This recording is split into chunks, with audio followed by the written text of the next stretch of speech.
liga yang baru. Kuja, tahu tak? Ada juga info yang menariknya. Untuk MSL kali ini kan, champion dia kita akan hantar pergi ke wildcard untuk EWC. Wow, tanya. So directly dapat terus wildcard kan? Directly dapat. So untuk benda ni sendirilah, adakah Kuja rasa adalah satu benda yang bagus untuk scene diorang dan juga untuk fan diorang secara menyeluruh? Okay, of course benda ni memang sangat bagus untuk komuniti Thailand seperti saya cakap tadi. Cuma bagi saya lebih happy untuk Mobile Legends sendiri sebab dia telah membuka lagi besar cabang-cabang di serata dunia dan saya mengharapkan lebih banyak lagi negara-negara lain yang terlibat untuk kita besarkan dan kita majukan komuniti ini bersama. Baik. Itu sahaja daripada saya. Anything nak shout out kepada kawan-kawan IDNS kalau diorang tengah tengok benda ni? Okey, untuk IDNS yang semua nama ZZ kat belakang, mungkin saya tak ingat sangat lah. Mungkin saya ingat cuma Amzi dan Frame TZ, saya tak ingat lah. Tapi memang kalau tengok muka saya memang kenal. Saya mengharapkan korang comeback. Dan untuk komuniti Thailand, all the best. So sekarang you guys ada platform yang sangat-sangat baik untuk you guys tunjukkan bakat. Dan saya mengharapkan korang terus maju jaya ke hadapan. Dan jumpa di international. Good luck guys, all the best. Terima kasih Kuja. Itu sahaja daripada saya dan Kuja. Kita jumpa kejap lagi. Sawadee. Rasa keping je.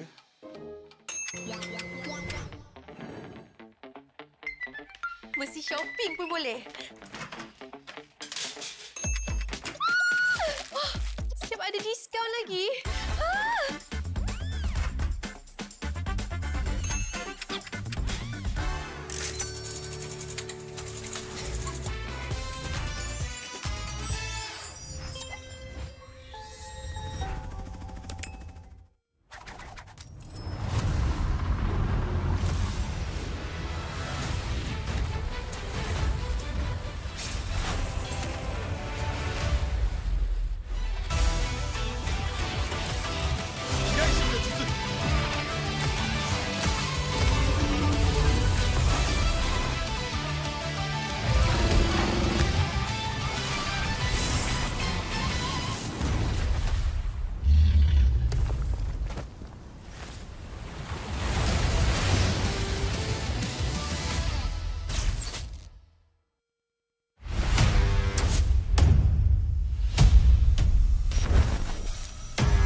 We believe breaking the limits is our key to success. We specializes in sales and merchandising within the gaming and streetwear industries, where we blend the high-energy world of gaming with the cutting-edge style of streetwear. At Tora Culture, we serve corporate service packages, rental or own package, event sponsorship and collaboration, and employee wellness program. We've helped others break the limits. Are you next?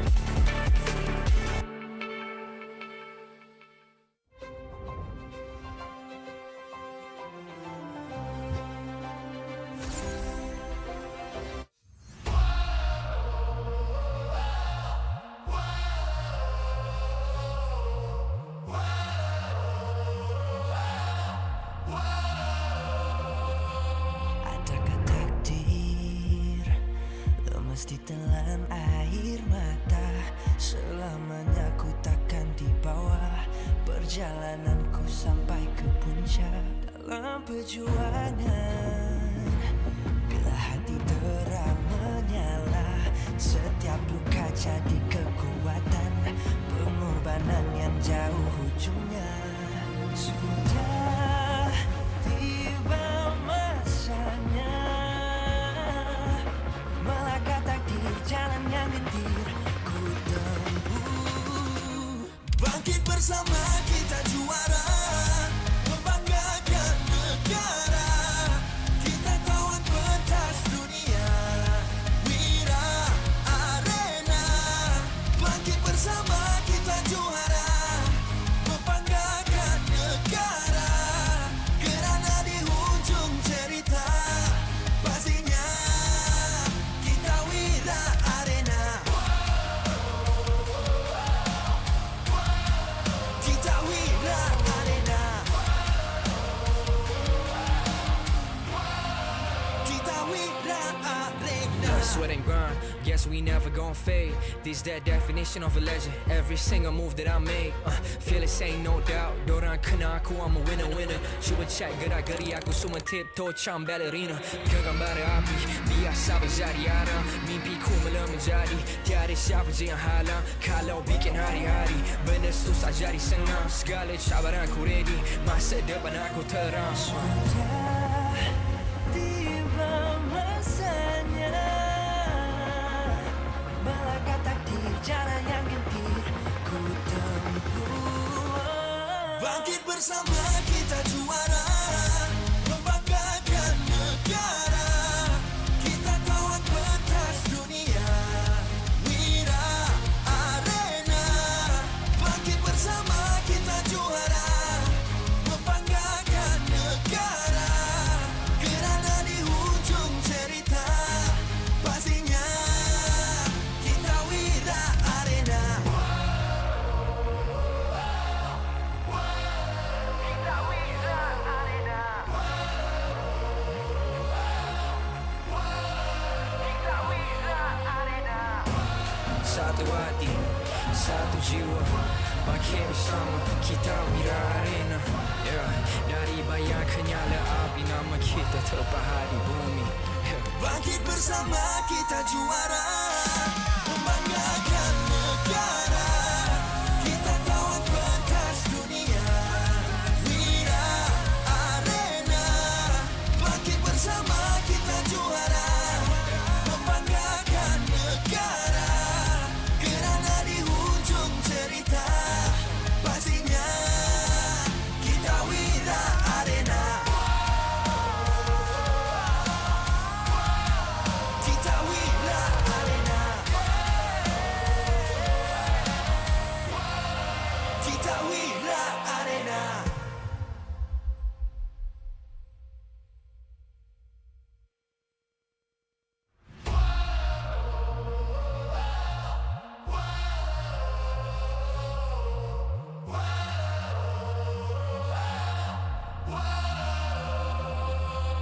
Adakah takdir lemas ditelan air mata, selamanya ku takkan di bawah. Perjalananku sampai ke puncak dalam perjuangan. Bila hati terang menyala, setiap luka jadi kekuatan. Pengorbanan yang jauh ujungnya.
MPL Malaysia Season 17 is powered by Moonton.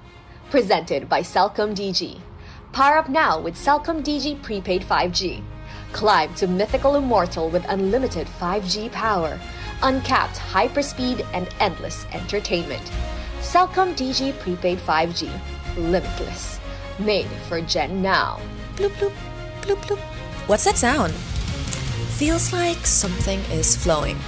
It's the Infinix GT50 Pro, powered by HydroFlow liquid cooling. No lag, just smooth gameplay. 144 FPS, pressure sense GT trigger, fast and responsive.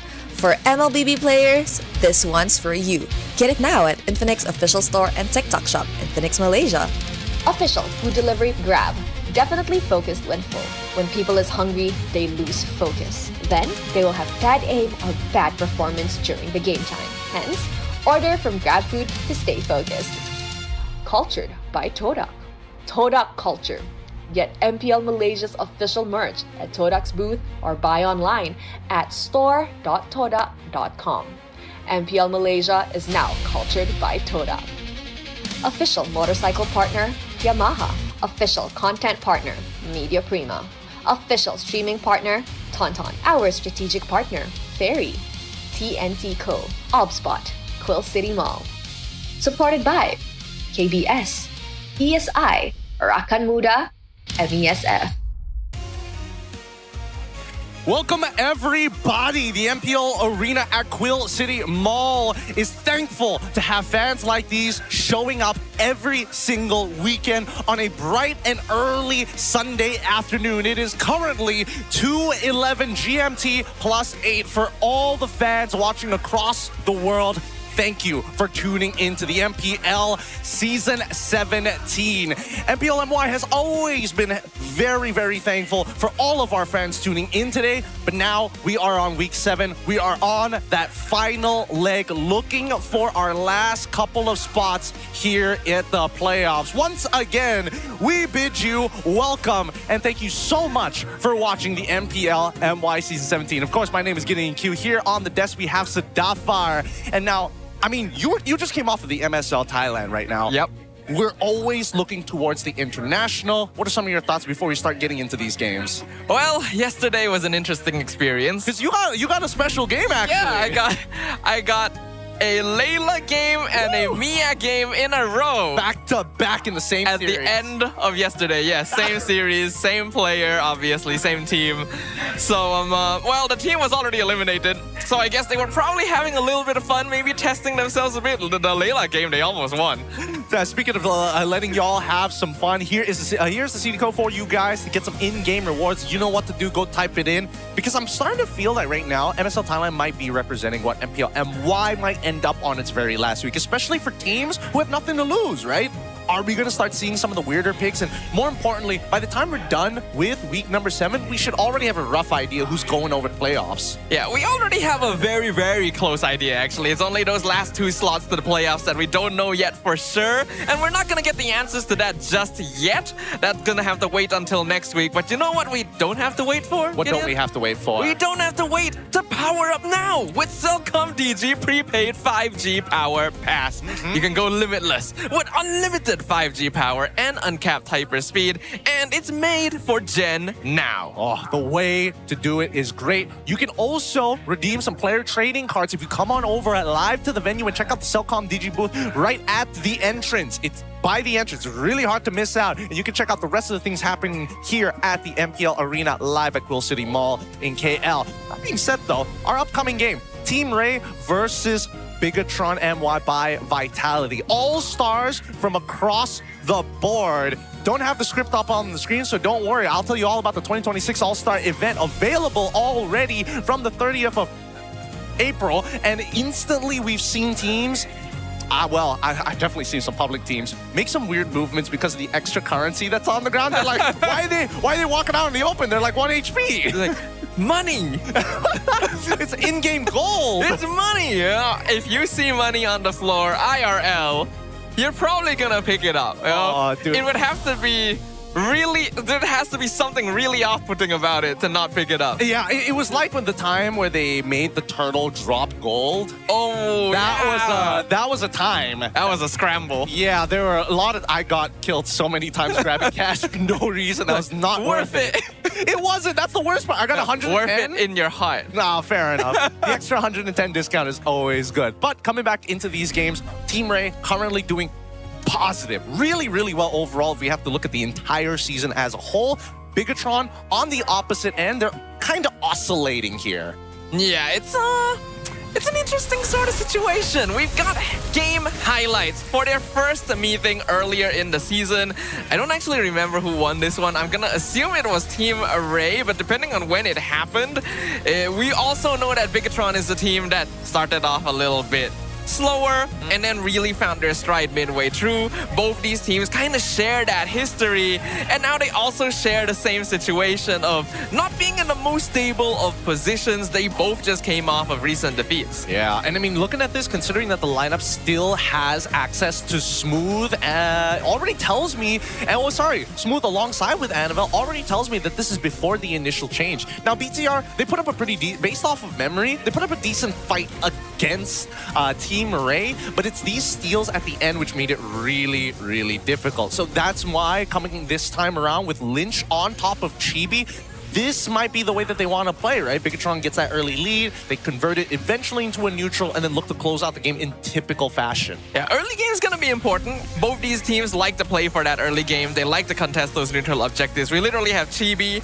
versus Jasgar, right? Our old Turtle Mania versus our new Turtle Mania. Who's going to be able to secure more retributions? I think that's very worth watching. But I do think, purely from a performance standpoint, BTR looks a little bit better. Really? Team Ray should have the potential. It's just, I think they've been getting a little bit full of themselves. I really thought that you were going to be on the side of Team Ray. I'm not going to lie, because again... I like Team Ray, but it's because I like Team Ray that it's like... It's a little disappointing to see how they've been playing. Just a little bit. Okay, first, let's talk about the patch updates, because this is a very decisive moment. If anybody wants to start looking at the patch as a means to take advantage of the meta, the return of the Boxer Paquito is a big question mark here. And I think that so far, based off of our testing, it's looking like EXP seems to be the way to go. Having access to Flicker is great, but the extra damage reduction that scales with level is honestly kind of nice. It's really, really nice. Anytime a frontline fighter gets any sort of damage reduction is going to be pretty huge. Just look at Lapu Lapu as an example, right? But yeah, we tried out a couple games. Paquito jungle still feels a little bit lackluster. EXP lane seems to be where he should be, but it still depends on the game itself. In terms of other changes, Cho is still very solid. Even with the nerfs, Harley is still very, very strong. I highly doubt we're going to see too much of Belleric, and I really wish they would add Aulus to this screen, because it just feels like he wasn't invited to the party. He wasn't, because nobody's touching him right now, right? And I think they kind of nerfed Aulus sort of to the ground, because they've taken away his like most important tool, which is CC immunity during his ult. So now he's like, well, I mean, what am I supposed to do, right? It's kind of unplayable for him. I can attack you faster, but you can stop me easier, and that's always been the issue for these auto-attack fighters. Our game devs, whatever they take, it's an even exchange. Big fans of... What? I'm trying to think of the name of the anime. Fullmetal Alchemist Brotherhood. There we go. Equivalent exchange. We take, we give. But now we talk about the red robots fighting to survive the red zone. We said literally last week, hey, BTR, earlier this week, that BTR only has multiple opportunities to actually make it to the playoffs, and they only have 3 games left. Yeah, it is going to be today's game versus Team Ray, followed by Flash on Week 8, Day 1, and then Invictus Gaming on Week 8, Day 2. IG, definitely going to be the toughest opponent out of them all right now. They seem to be on a hot streak. They've really found their stride. Flash should, on paper, be a victory for BTRM as long as everything goes right. So today is going to be the day that skews it, right?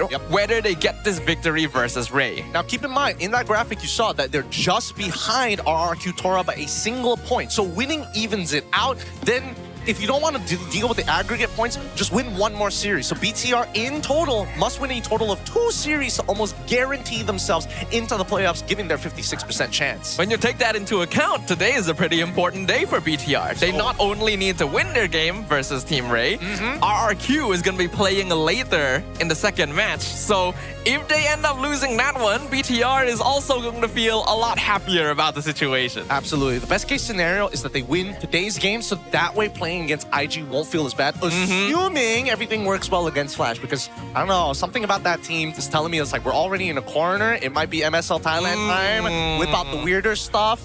You got a good point. If there's any team here that's known for your cheese picks, it's going to be Flash. And they've made very interesting things happen throughout this season. So can't let your guard down for that. But for now, let's focus on this particular matchup. What are your thoughts, Gideon? Personally, I'm thinking that Team Ray should be able to take this game overall, but it's tough, right? It's really, really tough. First, let us address amongst all the Malaysian players that is Beth right now, and this is taken from online, right? From the MPL MY group. Somebody has said that amongst the best players in Malaysia for the Asian Games. Now, keep in mind, the Asian Games are going to happen in Japan, Nagoya. Sounds like an awesome time. That's so cool. I know. But we need to talk about potential Southeast Asian representatives here. Obviously, there's the rest of Southeast Asia. For Malaysia specifically, Rom, Yums, and Zekif, I think it's interesting. Yums, for sure. Zekif, do you agree with this? I do, actually. I think Zekif has very high potential. Maybe not quite to the level of Yums, but he's a veteran, right? I think Zekif definitely deserves a position if they have the extra slots for him. Chiku and Lolils for the marksman makes a lot of sense. Lolil has literally represented us multiple times. If you have to choose one. Lolil. Lolil! Yeah. I mean, both of them have played in the SEA Games before, and I mean, this is the first time the Asian Games is having MLBB, so we'll test the waters here. Junglers, Skies, Arrow 44, and Chibi, I think all three are pretty decent options. I think Uni honestly deserves a potential spot for either Arrow or Chibi because they're kind of within that area. I think Skies is still probably the most consistent, though that depends on whether he'll have Yums or Stormy with him, right? We did see their other options. EXP was Yetri or Siska, and then I think mid lane is Stormy or Z. What about those? Oh, dude, I think Zay actually plays a pretty strong game. I feel like Stormy is just a more refined version of Zay as of right now. But then the EXP is kind of can go anywhere. I don't know. What about you guys? Who do you think should represent us for the Asian Games? Before you start answering that, let's look at this interview. Hey guys, Rose here. Sebelum kita mulakan perlawanan pertama hari ini di mana BTRM akan menentang dengan Team Ray, Rose actually nak borak sedikit dengan Coach Kenji daripada BTRM. Hi Coach. Hello. Good afternoon. Are you okay? Okay naman. Hi. Hello. Okay, so he said he's okay. Now Coach, let's just be straightforward, no? You guys had a big loss up against ACE Esports on Friday, and that could have been the chance of BTRM to actually already secure your playoff slot. So I want to ask you, how did the team handle it? Because judging from how they looked after that loss, they looked very disappointed. Nung pagkatalo namin doon na dismayado sila. Hindi dahil sa sa result. Kumbaga dahil hindi namin nalaro yung kung paano dapat namin laruin yung nung game na yun. Kumbaga nung game 3 talagang confident na lahat na panalo na. Based sa heroes, komportable na talaga sila. Kaso ang naging problema siguro yung naging overconfident sila. Tapos nung nagkamali 1 by 1 doon na doon pinaka nanggagaling yung emotion nila, but sila I see. Okay, now Coach cakap, actually memang BTRM agak kecewa selepas kalah dengan ACE Esports, tapi bukan sebab result, tapi lebih kepada playstyle yang diorang nak bawa di dalam MPL MY tak jadi. Lagi-lagi di game ketiga di mana semua sepatutnya ada plan sudah, di mana mereka masing-masing pun sudah confident dalam perlawanan itu, tapi unfortunately gagal, and tu yang membuat pasukan BTRM sangat-sangat kecewa. Okay, now we know that in BTRM, Chibi is very happy, happy-go-lucky. He's like what we call the glue guy, no? But whenever you guys face tough losses like ACE Esports that day, who motivates the team actually, and who handles it the best? Nung talo kami nung last time, ako tsaka yung assistant coach, and yung manager din namin, parang Chibi din naman. Pero that time medyo ano rin siya, frustrated din. So I see. Coach cakap biasanya bila mereka kalah yang sama macam AC punya insiden hari itu, yang akan motivate team adalah the coaching staff, Coach Kenji, assistant coach dan juga Vince sebagai manager. Chibi cuba untuk membuat team happy tapi dia pun nampak agak frust lah dengan kekalahan yang berlaku. And of course, BTRM's remaining matches are against Flash and IG. Now, these two teams, if we look at it from pay-per-view, from a different perspective, I think it's going to be a tough matchup. Not because you guys are not good, but because Flash is on a nothing-to-lose mindset. And if we look back, Toda, when they were on a nothing-to-lose, they beat everybody their way. IG is looking to secure upper bracket. So, Coach Kenji, how important is it to win today? Importante naman lahat ng remaining matches namin. Kumbaga ano na lang, focus lang kami sa kung paano namin lalaruin na maayos yung games. Tapos di na namin masyado inisip kung sino yung mga makalaban namin. Ang importante magawa namin yung best namin sa lahat ng match. Coach Kenji cakap, actually sekarang ni team BTRM tengah fokus kepada team sendiri. Diorang tak kisah pun nak lawan team mana. Sebab kalau mereka pun tak boleh selesaikan masalah sendiri, takkan diorang nak look at their opponents. I think it's just going to add more pressure if we look at the opposing side, right? How are you handling the pressure right now? You look a bit stressed.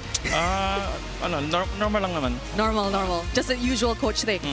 And of course, this match, BTRM going up against Team Ray. Both teams are on a losing momentum, right? I want to ask you, for BTRM, we know that a win is very important to secure a playoff slot. What do you have to bring today? What different does BTRM have for Team Ray today?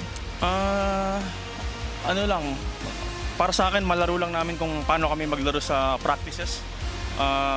Wag i-underestimate yung kalaban, tas wag din maging overconfident, lalo na in-game. Kasi minsan pag lamang na kami, biglang may mga random na nangyayari. So maging disiplinado lang sila, tapos laruin lang yung kung paano kami maglaro.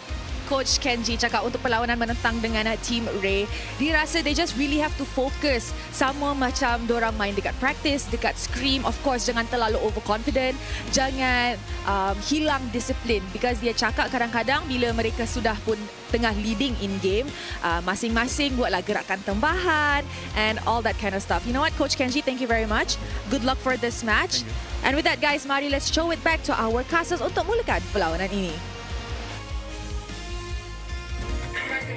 Thank you so much. Words from the man himself of Coach Kenji here. Once again, thank you so much to Rose, but it's tough when Team Ray is on the opposite side with Lolio's Ivan Martizi, Justgar, and Sizga, who have found their rhythm and have honestly found their play style. Yeah, as long as they make sure they don't go overboard, they properly respect their opponent, they draft the right heroes, Team Ray has all the ingredients necessary to be a top-tier team here in MPL Malaysia. It's just that they are still prone to some of those mistakes. Is it because they're overconfident after their win streak? That's something that they themselves acknowledge.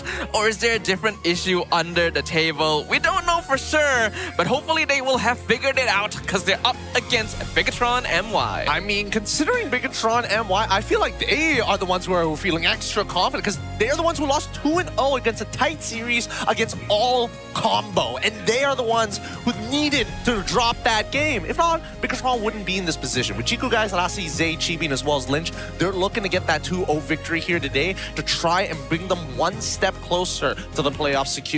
It's clear that Bigatron is trying to diversify their gameplay a little bit, especially with Chibi and Lynch in their roster, but there is still that DNA that depends on Chiku a bit more than I'd like. Well, with that being said, though, let's get these games started as we bring both the teams right up for their walk-ups onto the stage.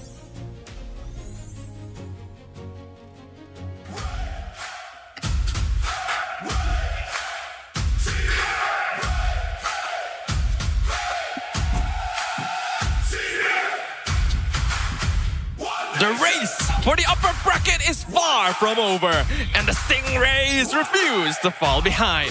After a disappointing outing, all eyes now lock onto Justgar, Martizi, and Ivan to take over the river and command the flow of the game. They are ready to strike back stronger. This is Team Ray! The overall performance of Team Ray has been looking stellar, but in recent weeks, the question now comes to Just Gar's performance. It's been sliding here and there, but there's only one chance to prove the haters wrong.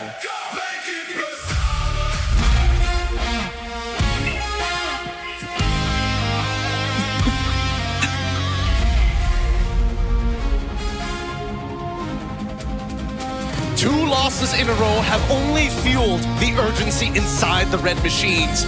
Now comes the hard reset, where every circuit, every move, every fight is aimed towards one dominant victory and a step closer to the playoffs.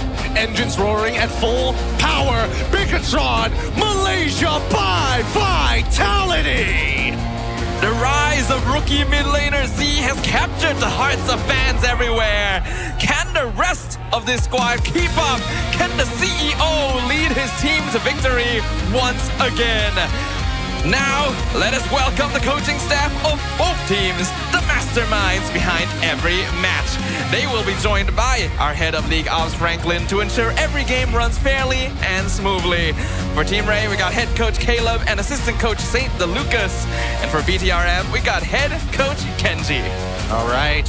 Now, once again, of course, we're going to make sure that both of our teams have an opportunity for last points of contact before they head to war in the Land of Dawn. Respect is given, but it is only earned in one form. Good luck to both of our teams as they start arming themselves to their battle stations. Let's talk about potential draft here. First, we got to see who is going to get blue side, because let me tell you, the data has been roughly conclusive about what blue side and red side. It feels like it is a no contest for a majority of MY teams, and more important for other regions. It looks like Team Ray is going to be on first pick. They will have that blue side currently sitting on a 50% win rate on that side of the board. And yeah, there are definite dynamics about being on each half of the draft. You can get more priority picks on blue side, but now that the meta has opened up as much as it has, having counter picks, having a large enough hero pool that you can play around with the red side picks is also very, very important. I think there's also a lot of situations where we do see that the lane matchups have created an interesting dynamic between each other. Obviously, before, at the beginning of the season, we were wondering about the Sora Valentina openers, but that has also started to change. Harith has now come back into the meta, being very good at securing those neutral objectives. Things like the River Crab, which gives a huge amount of gold for whoever is able to collect 3 in a row. You already have the lead. Speaking of 3 in a row, 3 players collected cards in a row. Make sure you guys drop by the MPL Arena if you guys want some for yourselves. But now, we've got a quote from one of our players coming up on screen. It's Martizi talking about mistakes that we cannot repeat. He said, after losing to Vamos, we felt like we had already bounced back, but against IG, we went blank in the game and our decision-making was not as good as theirs, which resulted in our loss. After that defeat, we all felt stressed because we really wanted the upper bracket slot. If we continue making poor decisions, we'll end up with the same outcome this match as well. Wise words coming in from Martizi himself. Prepared. Most importantly, very understandable, because again, when you are going for that mental reset, there's no way to kind of measure whether or not you've kind of reset or not until you start seeing performances do well. Against IG, unfortunately, that was not the case, but against BTR, they're looking to change that here and now. Now, keep in mind that Martizi is going to have a bit of a difficult time, right? He's facing off against Zay on the other side, which earlier this week was doing phenomenally in both of his games. Yeah, I think Z, if people haven't been catching notice of this rookie by now, they already will have. And if you haven't still, I really want to direct your eyes towards him. The way he positions, the way he plays is very, very clean and kind of similar to how we knew Martizi for in the past, but hasn't quite been able to keep up. All right, let's look at our MPL MY Insider by Cellcom Digi. We asked Rossi during the match against AC, was there any expectation to achieve a 2-0 for the playoff slot? He said the expectation was one factor. Looking back at our game, there was a bit of overconfidence too, but we don't blame each other. So that confirms it, right? Truly overconfident in their match against AC. Well, when you are the underdog at the start of the season and all of a sudden you go on a streak, people start recognizing your gameplay and giving you compliments and praise, you will start to get a little overconfident, right? I think all of us can understand that. That is human nature. It comes down to how well these players are able to adapt to that, how well the coaches can prepare them for that. It's important to be able to take that praise with pride, but not let it get to your head. And we'll see. We'll see whether it's going to get to their head or not as we start making our way over into the drafting phase here. Good luck to both of our competitors as we start to see them start throwing out the first few blows. But before we start heading into the actual draft, of course, most importantly, the random map draw. Team Ray on blue side, BTRM on the red. Phoveus is going to be the first ban as Broken Walls is revealed to be the map. Broken Walls instantly creates the opportunity for tank junglers to do their thing. Very good for Baxia and Fredrin, and we know both of these junglers are capable of playing utility. Got another card pack open right there. Super Yoshi, Diablo, and Gary. Not too bad right there. Pretty nice pulls. Marcel gets banned out for the side of Caleb. Chip by Kenji. Interesting. Now, when we're looking at the map win rates, obviously Team Ray looking just a little bit better here because Broken Walls, man, is... That's funny. That's a new one. Oh my god. Oh my god. It lined up so perfectly because it's against Team Ray on top of everything else. Oh my god. BTR stands for better.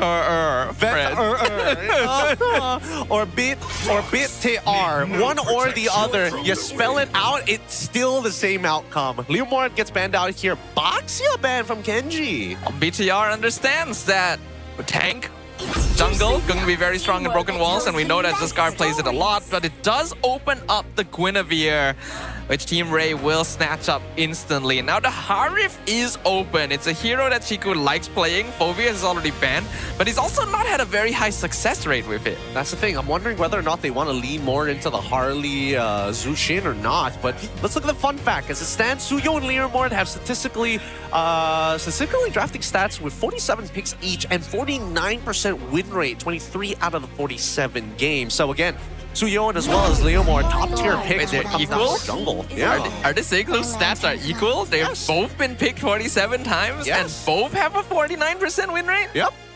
That's kind of insane, actually. It may be insane, but I think this was like the general outlook for most MPL regions that both of these picks were going to get highly contested. But now it looks like we've seen that BTRM had decided, you know what? We're still playing for our Lord and Savior Chiku guys. Let's just double down on this Mormon religion and go for the Zushin on top of it. So the problem with the Harif recently, for Chiku guys especially, is that he likes to play aggro. He knows how strong the hero is and how he can basically two-shot, three-shot people after that Holy Crystal timing, but he also has a tendency to dash forward too deeply into the fight. And Team Ray instantly is looking to punish that. The Hylos and the Eve to deny Zaman Force control. Yep, they want to limit the overall mobility of Harith. If you're going to dash around, you can only stay within my box. That's the most ideal scenario here for the side of Team Ray. Not to mention they've got some decent peel with the Hylos as well. Now, denying it from the Zushin, always a good sign. But now BTR have to start questioning themselves because that mid lane duo is strong. There's not a lot of ways to get around it, especially since Hylos has such high base damage.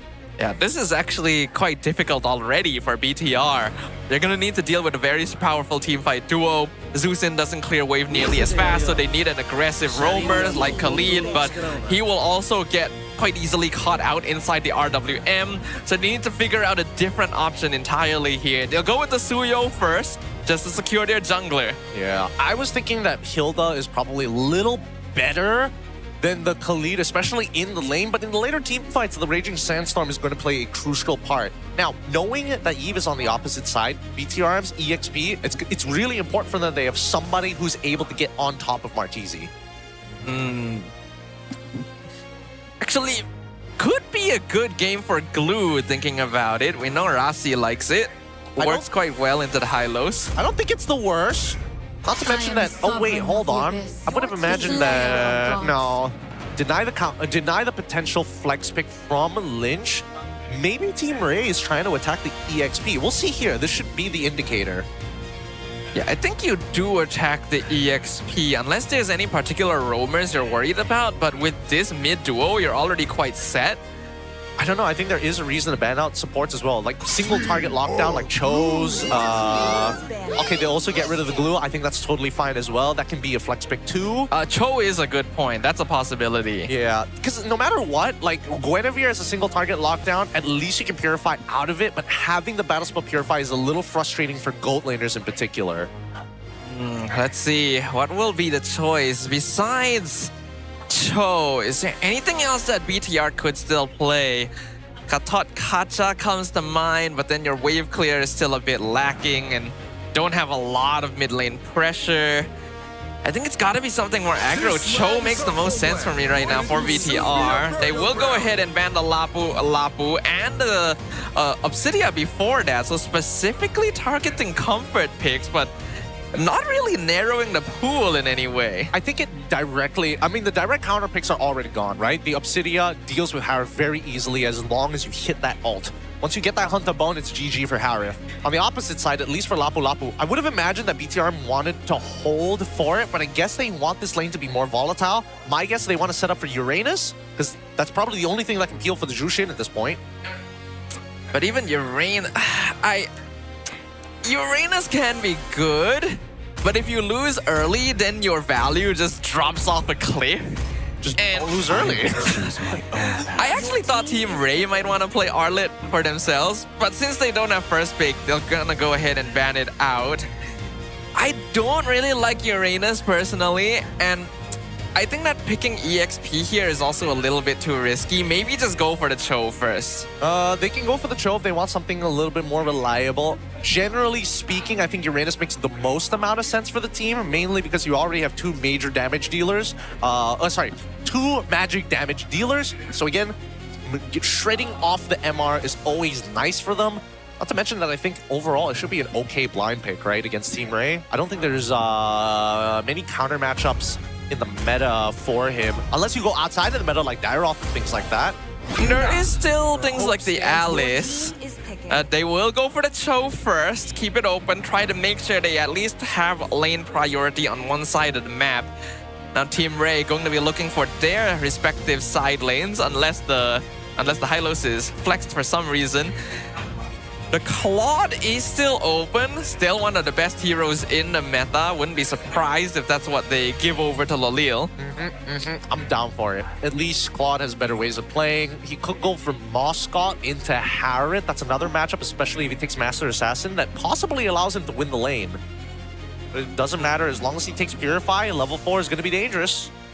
What about EXP though? If they want more team fight, there's still Terizla. They don't know what their opponent is yet, so they gotta pick something safer. I guess that's why. Oh wait, I hear a Benedetta being locked in for Siska right here, along with the Claude as expected.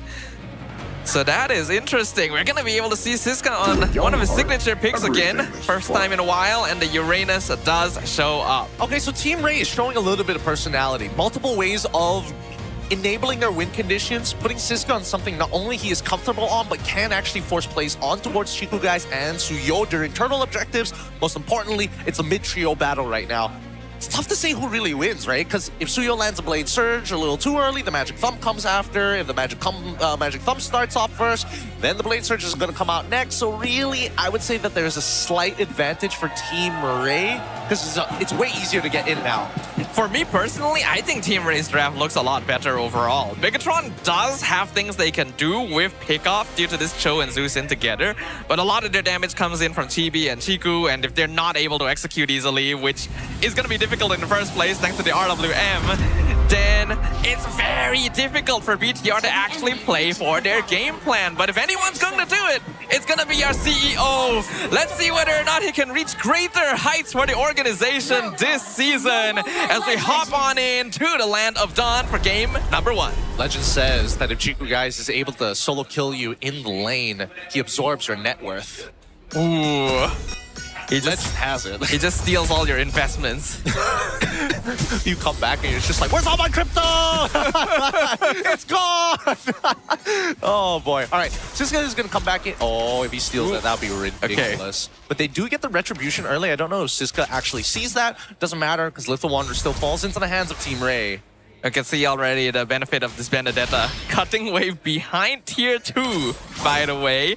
Nothing Lynch can do about that one. Meanwhile, in the mid lane, a bit of an exchange. Rasi able to get some poke done, which is pretty okay.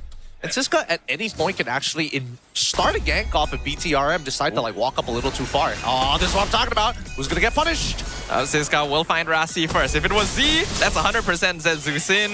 But they also don't want to fight since the Suyo is still around. Yeah, this does mess up the timing of the proxy here. Siska, he wants to do it, but Lynch is keeping him in check. It also doesn't help that he knows that Rasi is nearby, so at this point, he missed out the proxy opportunity, and Lynch comes back into lane. I think it's still fine to miss the proxy for this wave. You want to proxy the next one. Yep. That's when the turtle is going to be set up, and you want to get control over the river. Question is whether or not they can keep their eyes onto Rasi, because if he disappears, they know that Suyo is on top side. If Rasi disappears, then Siska can't move freely. Can see already. Next turtle coming up very, very soon. Team Ray gonna be in position first, but Lynch is also there providing vision. Okay, gonna take their time with this.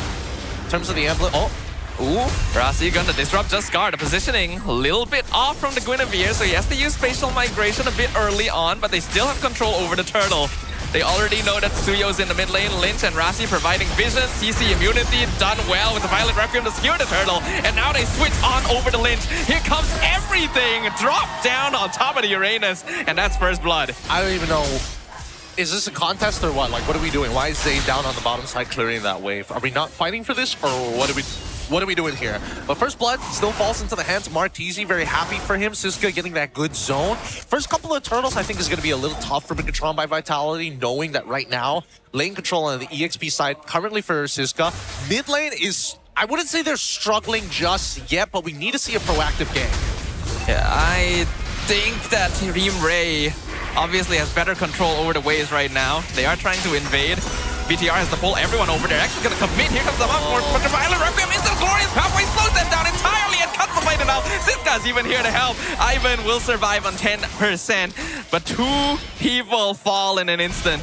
Very good coverage here. Siska especially being able to join into that fight, turning it from a one-off trade into a, oh no. Oh, great cutoff.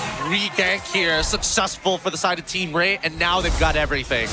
This is basically disaster for Bigatron MY. They were already losing out in lane prio across the map, and now they're losing out in net worth as well. 2.4k in 3 minutes is massive. It's too big. It's too big of a lead. And Lynch, he's already a couple, he's about a level and 2/3 behind Siska, but really, that doesn't matter. For the time being, he needs to start getting control over the lane, and if he starts proxying now, there's a good chance that he's going to lose out on his ult.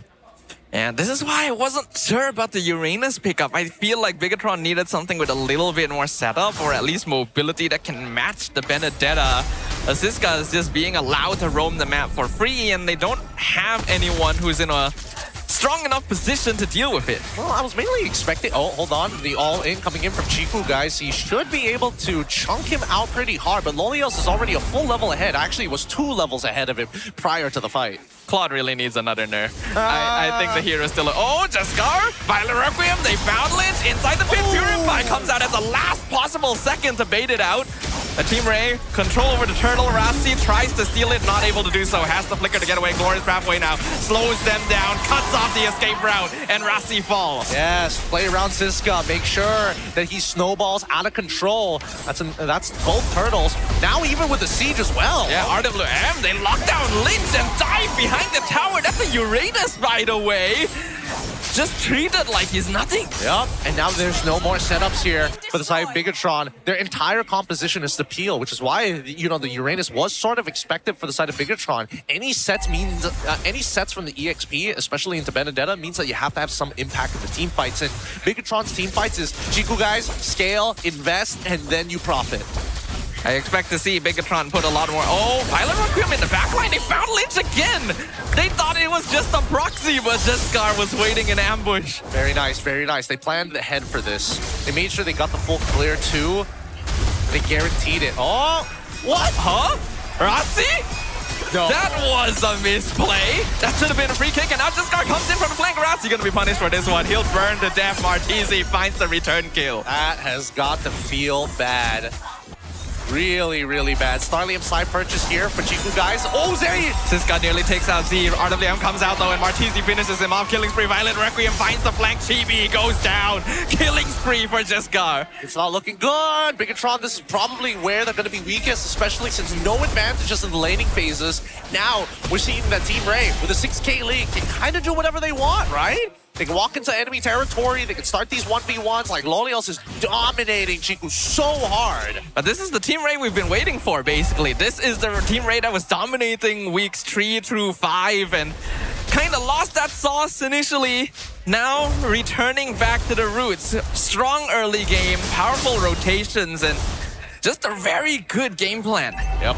I think making sure that they played around Siska was a very good idea. Not to mention that Siska, without any help, was already beating Lynch, making impact in the game as soon as he was able to walk away from the lane. This is probably a free turtle. I don't think Bigatron is going to be able to get anywhere near this one. Rasi can't even get close enough to provide vision. So another objective going over to Jiskar, our new Turtle Mania, coming up on top right now. He's already a level ahead, and GB has been struggling to get into the pit.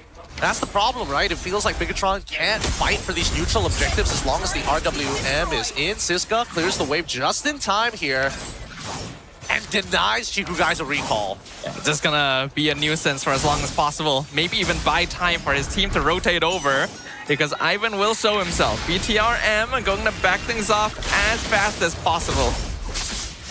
They're taking the time with this. Chiku guys is out with this control coming in from Team Ray. They've intercepted basically all the rotations. They can't move around the map freely, and that's mid-tier 1 finally collapsing. This next Lord is going to be pretty devastating. Overall, I can't see how Bigatron is going to clear these waves. Like, the mid-game is really where they were supposed to spike, and unfortunately, they've missed that window. Ooh, Chibi nearly 1v1. Dead to Siska is Benedetta. There's a reason why teams respect this pick, especially against players like this. We see it banned every single game versus Diablo. But Siska is one of those Benedetta players as well, and he's making his presence known. He's trying to make a name for himself here. He'll do anything possible to make it work out. Yep, he's going for the damage build. Hunter Strike already completed. Second item's already down. Is he gonna go for BOD at the end here? We'll see later on. But for now, looking at the opposite side, the anti-heal, nobody's got it. Even if they did have anti-heal, I think they just don't have any damage right now. You can see that Chiku guys had to try. I think he is trying to skip that Feather of Heaven now to hit Holy Crystal as quick as he can, but 2k gold behind Lolil, nearly a 10k gold lead at 9 minutes. Team Ray, I don't see how they lose this. It's very difficult. They've already set up the checkmate angle pretty well. They've systematically taken away towers, systematically broke the tier 2s, and most importantly, denied the entire jungle from GB. It is impossible to walk up to this unless GB decides to make an amazing steal, but I don't see it happening either. Oh, Free Lord. GB just gonna try and farm the opposite side of the map wherever he can. Bigatron, their goal right now is to delay the game. At least make it so that Chiku can hit that Holy Crystal.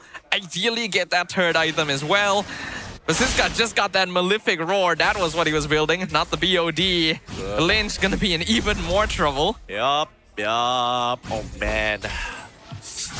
Very cost-efficient items here from Siska. Really, really intelligent choice. Just make sure that the frontliners going to suffer just a little bit more. But at this stage of the game, it kind of feels like he can do whatever he wants. With 10k gold lead, it's hard to kind of mess this up. And I think the only way they lose this is if Siska dives a little too hard or gets hit by a kick. Yeah, basically, Team Ray has the throw. That's the only way BTR finds their way back into this at this point. Lynn's gonna try and hold the mid tier 2, but look at how much damage he takes just from a couple of skills. The poke, too much. First Holy defense broken down. Lord still pushing up top. BTR should be able to hold this push since they've still got it on the other 2 lanes. They're going to sync it up. The Holy Shielding is still upwards towards the top and bottom side. Unable to stagger it, they're just going to have to accumulate it. Ouch, look at Lynch. He's dying just to Lolil, poking him from afar. The Glorious Pathway just to make sure he goes down. Mega kill from Arteezy. The tower will fall. BTR cannot get close thanks to the carpet being dropped down. Ivan so tanky, basically doing the job that BTR needs Lynch to do. And even Chibi, no one can walk up to Ray right now because all your HP disappears so fast. Yep, Loyal's still maintaining his Art of Thievery stack, so he still hurts. Haven't been able to get the reset onto him. I think only now. Jescar goes in! Not gonna commit violent. He gets kicked into the tower, so that's actually a shutdown for Rossi, but the rest of the team is here for revenge. Jescar goes in, mounts Rossi away, mega kill for the Benedetta. They're gonna shift over to the bottom tower. No minions currently, so they'll just take whatever they can get. And that should be enough for Team Ray. Chiku finally gets the Holy Crystal. But is it too little too late? Team Ray in full control. I don't think it's too late just yet, Chiku guys. Going for the chase actually, forcing Martisi to flicker out of there. And the RWM in return, Lynch will be able to dodge that at least. At this point, I do think that Bigatron kind of has no win conditions at this point. Nobody has like enough damage realistically to kind of take him out. Martisi, that's ridiculous. He is getting away with a lot here. 68,000 damage dealt? What? That's literally double of Lolil, who is the second highest number. So wild, so wild. Yeah, it's kind of over at this point. Just guard achieving level 15, 12. I mean, he could have done it slightly faster if he wanted to, but there's a lot of fights. There's been a lot of fights, and a lot of those inhibitors are down because of it.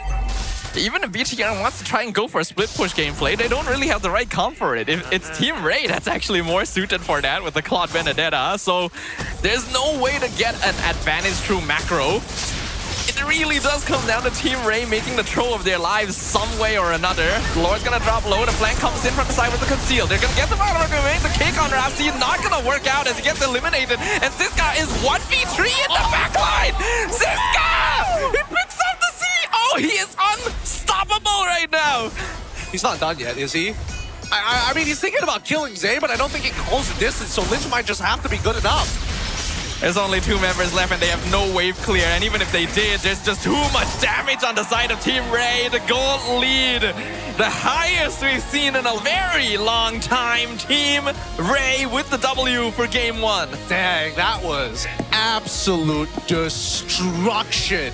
Absolute dismantling of BTR. They got to get Chiku guys off of this Harith. He has not performed within this week on Harith. He's much better on some of the more traditional marksmans. And even then, I don't feel like this game is really Chiku's fault right here. The draft definitely skewed a little more towards Team Ray. Very easy to fight objectives, very easy to take neutrals, very easy to push waves with that Benedetta, and they knew how to play around them too. Yeah, and I think, I don't know, they need to have a better setup, right? I personally think as much as like the mid lane needed some form of control, I would admit that Rossi probably should have defended off of the first proxy, right? That's the main idea. Attack Siska early on, don't let him make that impact, and that way you start to develop your team comp a little bit better. First blood was already achieved at level 2, so that's something they have to be more aware of for these side lane matchups. Yeah, a lot of the advantage spilled over from Siska's lane specifically, since he can proxy waves without being checked. He can join fights in the mid lane quite easily. I think that first hurdle was also a bit of a mistake from BTR, where they expected Lynch and Rossi to somehow delay, but it was clear the team wasn't ready to fight. They should have just given up on it. Yeah, no, the position was weird. It was really, really weird. With that being said, let's look at our MVP of this game. It's going to go over to Siska. What a goddamn surprise. It's not like he was literally engaging on every single fight in 1v3, but hey, it's great to see him show off on a Benedetta with a perfect score, 5-0-3. Like you pointed out, very economical item choices as well. Hunter Strike, Sea Halberd, Malefic Roar are all very, very cheap. They can be picked up early on with very high impact, and this hero already snowballs out of control when you have that much of a gold advantage. When you got a Uranus also that isn't really capable of stopping you from just clearing the waves and then joining your team, you can make so much happen on the map. Yeah, I would have imagined that at some point he was maybe even considering a War Axe, but he was like, no, I am pure damage. If I jump that back line and they die, it's game over already. And that's what he finds at the very end against Chiku guys, facing down multiple targets. So I think at this point, BTRM, they're going to have to hit the drawing board once again, right? Like, I was expecting more ganks to happen within the mid lane, utilizing Chibi a little bit more, Rossi as well. I think that unfortunately, Team Ray has done the preparation. They're taking away all the flex picks away from Lynch, putting it on something that is more straightforward and extremely direct. Yeah, I don't blame BTR too much for going for that Uranus. If it worked well, could have peeled for them. And there really wasn't a lot left in the pool for him to grab at that point. Because once this Eve Hylos combo comes out, there's very little in the MLBB ecosystem that can actually handle that sort of situation. Not to mention the Guinevere being let go. One of the most flexible heroes in the game right now. And Jesgar played a strong game. Very, very strong game here. And the scary part is that a lot of the power picks were still available. Harley was still out in the open and nobody wanted him as well because, again, there's such a big dynamic here. I think that BTRM, unfortunately, as much as they figured out their style, this Harith as the end game, end-all, be-all is just not good enough. I think, unfortunately, Chiku guys just needs to lane better with other things. Arguably, even Clint, something so brain-dead and straightforward that he can't mess up. At this point, I think you just gotta steal Claude. You just gotta take Claude right out the gate. If they want to go for Harith again, yeah, then sure. Because if Chiku had taken Claude instead of Harith, then this would have been so much easier. Yeah, at least they have some kind of late game insurance. No matter how long the game takes, you still have some way of clawing your way back. But no, Lil gets the Claude. Siska gets the Benedetta. You can't win in team fights. You can't win in macro. It's just not a good time. And Martizi as well. Feels like he kind of hurt us when we were comparing him to Z. Yeah. And it's like, look at me now, 72,000 damage total. Yep.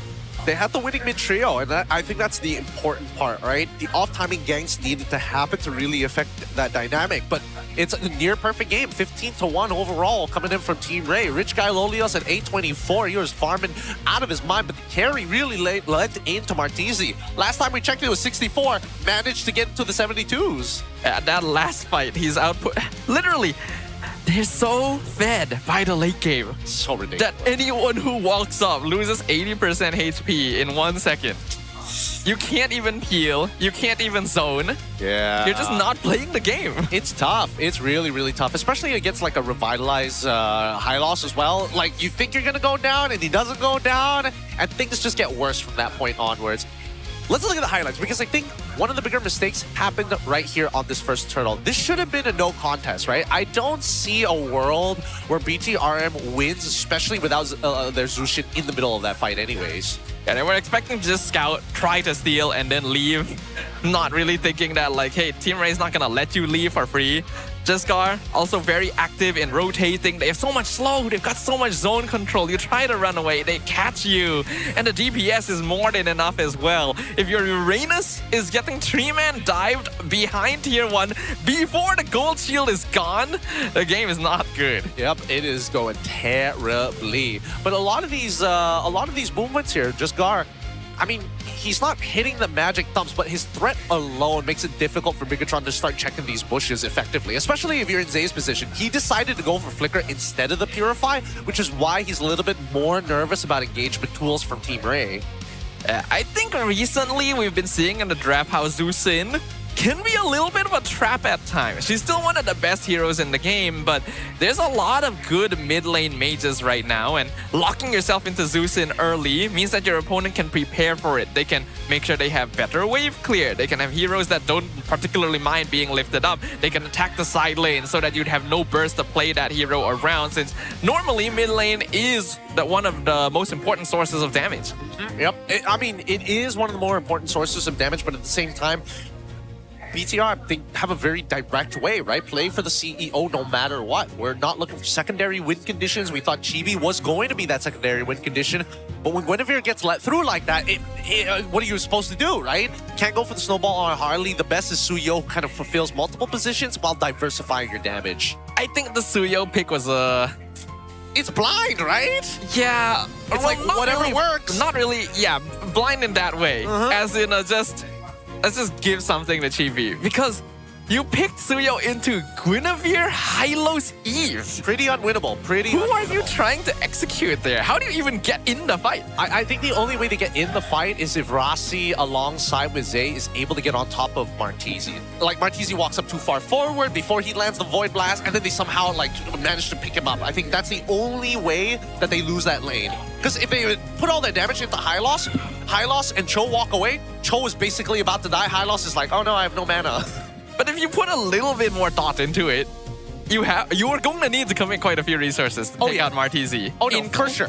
Including Suryo's Blade Surge. That was the most important one. He has to dash in to kill that Eve, which means he has no way to dash out. And then he's going to get Glorious Pathwayed and Violet Requiemed. Right? It's like, surely something else would have been better. I mean, Harley wouldn't have made much of a difference here. I personally believe that probably would have been the case. But, well, we'll have to look for the next game. For now, have a look at our ticket sales. Because, again, playoffs is going to be happening, and unfortunately for the grand finals, lower bracket finals, upper bracket finals, they've been sold out. So the faster you get your tickets to support your teams, you can come on over and join the MPL MY Festival, brought to you by Esports.com.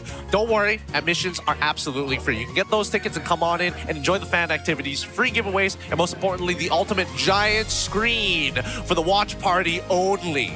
Yeah, so that means that the tickets for the first couple days of playoffs are still available. If you guys want to come and experience the atmosphere inside the arena, that is your opportunity to do so. But if you missed out on getting the tickets for the big ticket matches, the grand finals, that doesn't mean you still can't come by. There's a festival, there's a watch party happening as well. Add to the environment, make it exciting. With that being said, though, we've got our next segment that we're going to throw it over to. Let's have a look. Hey guys, terima kasih kepada kasih-kasih kita. This is Rose and nampaknya perlawanan pertama exceeded everybody's expectation. So, I rasa kita kena borak sedikit dengan Zaid dan juga Vince. Hello boys. Hello. Hello. Sehat? Sehat, Alhamdulillah. Sehat juga. Okay, mungkin kita start dengan Vince dulu kot. I rasa masa kita masuk perlawanan ini, ramai orang expected Bigatron to actually dominate.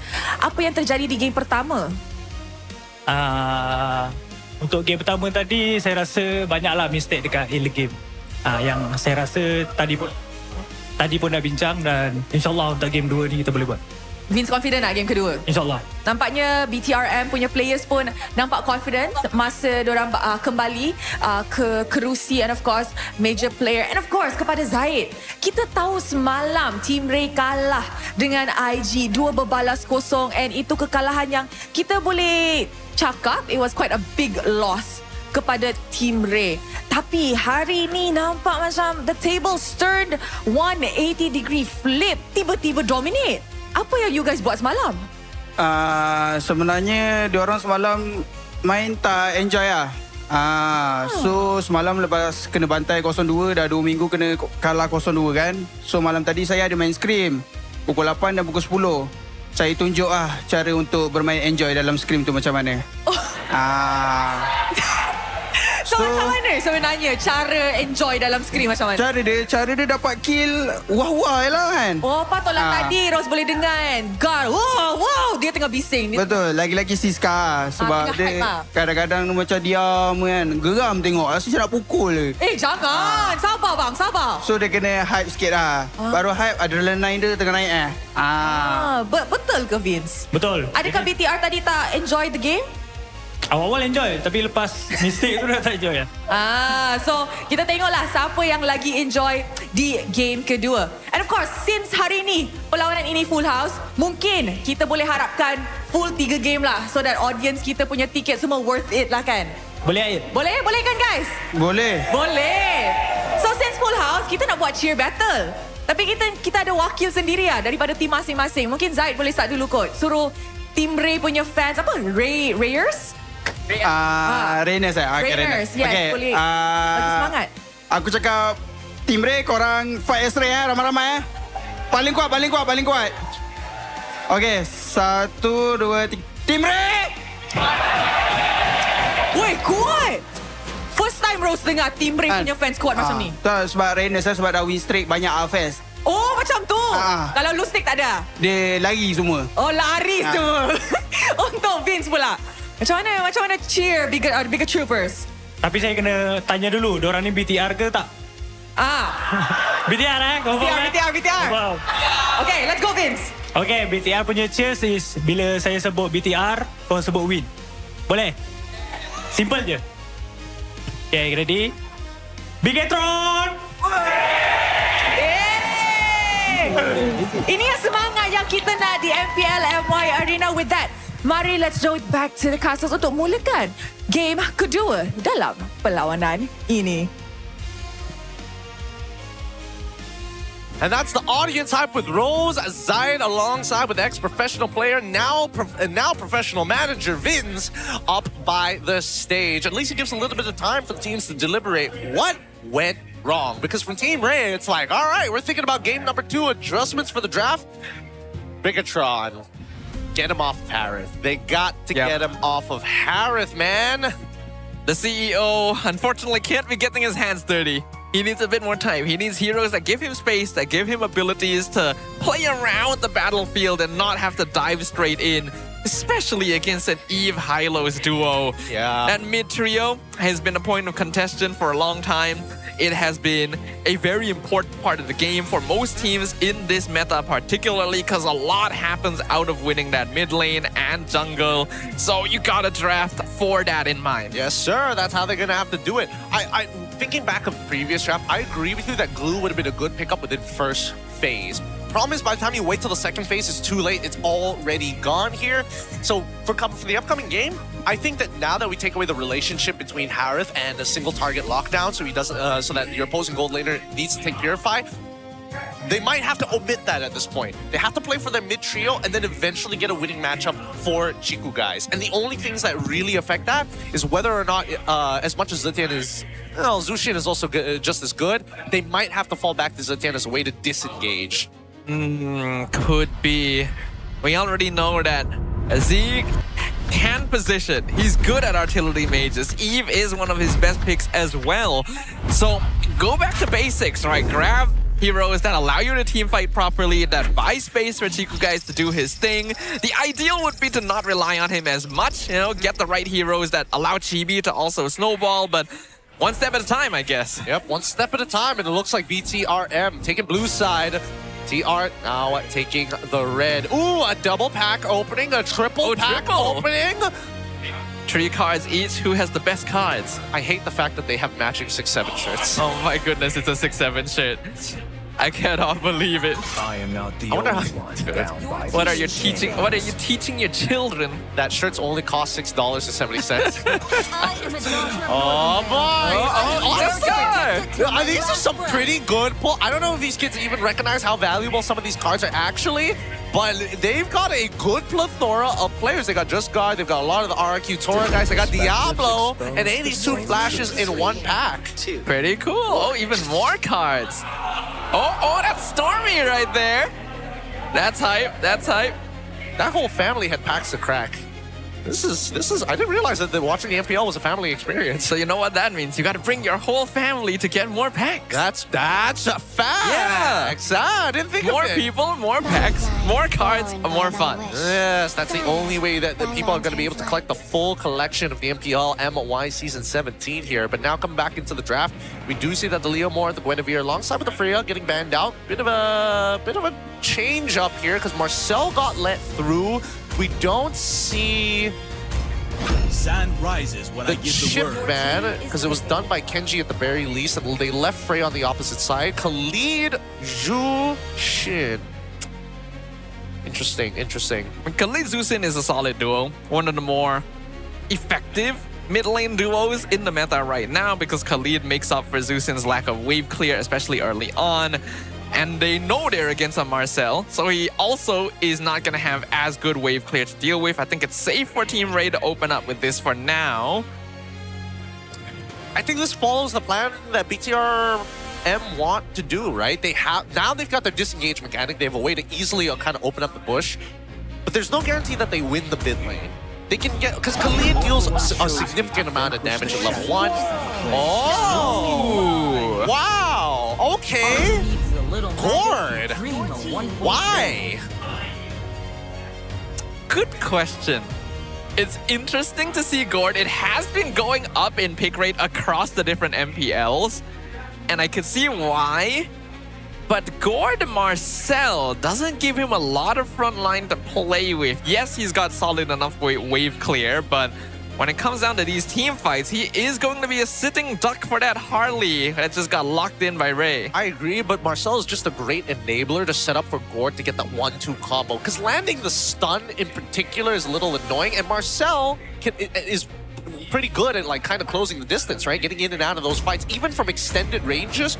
I'm pretty sure that Gord can bounce it together. Actually, what happens when you laser into the golden hour? Probably nothing. Do we know that interaction? Does it get saved or does it get cancelled? Yeah, I mean, it doesn't work like a... It's not a projectile per se. Yeah. So it probably should work like the Layla ult. It just kind of like, nothing happens. But then we know that like Xavier ult gets locked. Well, that's actually a projectile. You can bounce it back with Lolita's thing. You're right. The clouds are ever shifting. Sometimes the interactions in this game are funny, Gideon. Look, I've been saying it forever. We had the knock-up issue before, and now we have like proper categories for hard CC and soft CC. Yeah, we might need proper categorization for projectiles now, considering Marcel. Laser projectiles or just bullets? It's like, can you stop time on this projectile? This time of factor, considering that the projectile is going at the speed of light, it probably shouldn't matter. But let's jump back into this, because now we go into the second phase, right? Sora finally gets banned out. Alice, I was expecting it, and also alongside with the Arlet. It's all right. Didn't think Arlet was going to be a big deal in the first place, if I'm being perfectly honest here. Yeah, that's kind of interesting. If they're getting rid of Alice and Arlet, it leads me to believe that Team Ray want to play Uranus this time around. That feels like what they are telling us. I mean, they need Peel. They already have like 2 potential divers, well, arguably 3 divers if we include Zushin part of that mixture. So it only makes sense that Ziska plays something a little harder. I mean, now that Benedetta's gone, it feels pretty straightforward. Yeah, there's quite a lot of EXP laners already taken out of the pool at this point. Come on, give it to him. Give it. Got Uranus. Glue is actually still here. No Faramis risk anymore on either side. Lapu Lapu, Ziska's signature is still okay. Actually quite good against the Gord as well. Our cosmic blaze will Is there any way to punish? No, I think they kind of got everything here. Yeah, now they're just waiting for the counter matchup. So if Uranus does get picked up by the side of BTRM, it's a little counterintuitive. It's like, yes, you have peel and a good way to peel for Gord, but Gord eventually does true damage anyways, so the MR shred is kind of like a non-factor for the most part of it. Second problem that they're going to have is going to be like looking for these priorities, because if he walks out and dies early on to maybe on the Harley, that laning phase is over. I think this is a much safer option, and at the very least, with the penalty zone, you can cancel out some key abilities. Yeah, I thought that BTR needed some form of setup in their EXP lane. They can't only rely on Rasi with the Marcel, so the Terizla is going to help a lot with setting those things up. A good penalty zone also allows the Mystic Gush to go ham. Team Ray gonna finish off with the Hilda. So a Khalid Hilda together. Hilda in the EXP lane. That's an interesting one. Okay. So they're going to play for early snowball. That's exactly what they want to do. Terizla, unfortunately, in most level 1 situations, can actually deal with the majority of heroes. Hilda, not so much. It's just one of like, all your damage is kind of like null and void against her. I like what Team Ray is doing this series, honestly. Priority towards lane prio. Win your lanes, win your game, get that early game snowball. You stop Chiku from farming. You know Bigatron's a little bit reliant on him getting that initial lead. And if they're able to execute on it the same way they did in game number 1, we could be looking at a sweep here. Ladies and gentlemen, we'll find out whether that is the case. Has the CEO found the trends he needs to follow? Is Clint going to be the first one to set it up for the rest of his squad? Or will Team Ray end this company's legacy right now? All right, let's find out here. As we see that Rasi immediately at level 1, this is exactly the best scenario for Team Ray. They got us regenerate out, so all damage from this point onwards is going to be permanent for the next minute or so. Oh, come on, yeah, Martizi very smart here. Doesn't want to touch the wave, wants to freeze it, yep, and now they get the huge chunk. This lane's done. Ah, that's so well played. Bang. And and throws Rasi onto him again. Come on, who wants to walk up? Somebody be brave. Now, unfortunately for Lynch, he did have to sacrifice his level 1 to rush. Wait. Chibi came over to affect the lane. Still doesn't actually win it out in a 2v3 situation. Zeus and Khalid together are so strong. Yeah, so good. So very, very good. And now Ivan sees GB low. He's gonna force him back. He can't take his buff. Lynch has to come and help defend, but he's only level 2. Jaskar is here as well. This should be a free buff steal. Oh, hold on. Z did get it, but that's still not ideal for BTR. Oh, it doesn't matter. At the end of the day, as long as it's not going over to GB, this is going to be a no contest for the upcoming turtle, right? I don't see it happening now. Unless we get a vertical jungle situation, but Ivan's not going to let that happen. Look at him. He's man-marking him till his death. Rasi's going to come over, but this is the issue with the Marcel. Whoa, Ivan, you're playing a dangerous game here. I don't know if you want to stick anywhere longer if Martisi can't back you up. I'm kind of surprised Z didn't try to go for a stun there. They definitely could have picked up a kill on this Khalid for going that far into the jungle. But if Z misses out that stun, he basically can't walk back into lane anymore. Martisi just zones him out and then he loses an entire wave. Already not a good start, but it's early enough in the game that it shouldn't affect them too much as long as they can regroup. Z will hit level 4, get chunked out hard. Rasi also gets chunked out. The mid duo from BTR not going to be able to walk up here. Yeah, this should be a no contest. Don't even try and contest for it. There's no point. No point. Hilda's too strong at this. Oh, they do find Martisi! Mystic Gushing to GB, first blood. Why? Why are you here? Why are you here? Why are you here, boy? They're not gonna let you open the map for free. That's number 1. And number 2, Zay outranges you with his stun. So if you see somebody, there's very high chance that if it's the support, it's going to be Zay just behind him. That really was way too greedy. Raging Sandstorm will whip here, and now the projectile gets 2-man stun. Chibi retreats away the camp. So they are keeping themselves. Refight. Ooh, do they want to fight again? I don't know about this one from BTR. Team Ray gonna dive straight back in. Penalty zone catches 2, but the Crimson Beacon comes out and Lynch gets locked down. Yep, and now they go back into the lanes. Ideally, they didn't have to use Martisi's ult there, but hey, they guarantee the kill, and I think that's totally fine. And now they're looking for another one here onto Rasi as well, flickering forward, Platinum Snap triggers, and Ivan should be dead. Yeah, that's a bit too greedy from Ivan right there. Team Ray, these are the same issues that cost them victories in previous matches. They gotta stop this. Oh my god, actually, Siska is in... Whoa, hold on. Siska is in a ridiculous position. Somehow, Lynch not only dying twice here, but Siska 2 levels ahead of him. 3 minutes into the game. Heptacy's complete 3 minutes into the game, by the way, on an EXP lane. Hilda is also terrifying. I think he can one-shot Zay at this point, right? If he gets like the full charge. Probably yes. Let's see if we can bait out a flicker here. Okay, BTRM literally running within the backwaters in the back streets of their own home. Yeah, this doesn't feel good. Rasi's gonna walk forward. Raging Sandstorm connects with 2. Ziska comes in from the mid lane, gets frozen, but the Deadly Magic, will it take down? Rasi survives on 1 HP. They're still gonna contest the buff.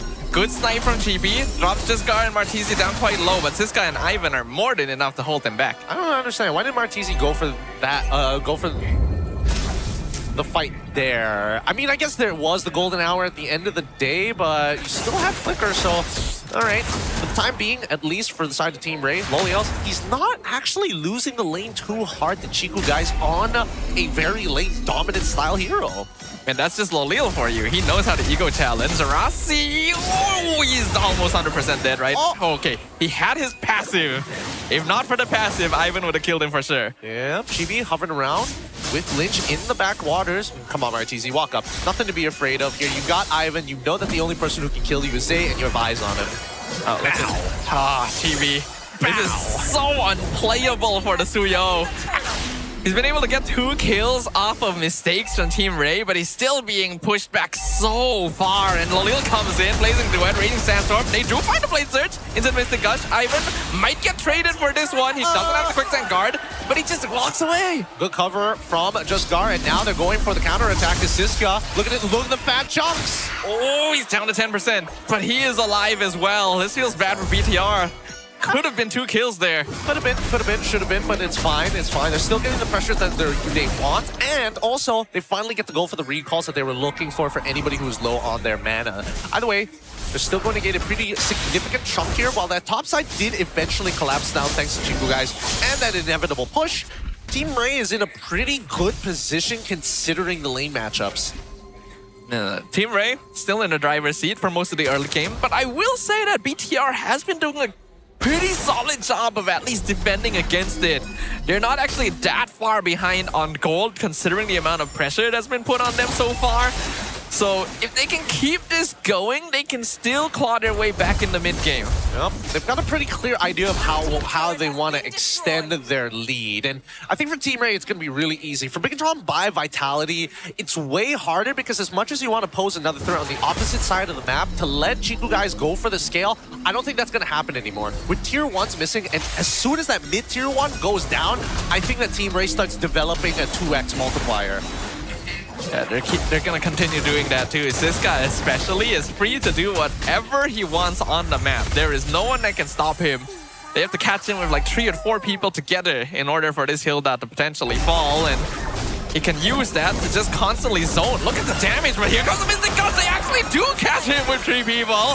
That is a big punish. Golden Hour might be able to save Lynch here. Rasi manages to do so. Oh, he holds forward to try and get Lynch, and I don't think he's going to find him this time. An unfortunate state as the team continues to move around and hover around mid. Notice that at least from Chibi's perspective, he's able to try and get back up. Wait. Lulz 2, and now Turtle take. Yeah, Lalil got chunked out pretty hard by that Clint right there. Bigatron might be able to contest this. They come in, Mr. Projectile, Raid Surge, they find one. GB steals the turtle! They pick up Ivan. Martizzi has to flicker out of the pit. BTR is back in it. Yeah, they lost aggro and the regeneration as the turtle walks away. So unfortunate. So unfortunate here. And just had the bigger wrench. He had a 2-level lead. No excuse for him to miss out on that. Oh, Mr. Gush hurt so much. Siska tries to come in from behind, but then the passive going to freeze him in place. Team Ray lost all of their early game pressure just from that one exchange, and now BTR can extend their place onto the map. They need to stop falling for it. If somebody's taking their damage on you on purpose, considering that their composition is one that... Oh, a flicker raging sandstorm misses entirely, but the blazing duet is doing a lot of damage. Laville does have a good amount of farm. Siska jumps in, gets executed under the tower. They're all so low, but BTR is still alive. Team Ray gonna push in, try to steal a buff at least in exchange. They're gonna get something back here. They did not get it. They didn't find it. Worst possible outcome there. And honestly, Siska got pretty close in finding... Oh, Mr. Guzzle nearly dead. This is why Gord is meta now. He does a lot of damage. It doesn't take a lot for him to get that combo kind of set, but he needs somebody to open up the map, and Marcel's literally perfect for him to do so. Buys you just enough time to chain the CC together, and at the very least, worst comes to worst, just drop the ult if you're in trouble. Think that we would witness such a big swing, considering how well Team Ray was putting the pressure on. Just a couple misplays, them getting a little bit too ahead of themselves, thinking that they're unkillable, and the game spirals into this. Team Ray still has scaling. Laville hasn't died yet, but you can tell he has to be a lot more careful. Yeah, right now the dual win condition of Chiku guys and Zay is looking pretty nice, if I have to say so myself. Communication with Zay at the very least to chain the CC together has been looking very nice too. However, Lord's already out. Mid gets shoved out as priority goes over to Bigatron. MY by Vitality. I'm thinking whether or not they want to go for a 4-in-1 push for the side of Team Ray, but it might not be worth it. Junglers will collide. At this point, Team Ray has to be very respectful. I think they should still try to go for flank gameplay. They need to make sure that Z isn't able to safely Mystic Gush forward, but they're not nearly as tanky as they were before, so the timing has to be clean. Speaking of tanky, a conceal coming out from BTRM. Trying to set up for Chiku, maybe?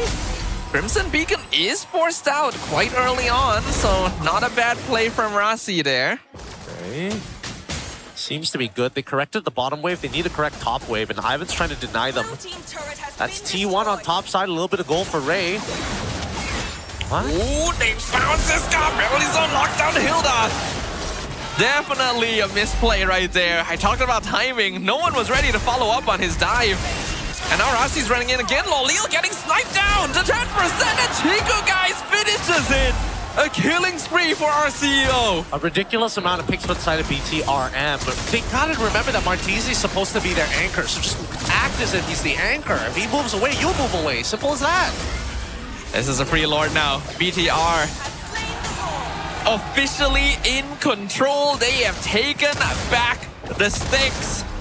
The shareholders going to be very happy about this one. Their investment starting to pay off now that Chiku is 3-0 on the Clint. Team Ray, they made a few too many mistakes and now their timing is kind of not looking good. They missed it, unfortunately, right? They wanted to develop their lead similar to the previous game to turn it into a 10K lead, but the setup just wasn't there. Just too many picks and too many shutdowns. And at this point, it's just taking out Gord, right? The hard part about taking out Gord is the fact that Chiku, guys, is an absolute monster. They trade that role of anchor every single time. Lord will collide down mid. This tower will not be long for this world. Only defense will be spent. They find Khalid at bot. Raging Stance from used defensively. Mystic Gust does miss, but it had to be with a flicker. Team Ray has a chance to try something back, but they have to deal with all the minions first. And they're going to be right on it. Now they have to worry about the mid lane. Whether or not they can hold it or not, it's going to be a different story as Chiku, guys, already looked at damage. Ugh, they know where Lolil is. They know they just have to snipe him down. They've got so much poke with this Clint. Not to mention the Suyo. Look at that. Martizi can't even walk up. Shouldn't be able to walk up here. Not with the extended range that Chiku, guys, has with his passive. Every time he is able to, you know, spell sling a little bit. He's getting free shots onto that mid-tier one. Mid inhibitor. Ideally gets the break, but look at the position here, right, from Harley. Jaskar, he wants an assassination attempt. He ideally wants Chiku, guys, but BTR knows this. They're just gonna keep surrounding Chiku like they're bodyguards, basically. They'll tank the hits if necessary.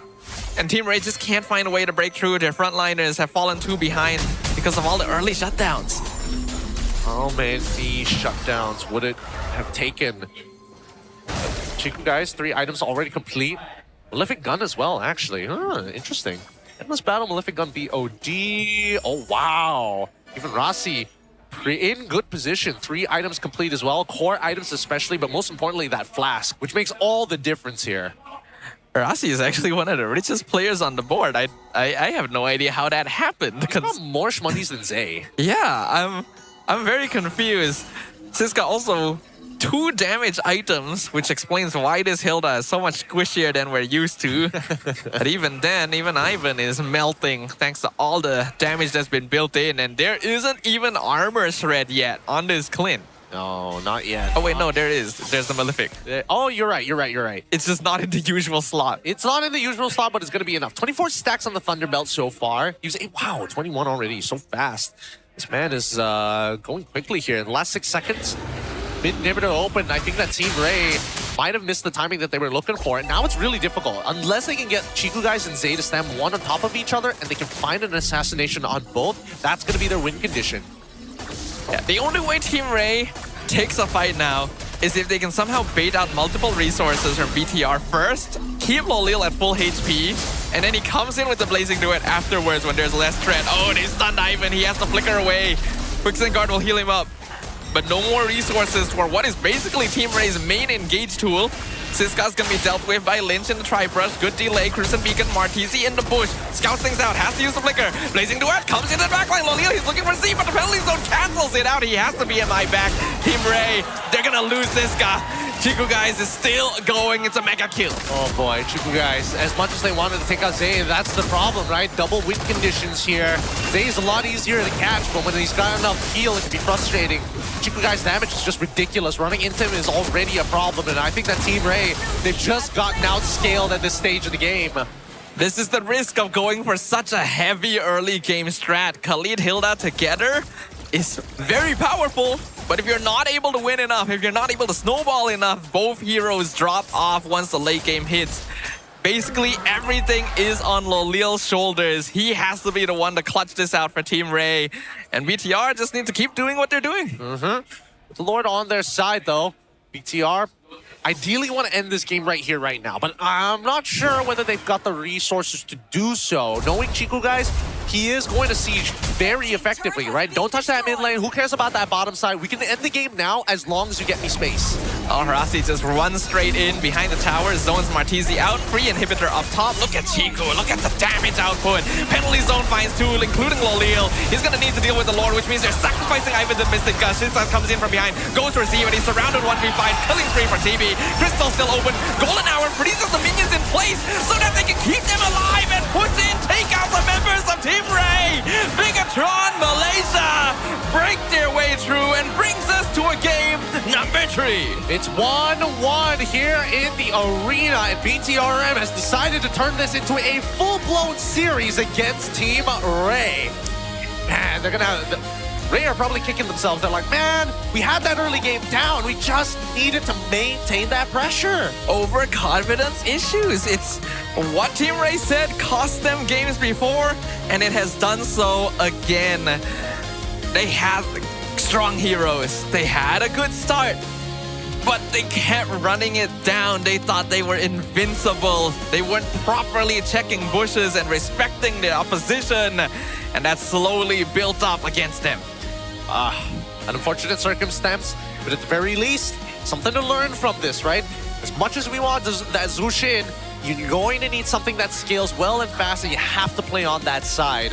Not sure who can be MVP this time around, but I mean, Rasi did a decent job, but would it be Zay or would it be Chiku? I think that's a tough choice for me. Both had some really good moments. Yeah, it's definitely the Gord or Clint in this case. I think both of them positioned well. They farmed okay. Yep. Z was able to turn around multiple situations. The Gord really catches people off guard. I think a lot of players are still not used to his damage output. Because his range is like so... He is hitting stuns from outside of your vision, and I think that's the most annoying part about this hero. So that's why you see people like Cisco like, oh yeah, I'm going to hit the front line. Next thing you know, boom, you're stunned, and the full combo comes out. What do you do? A laser beam of destruction and death. True damage after the most recent buff couple patches ago as well. Yeah. No, I really think they need to rework true damage. I feel like it scales up way too well, and there's no way around it.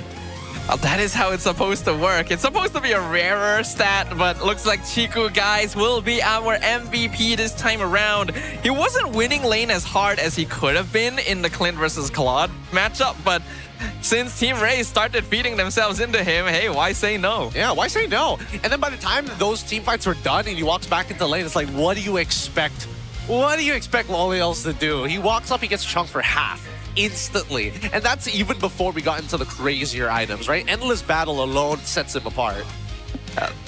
Yeah, he's nearly full build already. He has that Malefic gun, so he can even shoot from further range. And there's not enough backline dive from Team Ray since Hilda already dropped off the face of the map after a couple of deaths.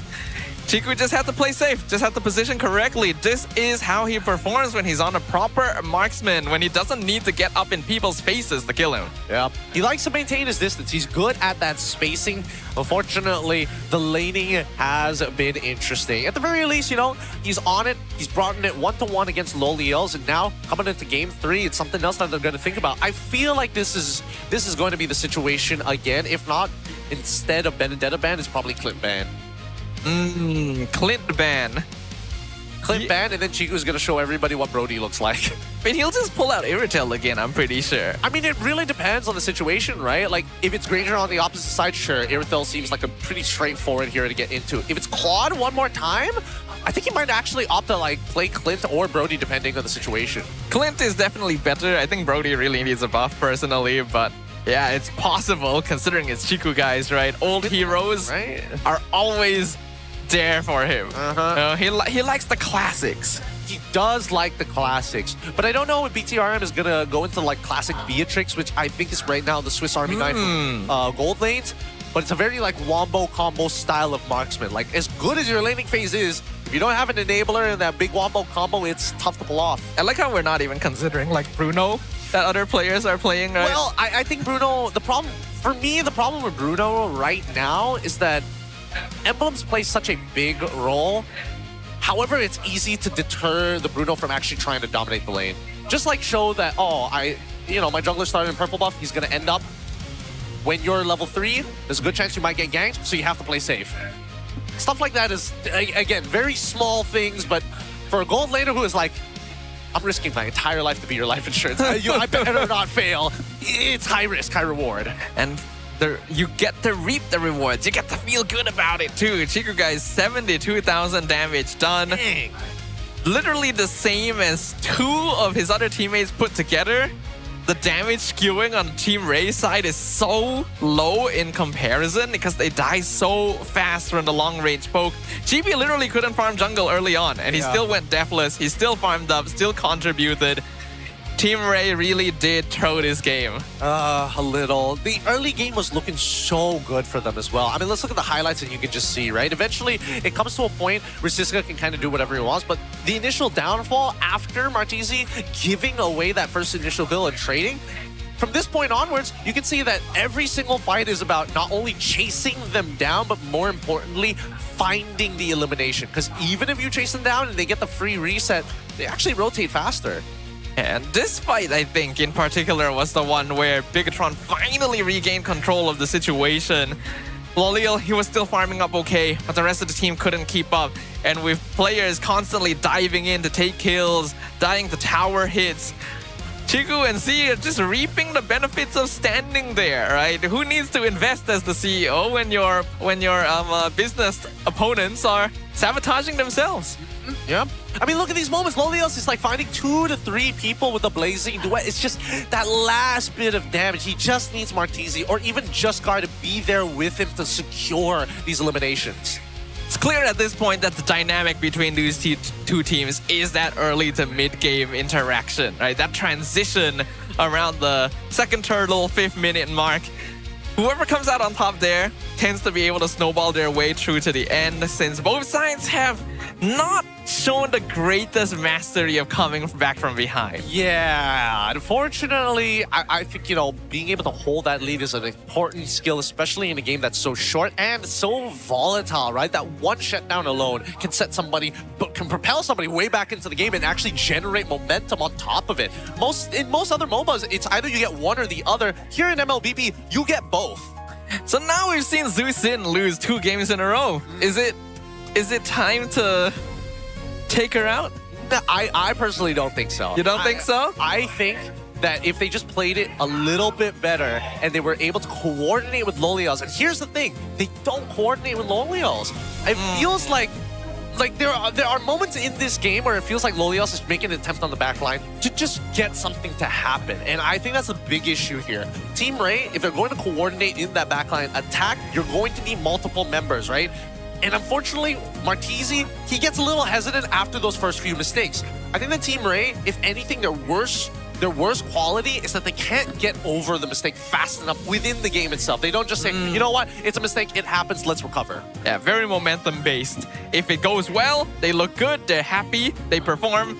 If not, things go downhill very, very quickly, and you see them just constantly try to get kills when it's not the best idea. It may not be the best idea, but for you guys at home, there's an even better idea for you guys. You ever heard of the Caillou X MLBB cards, which are now available at the MPL booth right now? I'm going to crack one open for you guys just to see what it looks like. The MLBB collectible cards, Hand of Destiny version 1 of the MLBB collectible cards, Origins of Legends. They've got limited stock and freebies. For full box purchases, come visit the booth and get the cards on site. We got the Martis here. Yeah! We've got the, I think that's Zhu Xin. Oh, Zhu Xin, nice. Husky will like that. You will like that one. Oh, whoa. Ooh, what's that? What is this one? It is a Lucas one, a special Lucas one, taken and snapped by the man Marcel himself.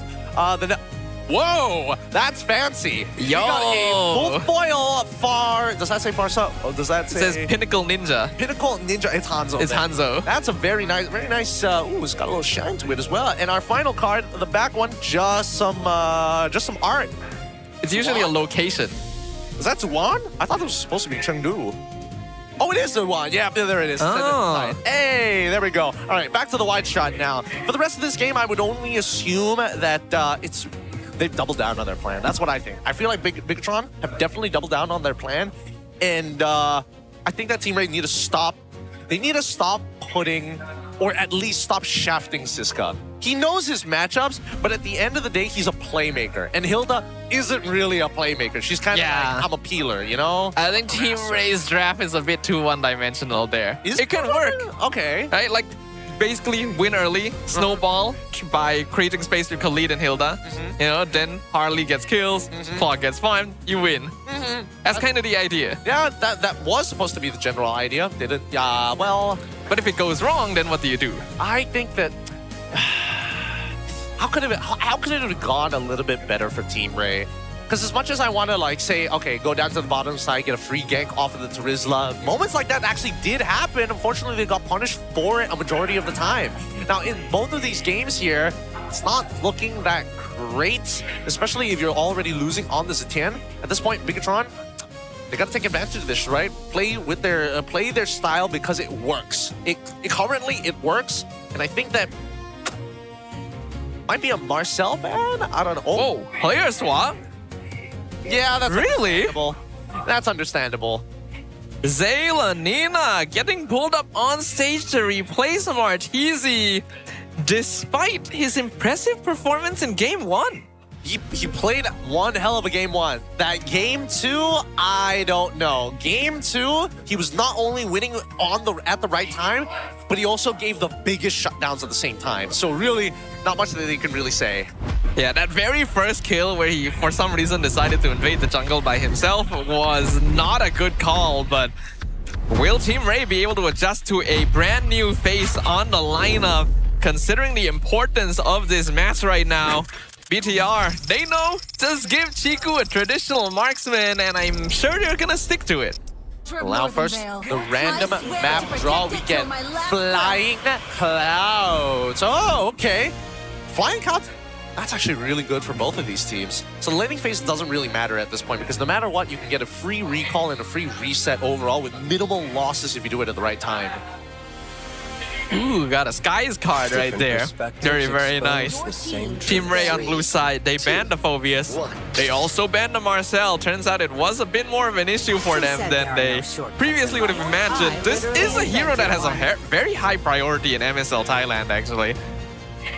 Oh, really? Yeah, it's like their most banned hero. Wow, okay. It's like they're picking things up. They're picking things up fast over there.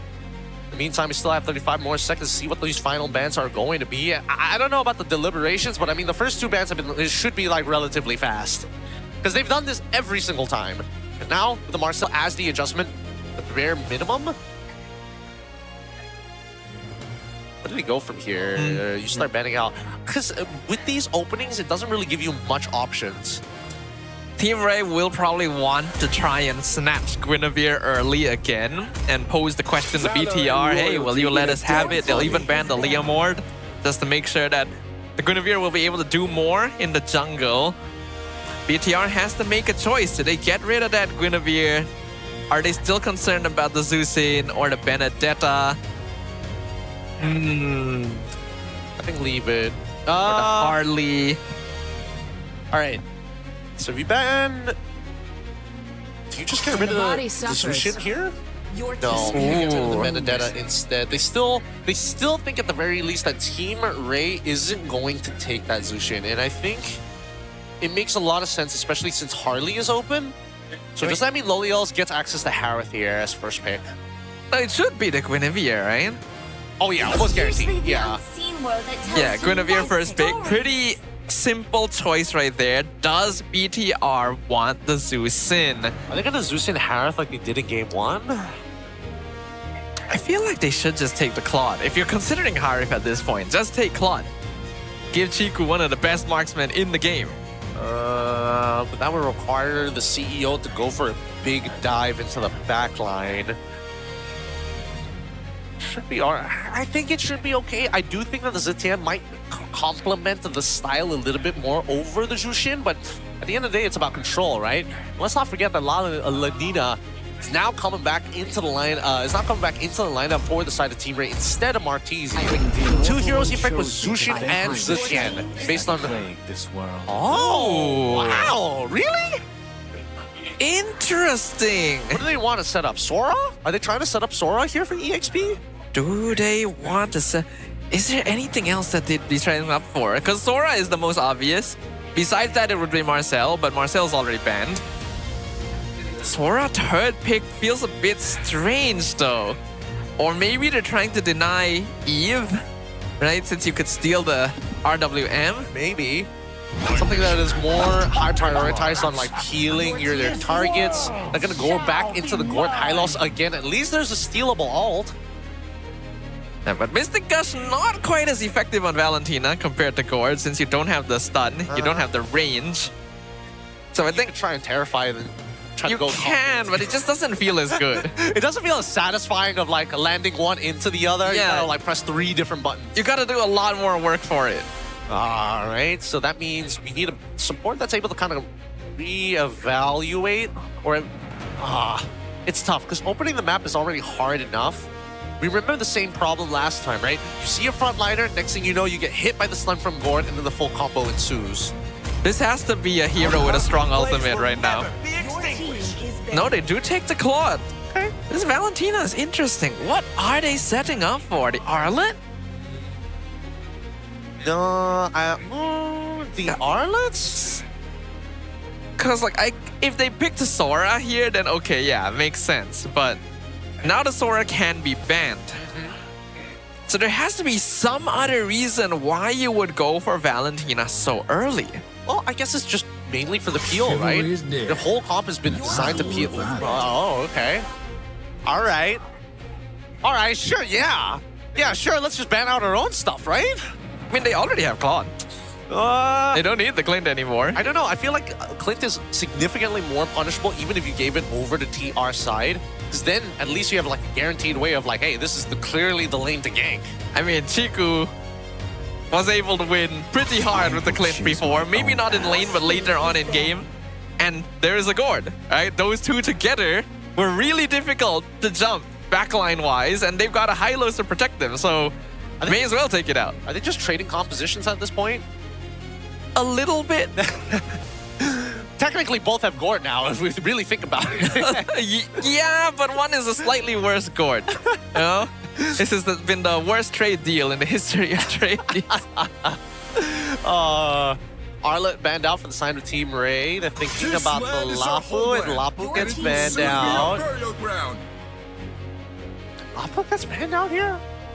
I guess it's just comfort, right? They're getting rid of Siska's playmakers so that he's forced onto heroes like Hilda, Uranus, that can't do quite as much. The Sora does eventually go away, along with the Arlet, so Team Ray has the same thought process we have. These are usually the heroes you would want to pick if you grabbed Valentina. I don't know. I feel like the Valentina is so strange. It's so very strange, but it also works as a deterrent at the very least, right? Because at least it tells Team Ray to not go for the Sora early on, but it really didn't matter, right? Because they still wanted to deny. It's the same exact plan from game 1 all the way into game 2, now coming into game number 3. Just have a mid duo that can sort of sustain and kind of play a little bit off, get your power pick and just play to peel. Well, it is a pretty solid mid-duo now from BTR. Gatot and Valentina clear wave perfectly fine. And then the AOG is a good way of cancelling out Mystic Gush. So the Gord gonna have a much more difficult time this time around compared to how when Z was playing it. Team Ray needs more tools to potentially protect this, and they also need more reliable lockdown for this Claude. The Violet Requiem is not enough, in my opinion. They're going for the Obsidia and the Terizla. Guaranteed scaling. Claude and Suyo really struggle against this pick. Same goes for Valentina as well, if caught by the Hunt of Bone. Yeah, pretty solid comp coming out for the side of Team Ray. They've got ways to play for the high ground. They've got initiation, counter-initiation, and most important, the only real issue is Obsidian as well as Gord. If they die early, it's gonna get really tough unless they find the tempo breaker. Yeah, so I think BTRM should try to go for something that could win out that EXP lane early on if possible. We already saw how well Hilda performs in the matchup, but it might be a bit risky. Oh! EXP Valentina! Alright, sure. I think that should be okay overall? I don't know. This last minute change here. Last minute change into the Terizla matchup. How does that actually go? Well, you do outrange Terizla.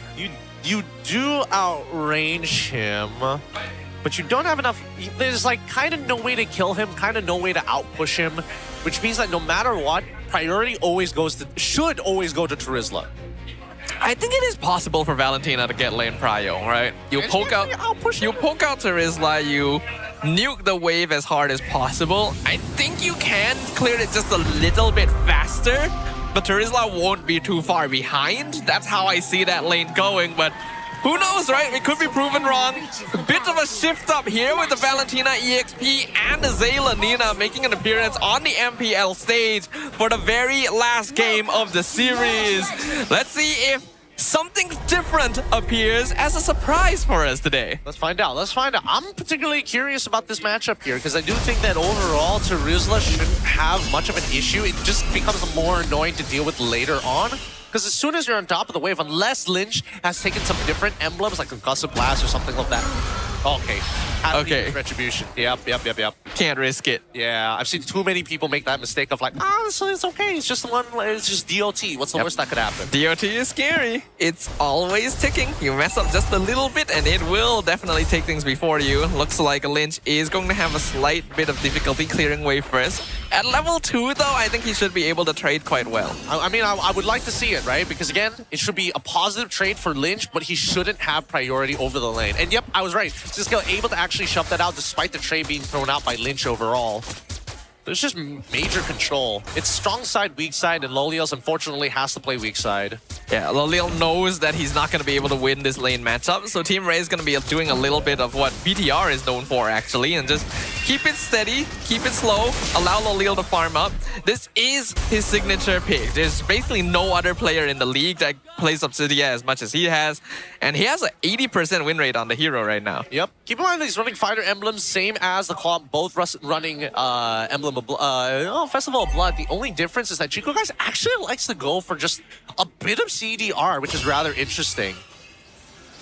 It is a pretty classic option. CDR, never really a bad stat. Oh, Violet Requiem, they found one in the river. Lyn's gonna get knocked up, but no follow-up, and Rassi's gonna be there to just heal him back with a Revitalize. Seems a little early. Pretty good, but now they have access to penalty zone.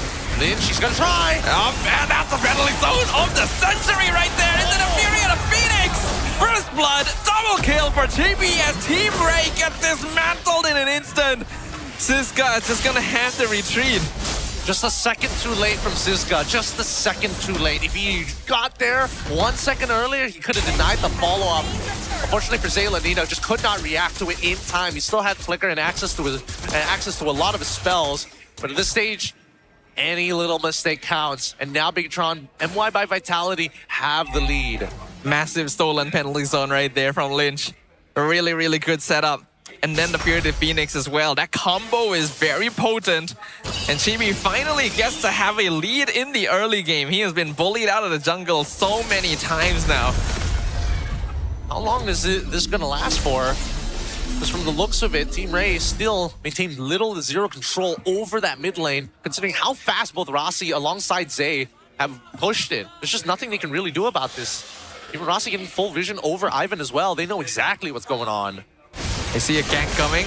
Penalty zone does Catalyst on the edge into Mystic Gush. 3-man gank, and they secure the Valentina. Yeah, unfortunately for Lynch, didn't have his flicker. Couldn't get the second part of his dash off, especially with the penalty zone on. Oh, Ivan trying to hold the wave here at the cost of his life. But Zay is able to clear it up. 50 more seconds until we see the next turtle, and it's pretty stagnant overall, right? Standard rotations, very minimal contact between the teams. They're really just playing to make sure that they wombo combo better than the other. Yeah, both sides have pretty strong combinations, right? We already know the penalty zone Fury of the Phoenix, and then we got the Violet Requiem into the Mystic Gush as well. So Team Ray can make things happen if they stay together. The lead is not too big against them yet, but they do need to stop Chibi before he snowballs too much. Chibi taking his time. Oh, all right. First item, Oracle on the Valentina. Yeah, again, it's gonna be Lynch playing full tank, right? He is running the Brave Smite, making sure that he stays as healthy as possible in a lot of these situations. This is gonna be the major. Oh, Mystic Gush on Z, flickers forward as well, drops him down to 10%. Zetian will survive. But that is one man down for BTR. That allows Discard to get started on the Turtles. This guy's here. He'll keep an eye on Lynch. Penalty zone is stolen.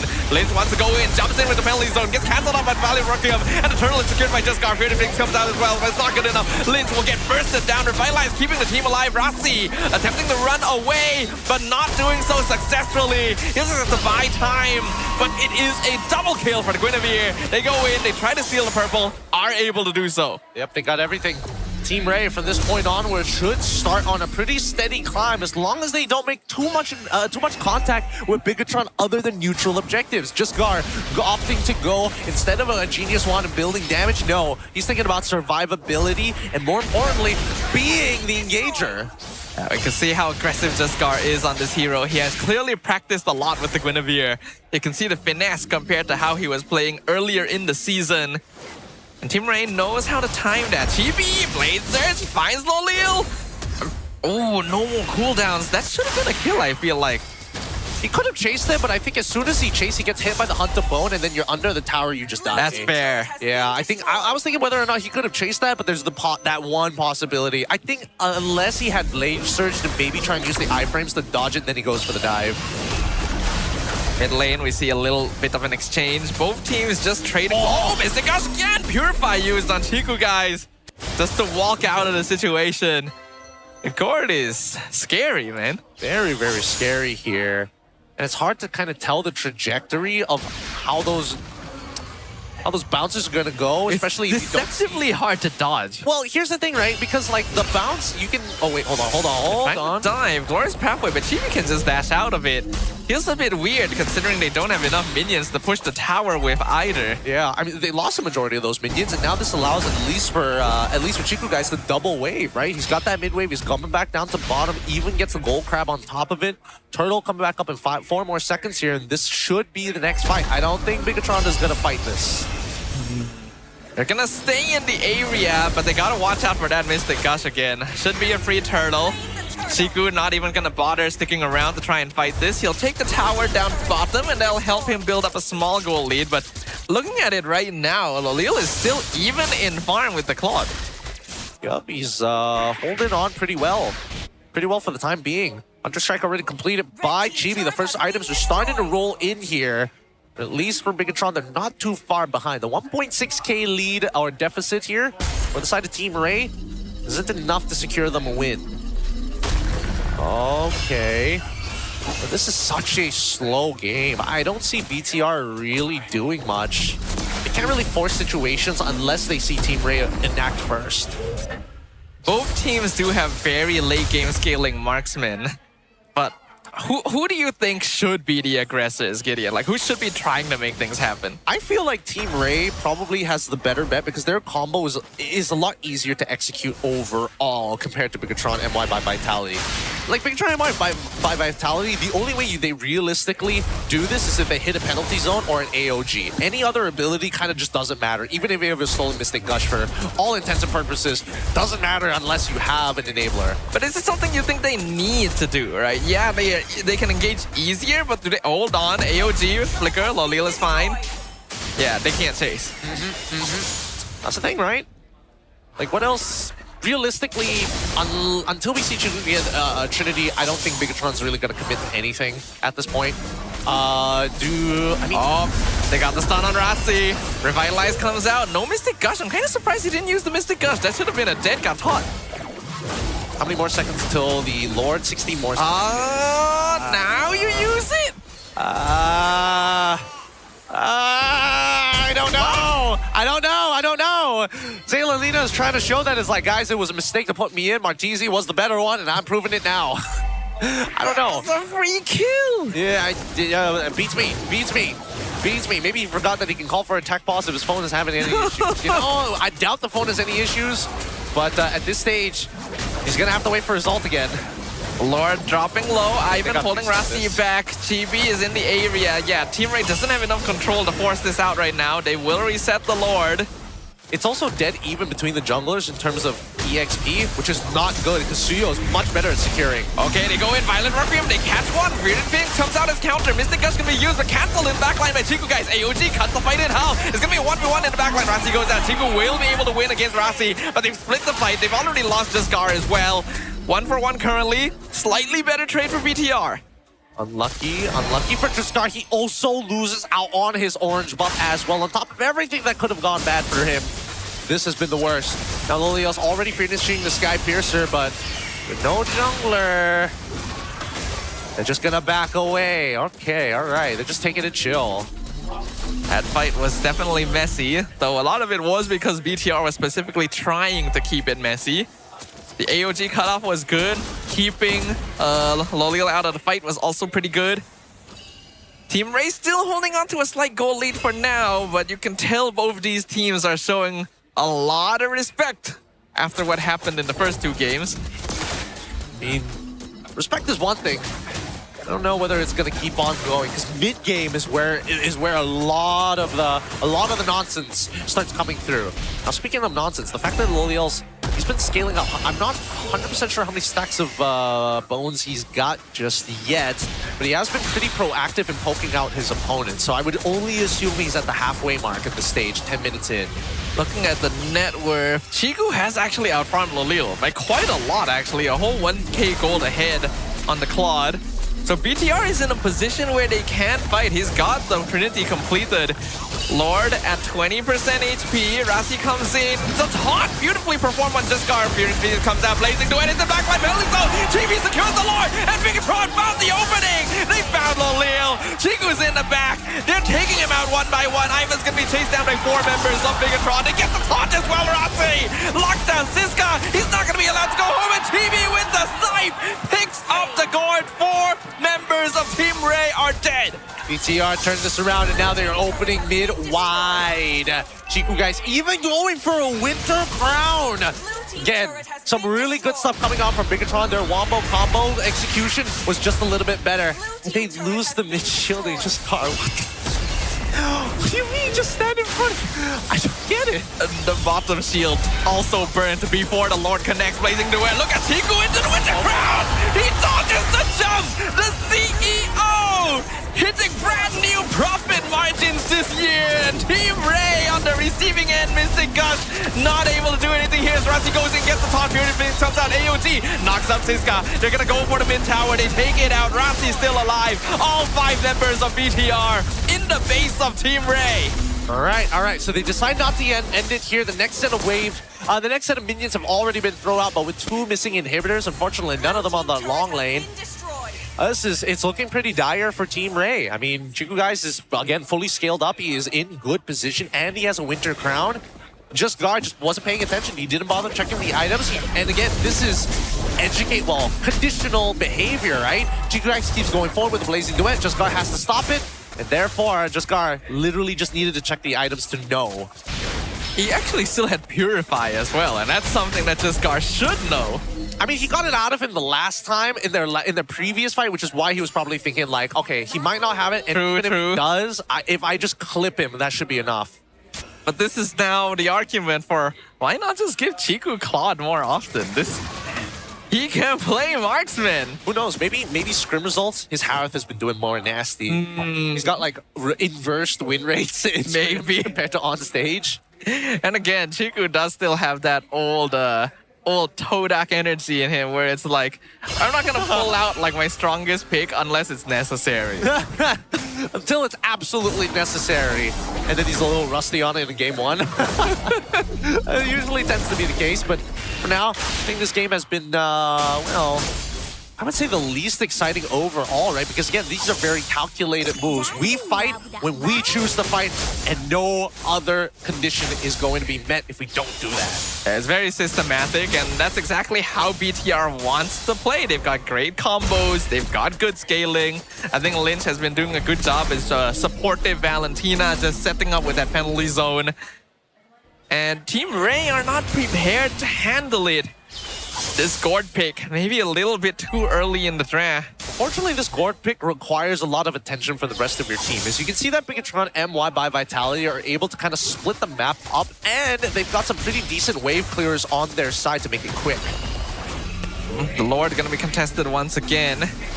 It is down to 40%. I don't know if they want to really force this out right now. Both teams are on either side. Team Ray, they're trying to blitz it. AOG comes up here to Phoenix. Lynch with the flicker penalty. So catch to say.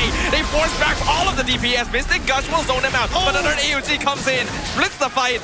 Team Ray able to get away from it though. No casualties on their side. They were able to secure the Lord as well. Honestly, I'm starting to see this vision of the Valentina going into the EXP. Because most EXP laners, after a flicker, like Terizla, flicker penalty zone, you can't close the distance after that. And unfortunately, well, in this case, Lynch can. He can keep chasing Loliels if the time is right. And especially if he's below 50%, there's a good chance causing a Terrify could end his career. Yeah, he is on full tank build as well. Oracle, Radiant, Chastise. Mystic Gush does some damage, but I really feel like it's being dropped preemptively. I think it's fine. It is on a relatively short cooldown overall, but now they're not going to be able to break this 2-1 just because they nearly got a pick. I mean, Loliels does a good amount of damage and is farming a lot of bones at this point, so his on-hits are going to hurt. However, Bigatron, they can defend this pretty easily. Bigatron just needs to avoid giving shutdowns to Loliel at this point, right? You got 3 kills on Chiku, 4 kills on Chibi. As long as they don't give up unnecessary deaths to this Obsidia, they're still fine. But Team Ray is going to be trying to set up those situations. They want to funnel him as much as possible. Did he see Chibi there? I think he saw the animation for sure. He's going to check right now. Yeah, see? Very close. Yep. Holy cow. Luckily, the one thing I absolutely hate, and I wish they fixed this sooner rather than later, is adding Fog of War. Or at least, can we not be able to see the Lord if somebody's doing it? Like, especially, you see the animations kind of like flash up. I think that's ridiculous. You really should have to go and get vision yourself somehow. Yeah, I mean, if they want to make that a core mechanic of the game, fine, but at least give us like sentry wards to kind of like compensate. Imagine having to put down wards in MLBB. Hey, imagine having 2 battle spells. Baby. As a jungler, oh my god, imagine having retreat. The possibilities. God, that would have been so nice. So many junglers would be enabled just by having that second battle spell. Dude, having that second battle spell means that Obsidia becomes obsolete at that point. Because now she can't just punish junglers anymore. You can just be like, oh, what am I going to do? Flicker on top of you and kill you. Yeah, it's honestly just not possible because everyone's just going to take like Flicker Purify. They found the Hunter Bone on Chibi. Feared Phoenix comes out, good zoning though. Loliel not going to full commit. That was an opportunity. Was that not a full commit angle? Unless we see Zaya like... well, to be fair, Zaya did rip the ult. So I guess Loliel made the correct decision at the end here. Luckily, we have the God Eye, so we literally see everybody's position. Fortunately for Team Ray, not the same level of awareness. Gonna clear bot side, but Lord is about to come up. How the heck is Team Ray gonna contest this? Luckily for them, it's not in the long lane. It's a little easier to housekeep. I think they're about to lose their long lane here. Yeah, they have Chibi being sent up there to shove it out. Forcing Team Ray to make a decision quickly. Wait, hold on. Mystic Gush. What? They're not pushing the lane. They're coming through. They just got take the Lord. What? Purity Phoenix used AOG. Good cut off in the back. Like it's 2-man knockout. Revitalize healing them, but the Blaze Druid is way too much. Violent Requiem on 2. Siska doing work right now. Team Ray, they found Chico. Guys, it's a shutdown. Loliel goes in. Hunter Bone picks up 1. Chibi runs away. Lynn's gonna be the sacrifice. Rossi taken out, surrounded by 4. Double kill for the Obsidia. Team Ray with the turnaround. What did I just watch? What was that? How did they whiff that so bad? Let's look at this one more time. And then they skipped the part where it actually mattered. No, I don't need to see the fight. It's the build up to the fight. Why was there so much hesitation from Bigatron? I don't understand. They had the setup. They just needed to show themselves, or at the very least, don't show Rossi. Oh, and now they're in the base. Over. The turnaround in an instant. Chibi's the only one left. Team Ray, who could have seen this coming? A single missed shot call location. And BTR throws away a victory that should have been theirs. It was so winnable as well. It was so winnable, Chiku. Hit that blazing duet. They just need to sit in it for 3 seconds and he basically gets an entire Savage by himself. Oh my God. What a whiff. Oh, they forced it. God. There was definitely a moment of panic there. They wanted to send Chibi up to push the wave. Then they realized the Lord is dying faster than we thought. And instead of giving it up and delaying the game, they thought, no, we have to fight. They got the Lord. We have to kill them now. They commit everything. They get caught in the penalty zone. It's a terrible cascade of circumstances. Better question, why the heck is Rossi not with the rest of his team or at least hovering around the mid bushes? I think that's the important part here. Because without Rossi, they immediately knew once he showed up on that bottom side that this is a 3v4 scenario. I'm going to think about this a little bit more. I'm boiling over. I'm going to throw it over to Rose to have a conversation with our winners, Team Ray. Terima kasih kepada caster-caster kita. And guys, 2 berbalas 1 untuk Team Ray menentang dengan BTRM by Vitality.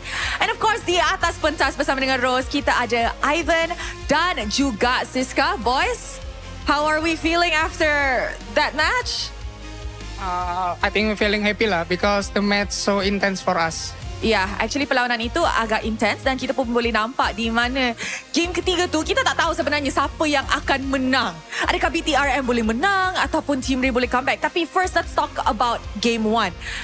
Ivan, game 1 nampak sangat-sangat clean daripada Team Ray, especially kalau kita comparekan perlawanan ini dengan semalam punya game.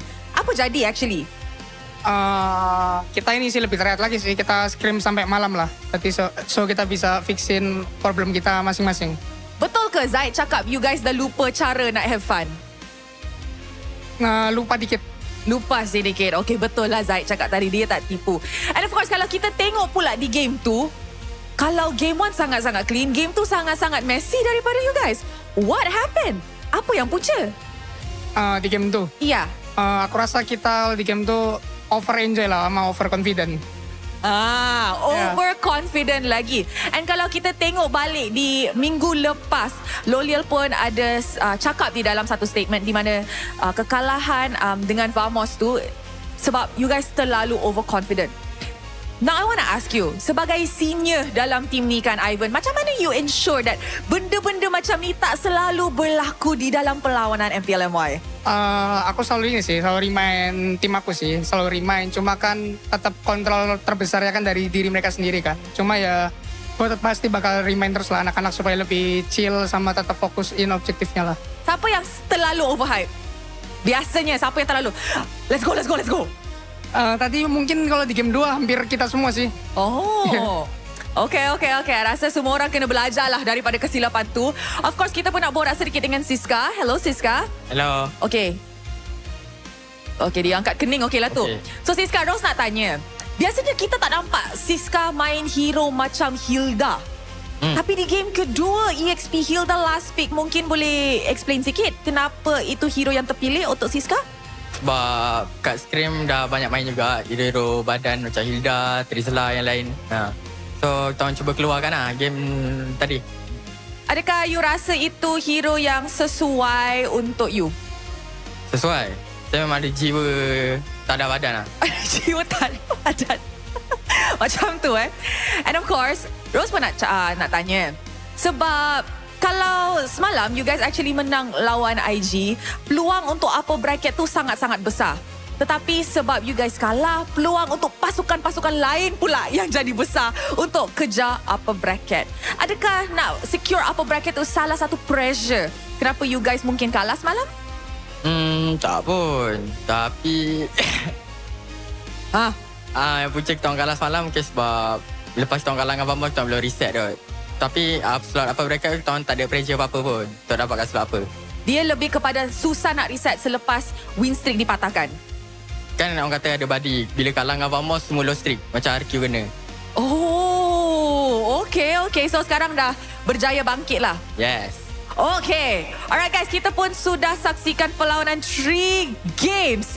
I rasa ni Rose curse lah tadi sebab Rose cakap kan nak 3 game. So sekarang ni, agak-agaknya siapa yang MVP perlawanan ini? Alright guys, mari kita tengok MVP perlawanan ini in 3, 2, 1. MVP jatuh kepada...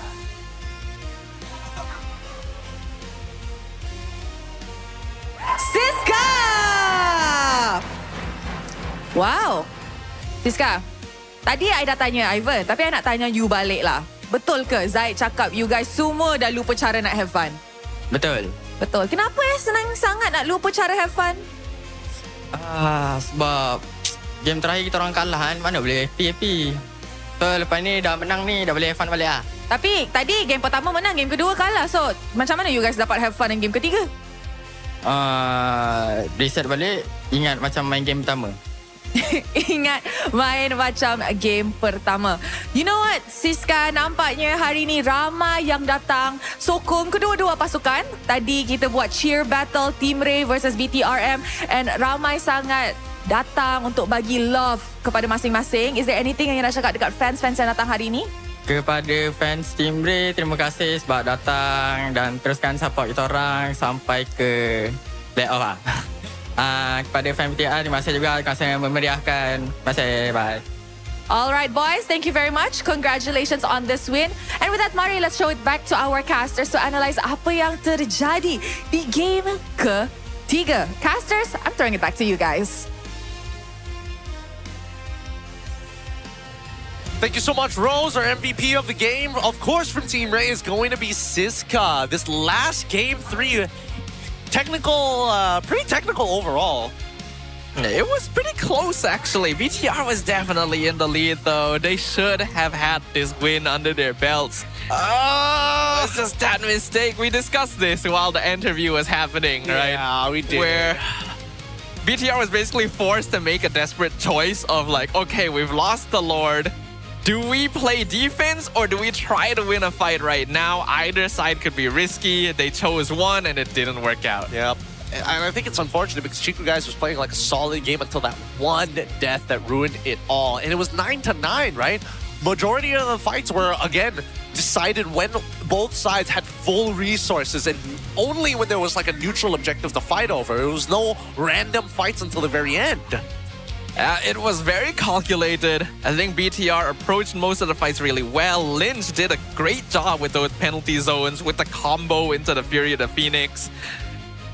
It really was just that one mistake. Gotta give props to Team Ray. They made sure they were never too behind. They still got pickoffs here and there. Lolil was farming very, very well. If not for that, they wouldn't have been able to win that last one.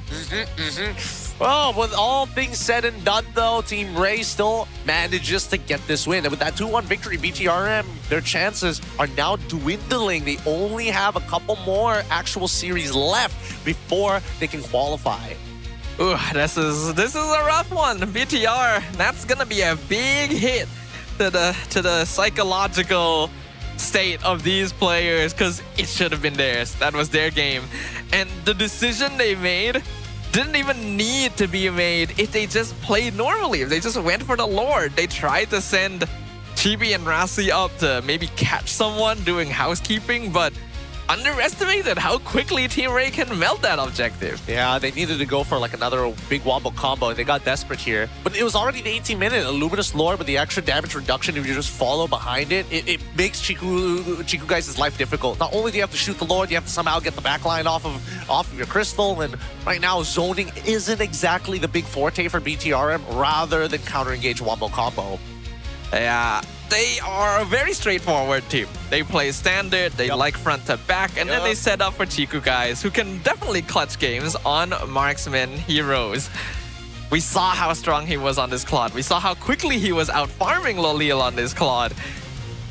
It's a hard situation to analyze because it really was just that one misplay. Yeah, I mean, that's why Chiku guys is our defeated MVP of this game, because really, he was already swapping out items. As you can tell, he's already got the Wind Talker in his hands, previously having at least one Winter Crown to dodge just Gar. But unfortunately, Winds of Nature is still a hard counter to this Claude, making it very easy for at least one outlet to be denied by Loliels in those last fights. Blaze into it, don't have to worry about it. And Chiku tried to go in. The AOG setup was good, actually. The positioning of it cut off Team Ray perfectly. But they were prepared to counterattack. And I think Bigatron got a little bit too desperate to try and rush in to win. Got all caught inside the Violet Requiem combo, and then it was over. Yeah, I mean, just look at these consistent engages and re-engages. Both comps wanted to play a very, very similar style. And despite the Valentina coming into this matchup against Siska, honestly, Lynch didn't fall that far behind and still made almost just as much impact. Yeah, I really like the way Lynch was playing this game. He knows his job. He builds full tank. He's just there to eat damage, sacrifice, get the setup for the Fiorid Phoenix, and then everyone else will finish off the rest. That's how Bigatron was winning most of these. You can see these situations, the way they split up the fight, the way Chiku goes into the back line and punishes.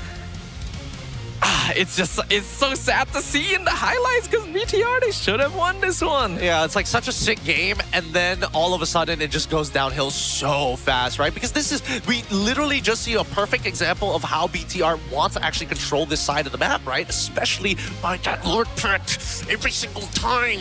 But then at the very end, it just doesn't go the way that they were looking for. Let's look at the way they dive here. This was such a good play from Chiku as well. Bait out Jesgar, you get the inhibitors. This, though, was the call. AOG, great. Fiorid Phoenix got the stun, but they all group up. Then Siska jumps in, 3-man penalty zone into the Violet Requiem, and it all falls apart because Lolil is still alive in the back. Chiku is down for the count. And you know what happens when one marksman is alive when the other isn't. Yeah, but just look at him eat away. Lolil's getting a full dinner here. God, literally. Really unfortunate. I think this is by far the most disappointing game in a sense that it's just that last sequence. Everything building up to that last sequence was going swell. Clear identities, clear logic behind it. One bad play, just one bad play. And I thought honestly that maybe Lalina might make another mistake on this board again. Honestly, played a much better game 3. Yeah, well, some of the early Mystic Gush were a little questionable. Yeah, a little strange, but you know, just warming up. Should have been guaranteed kill on the Gatot and then lasering the bush afterwards instead. Not one of his finer moments. But he recovered from that. He did make a better adjustment later on.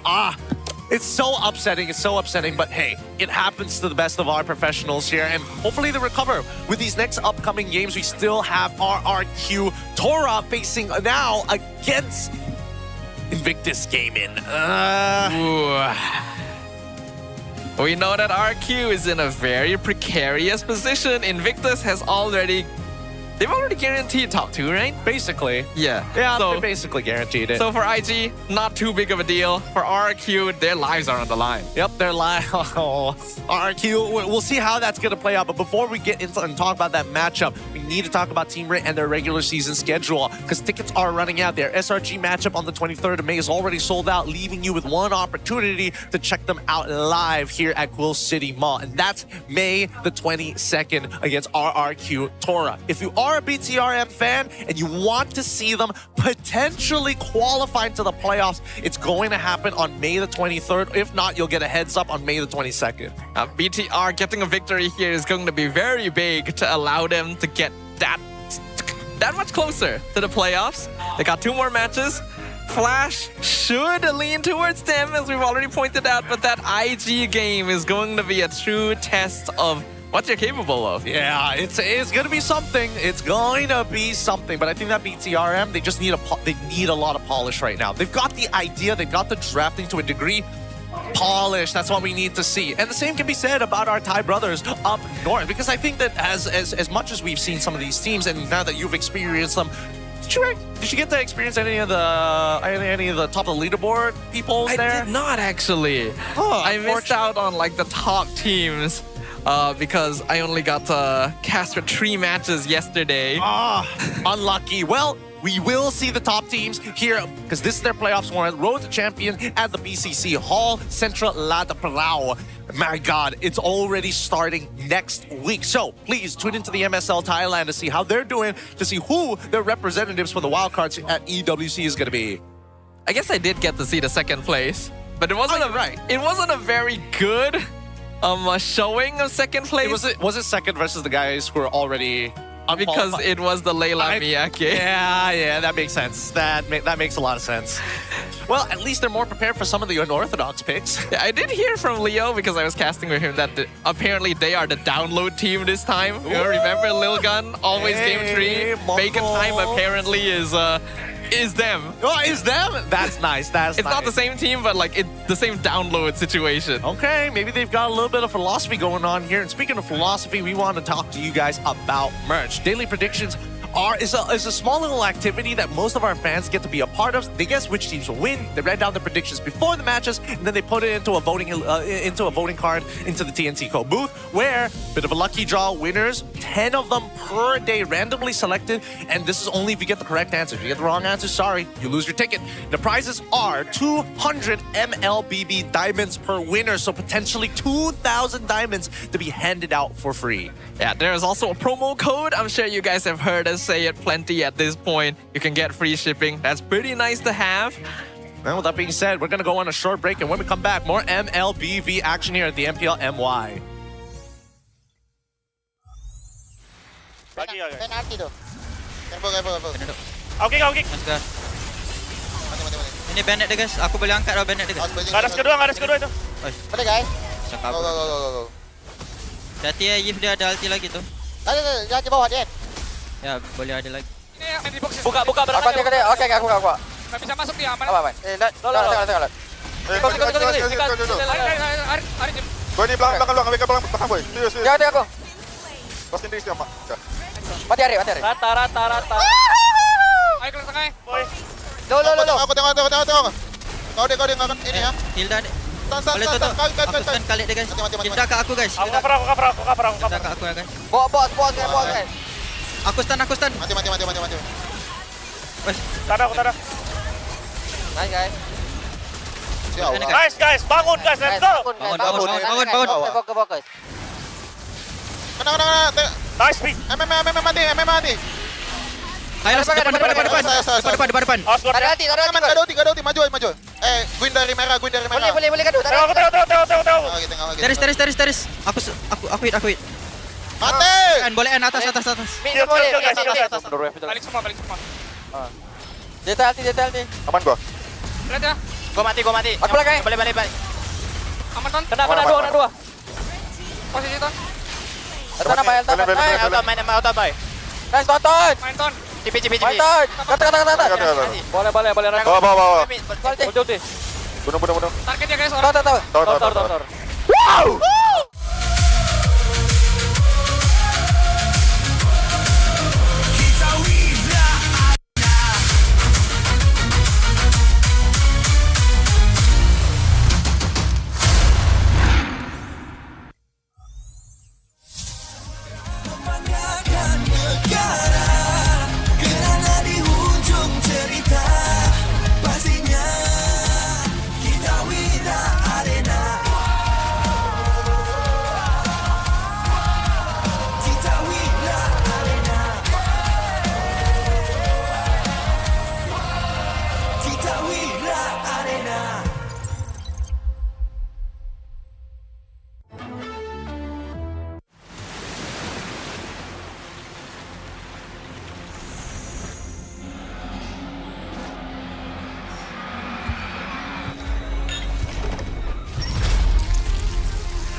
We believe breaking the limits is our key to success. We specialize in sales and merchandising within the gaming and streetwear industries, where we blend the high-energy world of gaming with the cutting-edge style of streetwear. At Todark Culture, we serve corporate service packages, rental or own package, event sponsorship and collaboration, and employee wellness program. We've helped others break the limits. Are you next?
MPL Top MY dibawakan khas daripada Tora Gaming. Gimana ngelihat standings yang sesuai ekspektasi? Invictus Gaming, waktu diorang nak secure that second title, diorang dah ready untuk main dengan 1-4. Cultured by Tora.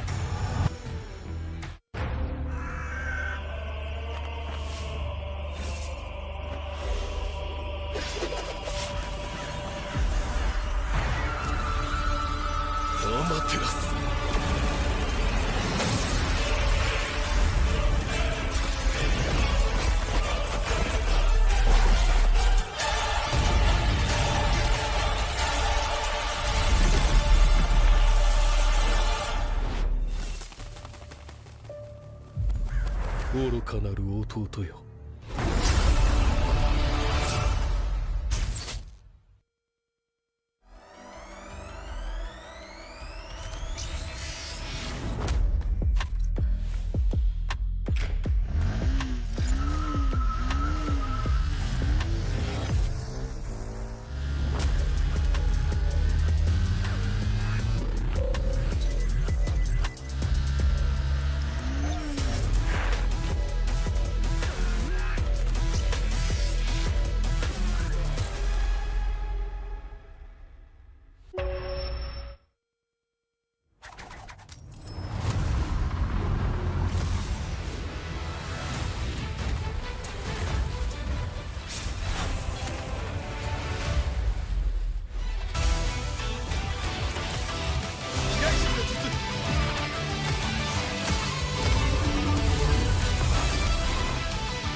Tonight is movie night. Cerita apa you suka? Contoh macam cerita makan-makan ke, macam dia ambil makanan ni kan?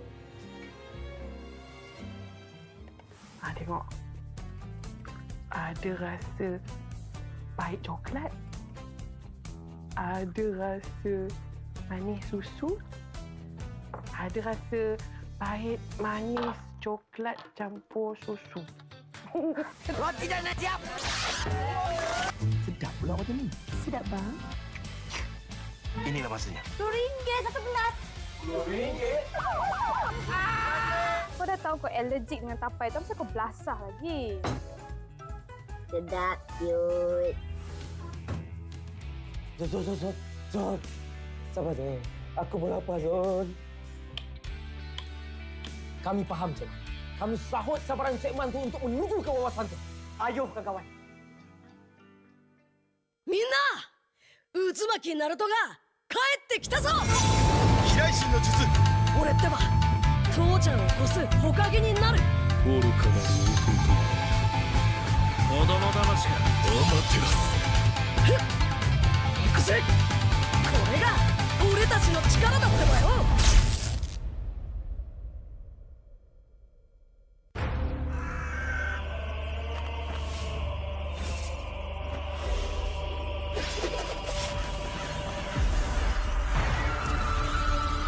アマテラス。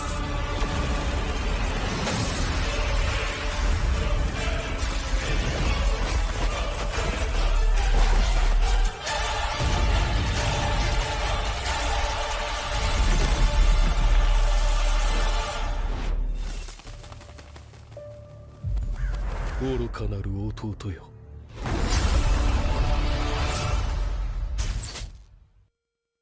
Saya tengok ending semalam. Tak ada tonton. Tak ada tonton. Tak ada tonton. Tak ada tonton. Tak ada tonton. Tak ada tonton. Tak ada tonton. Macam ni baru boleh kawan.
巻ナルトが帰ってきたぞ飛来神の術俺ってば父ちゃんを越す火影になる愚かなる奥義子供騙しかアマテラス行くぜこれが俺たちの力だってばよ。Anda kembali bersama saya Poji dan juga orang yang kuat di dalam scene e-sport ni sendiri, Kuja. Apa khabar Kuja? Alhamdulillah sihat. Alright Kuja, kita nak menghimbau kenangan sekejap Boleh. 9 tahun lepas Kuja pernah bermain di MSC dan masa tu ada kumpulan IDNS. So Kuja ada tak apa-apa sejarah ke, pengalaman ke bersama dengan pasukan-pasukan diorang? Okey, IDNS short form dia, dia punya full name dia adalah I Do Not Sleep. Tak tidur? Memang tak tidur. Memang kita orang bersama-sama dulu main rank sama-sama dekat rank waktu tu. Memang berkawan rapat lah dengan orang. So memang ada sejarah juga lah, pernah main sama-sama. Memang sangat rapat dengan bertanding orang. sama-sama. Bertanding bersama-sama dan masa dekat Indonesia waktu tu pun memang kita orang banyak keluar sama-sama pergi makan semua. Diorang champion? Diorang champion. Hebat IDNS. Betul. Tapi IDNS ni tim daripada Thailand. Puja tahu tak sekarang adanya MSL tu, MLBB Super League yang baru buka dekat Thailand. Serius lah? Serius. Puja ada tak apa-apa macam pendapat untuk scene yang baru dibuka dekat Thailand ni? Okey, sebenarnya saya happy lah untuk komuniti dekat Thailand sebab diorang dah berpeluang untuk bertanding secara lebih orang kata apa, agresif atau lebih aktif. Dan untuk kawan-kawan saya dekat sana yang mana yang pernah bertanding pada zaman-zaman dulu diminta untuk kembali semula sebab kita orang rindukan IDNS yang lama. Dan of course ada beberapa player yang masih aktif dan saya mengharapkan diorang terus sukses kat sana lah. Dan ini adalah peluang yang terbaik untuk komuniti Thailand untuk bangkit dan tunjukkan balik kekuatan diorang semasa MSC yang pertama. Faham. Maksudnya diorang pun ada kehebatan dan kelebihan masing-masing. Betul, sebab kalau saya rasa diorang lebih ke arah mekanik lah sekarang sebab kita sekarang lebih ke arah makro punya playstyle. Diorang masih start dekat mekanik. So mungkin diorang nak kena improve untuk mekanik untuk makro punya playstyle untuk compete dengan kita orang lah. Sebab soalan saya yang ketiga, saya nak tanya Kuja, apakah bagi Kuja yang Kuja nampak perbezaan paling ketara di antara playstyle untuk Thailand dan juga Malaysia? Okey, macam yang saya cakap tadi adalah saya rasa diorang mekanik kita lebih kurang sama sebab bagi saya majoriti mekanik punya user memang tak jauh beza. Cuma makro je yang menentukan macam mana kita nak bawa game plan dan gameplay kita tersendiri. Dan saya rasa Thailand disebabkan dia baru aktif untuk MSL, betul? Untuk season yang pertama, saya rasa diorang kena lebih fokus pada makro untuk nak bersaing dengan region-region yang lain. Dan saya mengharapkan korang sukses. Okey, tapi kan bila macam Kuja cakap ada tengok kawan, diorang pernah buka liga yang baru. Kuja tahu tak? Ada juga info yang menariknya. Untuk MSL kali ni kan, champion dia kita akan hantar pergi ke wildcard untuk EWC. Wow, tahniah. So directly dapat terus wildcard Directly dapat. So untuk benda ni sendirilah, adakah Kuja rasa adalah satu benda yang bagus untuk scene diorang dan juga untuk fan diorang secara menyeluruh? Okey, of course benda ni memang sangat bagus untuk komuniti Thailand seperti saya cakap tadi. Cuma bagi saya lebih happy untuk Mobile Legends sendiri sebab dia telah membuka lagi besar cabang-cabang di serata dunia dan saya mengharapkan lebih banyak lagi negara-negara lain yang terlibat untuk kita besarkan dan kita majukan komuniti ini bersama. Baik. Itu sahaja daripada saya. Anything nak shout out kepada kawan-kawan IDNS kalau diorang tengah tengok benda ni? Okey, untuk IDNS yang semua nama ZZ kat belakang, mungkin saya tak ingat sangat lah. Mungkin saya ingat cuma Amzi dan Frame TZ, saya tak ingat lah. Tapi memang kalau tengok muka saya memang kenal. Saya mengharapkan korang comeback. Dan untuk komuniti Thailand, all the best. So sekarang you guys dah ada platform yang sangat-sangat baik untuk you guys tunjukkan bakat. Dan saya mengharapkan korang terus maju jaya ke hadapan. Dan jumpa di international. Good luck guys, all the best. Terima kasih Kuja. Itu saja daripada saya dan Kuja. Kita jumpa kejap lagi. Sawadee. Rasa keping je.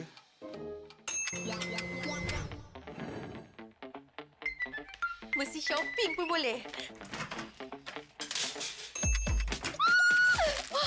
Siap ada diskaun lagi.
ditelan air mata. Selamanya ku takkan dibawa perjalananku sampai ke puncak. Dalam perjuangan, bila hati terang menyala, setiap luka jadi kekuatan. Pengorbanan yang jauh ujungnya. Sudah tiba masanya melangkah takdir, jalan yang gendir ku tempuh. Bangkit bersama kita juara, membanggakan negara. Kita kawan pentas dunia, Wira Arena. Bangkit bersama kita juara, membanggakan negara. Kerana di hujung cerita pastinya kita Wira Arena. Kita Wira Arena.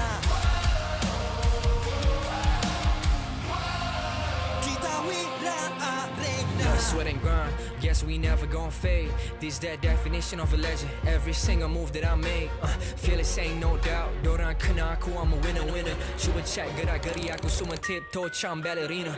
Genggam bara api, biasa berjadi arah. Mimpiku mula menjadi, tiada siapa je yang halang. Kalau bikin hari-hari, benda susah jadi senang. Segala cabaran aku ready, masa depan aku terang.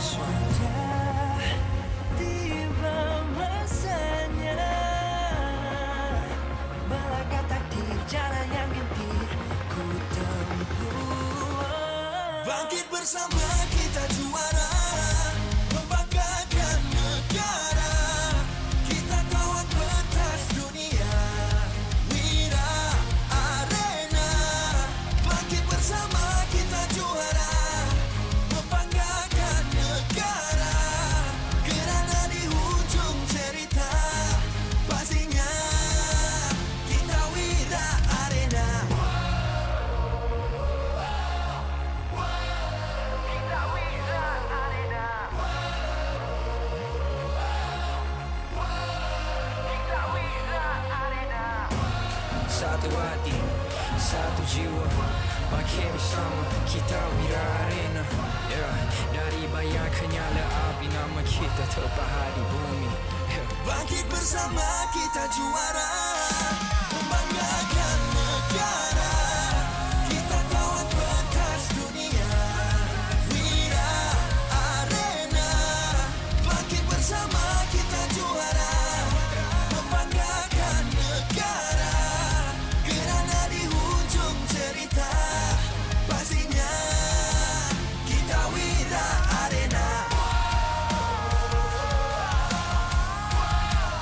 Kita Wira Arena. Kita Wira Arena.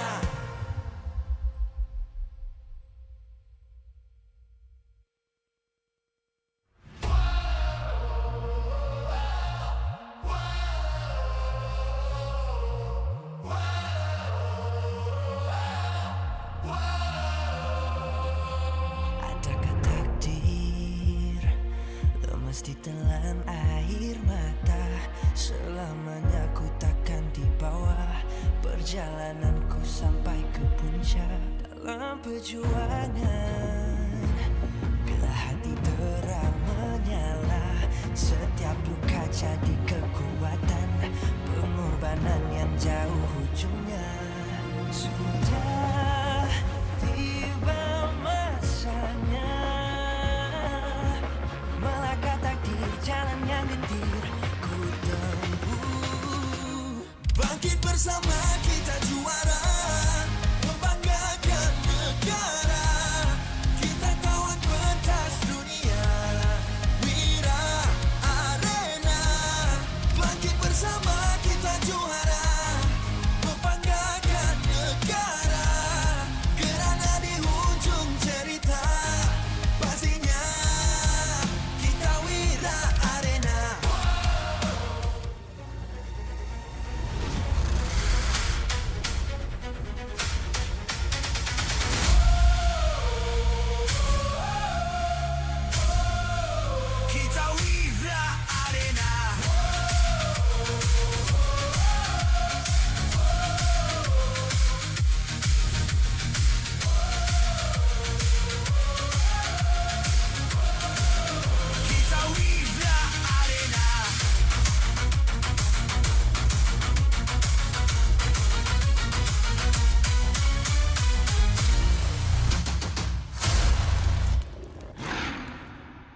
MPL Malaysia Season 17 is powered by Moonton.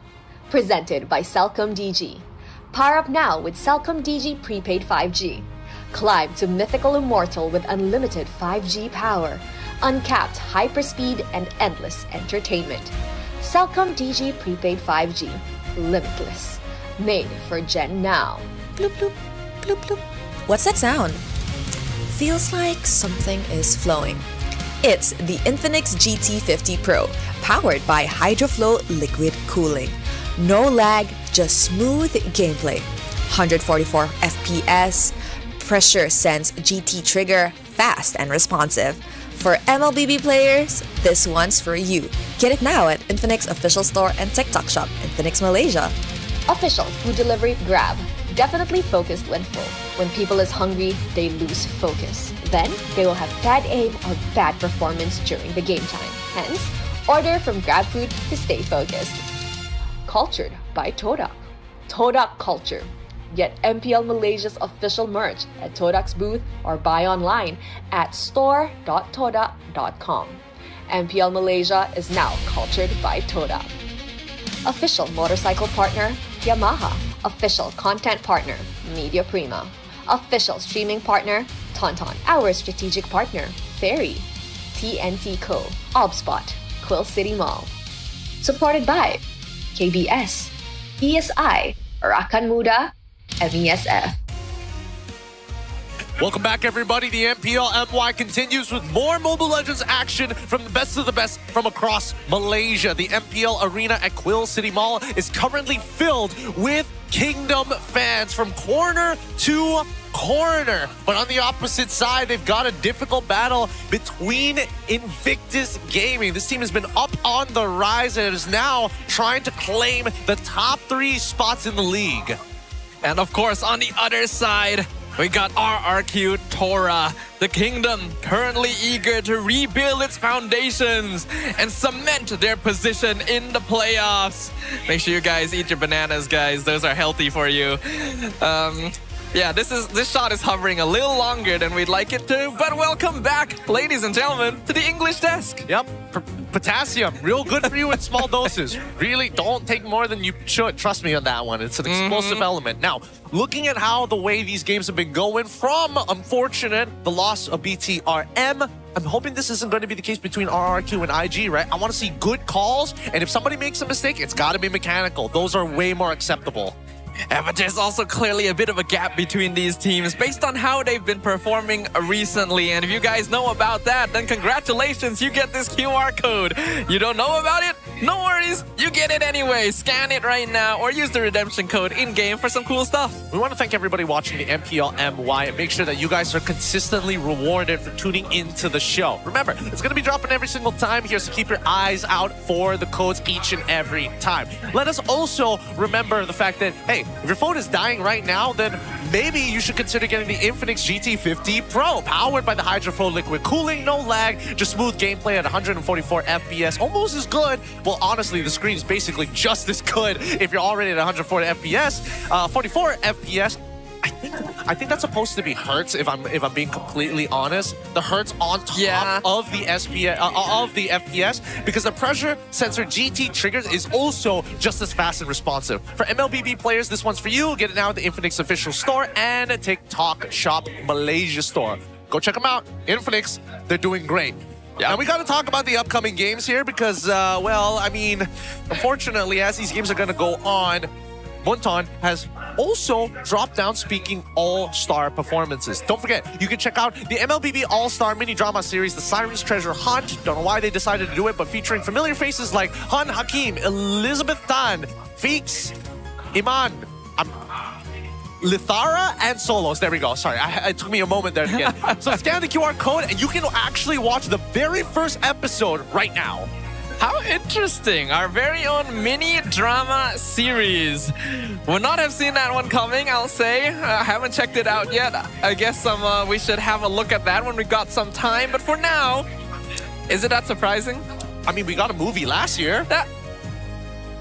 I guess so, yeah. We got the Game of Life, so like... But is that our movie? You know, that's more Solo's movie. It's like MLBB MLBB adjacent.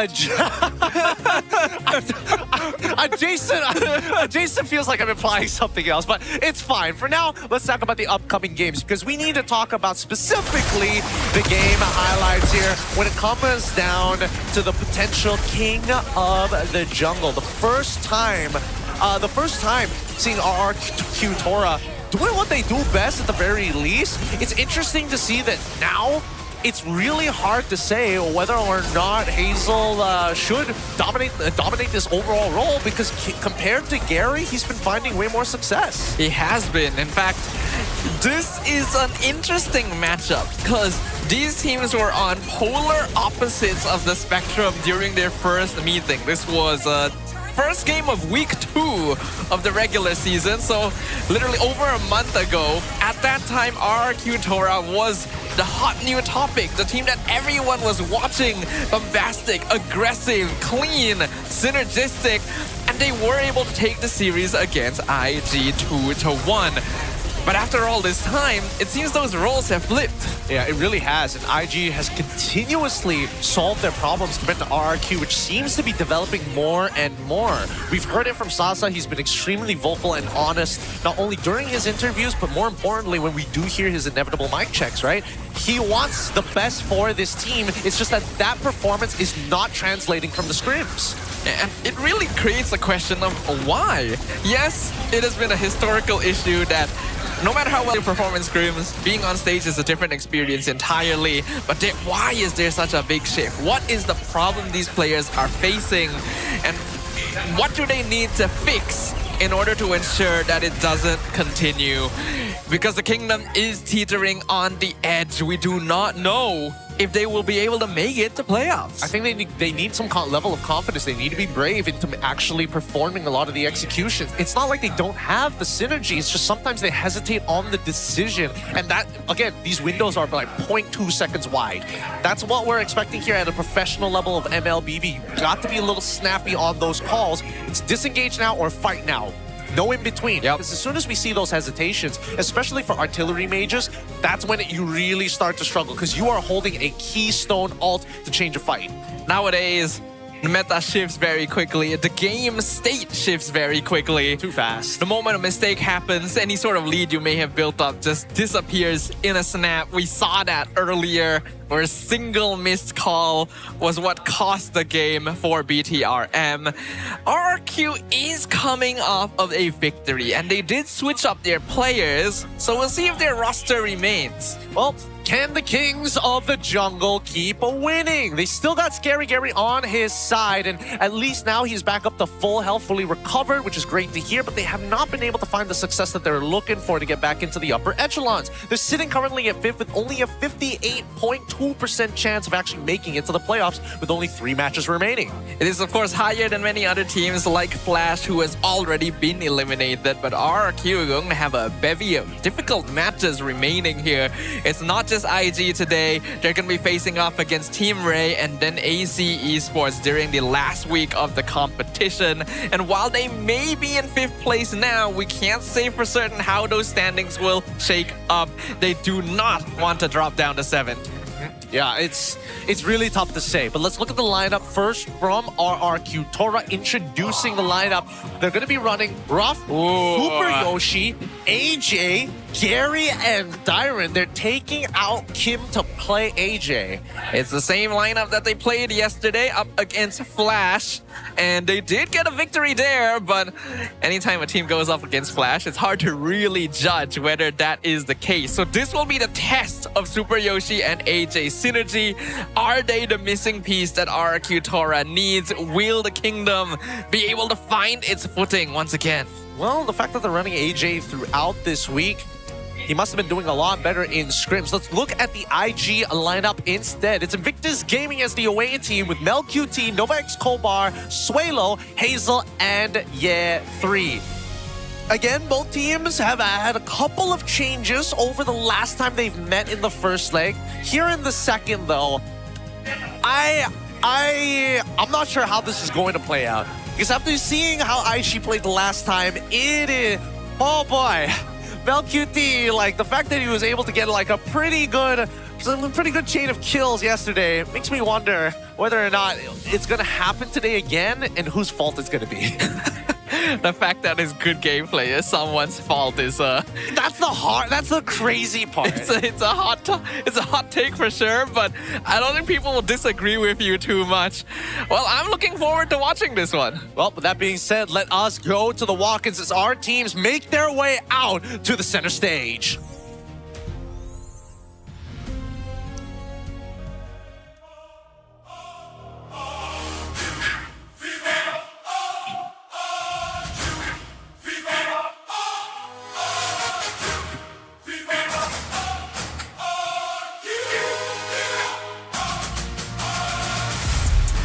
Clawing their way out of the losing streak, the Kingdom's Tigers can now feel the playoffs within their grasp. Fueled by fresh energy and surging momentum once again, they are ready to hunt down anyone standing in their path. Make some noise for RRQ Tora!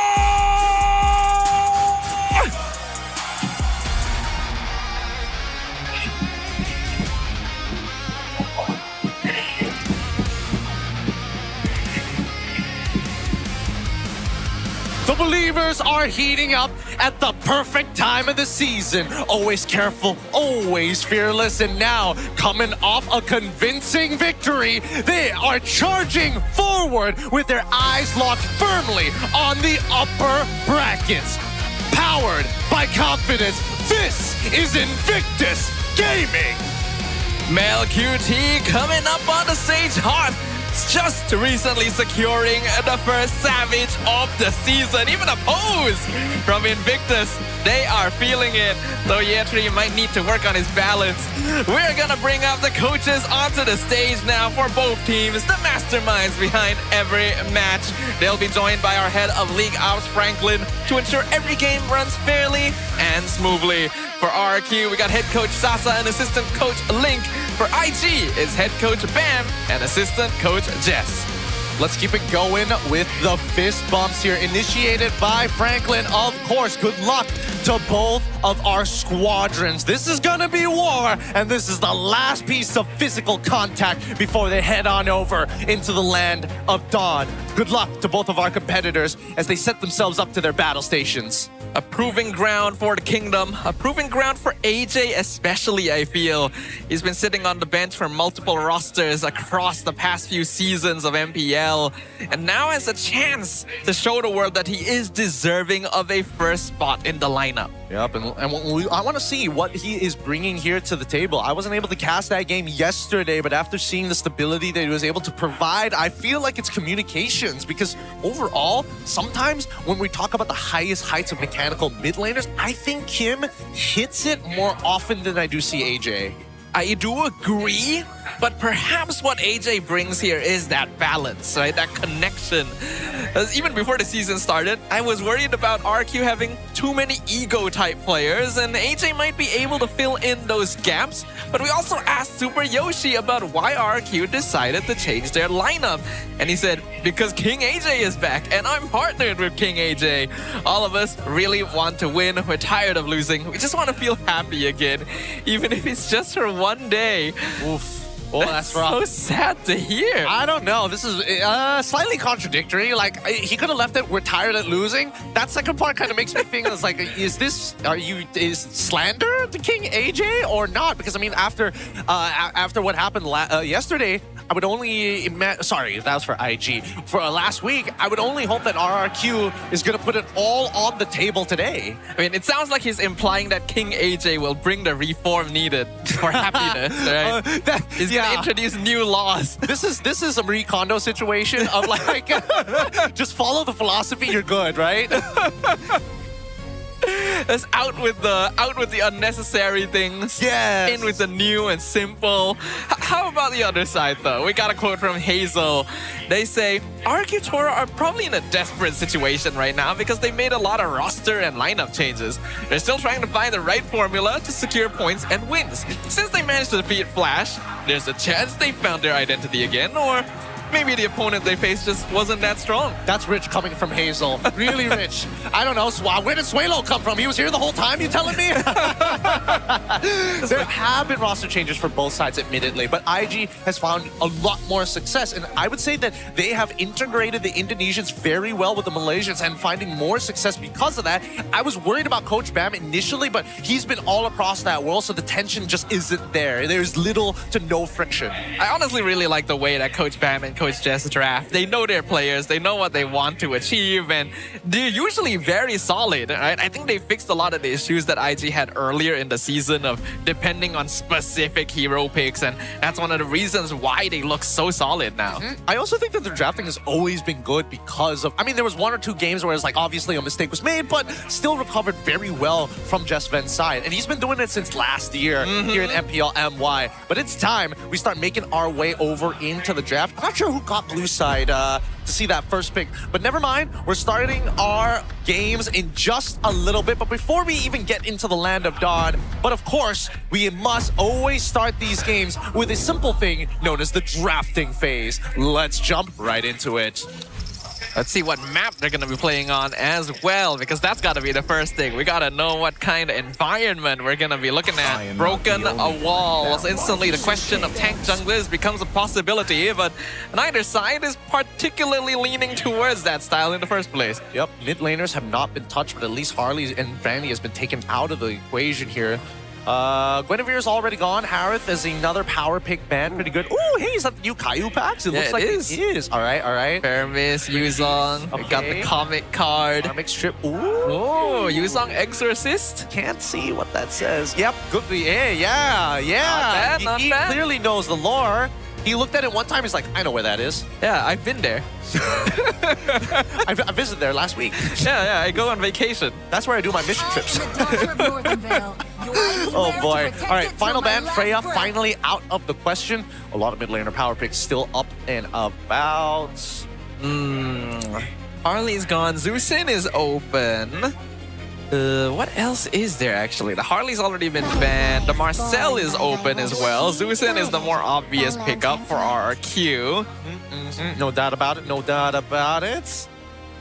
I do want to watch this mid lane matchup, right? We've already brought up AJ. He has been a player for a long time, kind of sitting in the background. When he gets pulled up, he sometimes can pull out more unique hero picks. I still remember his Veil, one of the only players to do so. Selena. Yep, and on the opposite side, we have Suelo, who kind of speaks for himself. Yeah. I'm glad they stopped pulling out the Zask. Honestly, there is an argument for Zask here into this matchup, because this matchup is just rough. Zusin is just a tough cookie to crack. Yishin and as well as Urena is going to get locked in here for the side of IG pretty early on. I'm curious to see whether RRQ is going to address the Uranus problem, or are they just going to lean into, like, you know what? Strengthen the mid trio, Uranus is going to be a non-factor. You have a Yi Sun-Shin on the opposite side, and it's Hazel's Yi Sun-Shin, so you just gotta bolster that mid lane. You cannot have a weak mid duo. Zusin is solid, but you need to pair it up with a roamer that has solid wave clear. So the obvious things would be the Khalid, the Katot, the Hylos. Yeah, all of the them. Cho. Would we want to go Cho in this particular matchup? I don't know. I feel like you can hold off on the Cho, but it looks like they're, again, this is going to be comforts here for a majority of the players. Even getting Claude this early on to deter the potential Yve. They could go Lilia here as a response for the side of IG and Suelo, but it's already tough enough that you have to deal with the Cho. I wonder if IG wants to grab their gold lane for now, since RRQ is definitely going to start attacking that angle now that they've got their own. Harith is gone. Next best things would be Moskov, Carry. Clint has been quite successful in the Claude lane and pairs fairly well into an early game matchup with the UYSS. But IG will go for the Marcel. Yeah, I think Marcel is probably the smarter bet here. Because if I really have to judge the Cho Zushin in comparison to something like Hylos Zushin, unfortunately this has way more damage. The problem is how do you apply that damage without taking as much back? That profit margin is significantly better for Hylos, where 90% of those trades are in your favor. This Cho, you both have to go on the same target. You cannot split your attention, and you must also fight within the wave.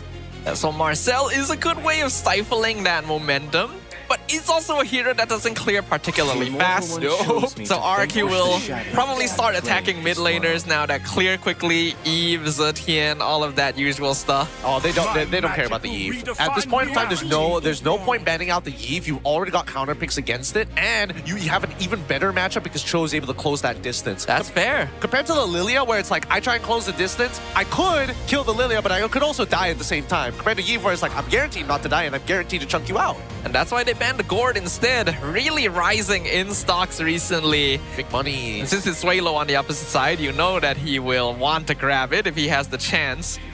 IG attacking the jungle. Suyo is gone. I don't know if they want to ban the Leomord on top of that. They probably don't. Oh, actually. What else is still available? If Guinevere is already gone, no Fanny. What else does Gary have? No Suyo, yeah. I do what I want. Huh? Dara. Huh? What? Now that's interesting. Does RRQ have a history of playing Dara? Let me think about this for a moment. I suddenly can't remember their EXP later. The thing is, it's Dyrant though. I know he has it in his pool in his time with RRQ Hoshi, but they made the hard prediction that he might have whipped it out into the Uranus matchup, or this could potentially be one of Gary's like flexible like jungle picks. Oh. Because Gary has shown a Dyrant before. He's also shown off a Benedetta, not within this season, of course, in his history of competitive play. I feel like Dara jungle is still not the best though. He clears pretty good, yes, but he has to be so melee to make things happen. And the Selena ban as well. Lots of direct counter to Suelo. That's why you can see him smiling right there. He knows that they've got him in his sights. I think Suelo's gonna go for Zosk here. Oh, I hope not. That would be like, oh, I need to throw something weird. He goes for the Zosk to at least try and win out this lane against Zushin. If not, he might have to double back down on the Zetian. Zetian is safer. I just don't want Zosk. I feel like Zosk is not good. Like, yeah, you can deal with Zusin somewhat. They're gonna leave it for last, so I'm hoping we get to see something interesting here. They'll go for the Moskov first, and this is one of Mel's signatures. Yep, until we see like a fat ultimate other than the way of the dragon. It could be a Valentina for all intents and purposes, but I don't see it happening. They're just missing an anchor. All they need is an anchor on the side of IG. I also like that they're leaving mid last, because now RRQ can't just safely go into the glue either. So if you want to still win lane versus the Uranus, there's not a lot of ways to do so. You gotta kind of match sandbags. You go into the Alice, or you try to win hard with the Yuzong. I guess Arlet is still there as well. May have a bit of difficulty into Marcel though. Looks like it is going to be the Leomord and the Sora. Yeah, I was thinking Arla initially, and then I was thinking like, okay, how else are you able to get multiple resets for the Vengeance? And the only other one that is like, capable of doing that is actually Leomord or Fredrin. They could have gone that angle, but I like this one a lot more because it allows Super Yoshi to say, hey, at least there's somebody who potentially has enough damage as soon as I hit level 4. Yeah, and Super Yoshi is a single target lockdown, so you probably need some AoE CC as well. Dyrant played a lot of Sora at the start of the season, kind of got figured out, wasn't the most consistent with it midway through, but I think Sora is still in a pretty good niche position. And we will see how IG responds. What is the Suelo hero this game? I'm making my prediction. I'm guessing it's going to be Zask. Aw, man. Okay, it's standard. playing Eve anyways? Come on. Come on. Not even as again, man. Okay. That being said, though, at least with the Eve, the RWM is going to give them as much time as they need to kind of disengage and re-engage into the fight. And I think it's going to be important because now it just really goes to show that Moskov and alongside with Yi Shin are the #1 priorities. They must have the gold. They must scale to completion. And the question comes down to how well they are going to be able to hold that mid lane. You got the Marcel, you got the Eve, your wave clear is pretty solid, but will you be able to hold against an invade? The Cho and the Leomord can just run you down, and if you don't have RWM yet, your jungle could be in danger. The kingdom returns with a brand new face, a brand new king sitting upon its throne. But will he be the one they need to turn their fate around? Will they be able to claim another victory, this time against Infinite? Invictus Gaming? Let's find out as we immediately see the beginning contestation for the mid lane. Super Yoshi wins that out with the help of AJ nearby. Because of this early denial, they at least know, hey, we don't know whether they started on purple buff or not. Super Yoshi might come and just check right now, but AJ, he's already on it. He's making sure that Pixel Rush is going to be covered for, but they don't notice him walking over, and now they have the confirmation. EXP lane should definitely be year 3 favored until level 4, then Dyron will be able to break that sandbag hold. Gold lane should also lean slightly towards rough for now. Mid lane, we see Nova not going to be able to walk up much. We have they did that to Litho, actually. That's so sad. It does mean that Hazel will be able to catch up in terms of time, but that loss of Litho Wanderer just means that even he's going to have to take a full clear down bot side to hit level 4. Yeah, you would think that they'd be able to take that with the numbers advantage, but Suelo can just poke from afar. Now Super Yoshi gonna be surrounded by Tree in his own jungle. He's gonna spot out Hazel going for the camp. Iron is there as well to threaten. Yep. Bit of an exchange to get the kill. Red Tree gonna be used there to secure it.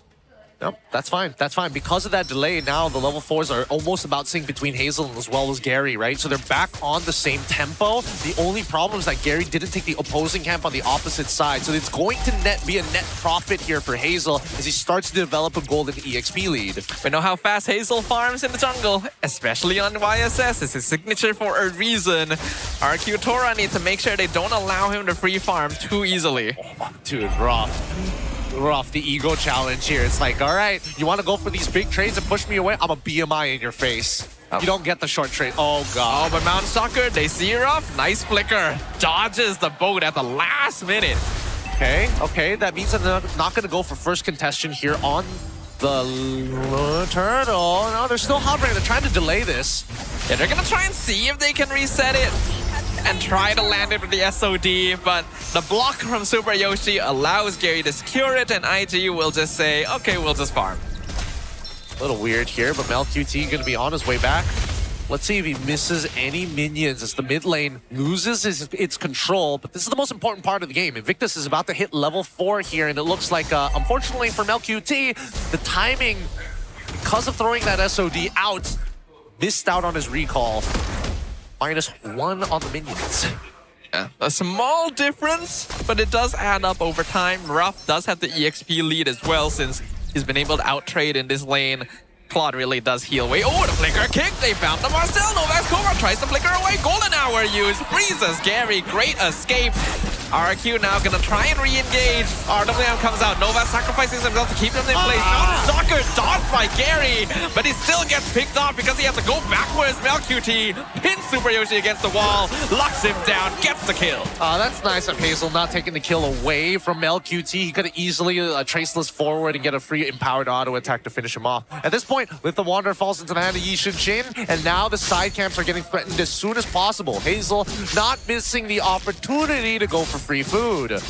Then he will continue eating as much as he can while he's inside the house of RRQ Tora without their permission. 2K gold lead already before the 4-minute mark. Oh, nearly stolen with the SOD too. The pressure. I mean, it's a good attempt. At least it didn't make Gary use his retribution, which is still a big win for RRQ Tora. They now know that MelQT just doesn't have that ult to escape some difficult situations, but you can now tell that, you know, Ruff himself has a bit of an EXP lead of his own. But I do really like the way they're using this SOD. It's just being held when you're in lane, so why not try to throw it to steal camps? You had the vision, rough idea of the timing.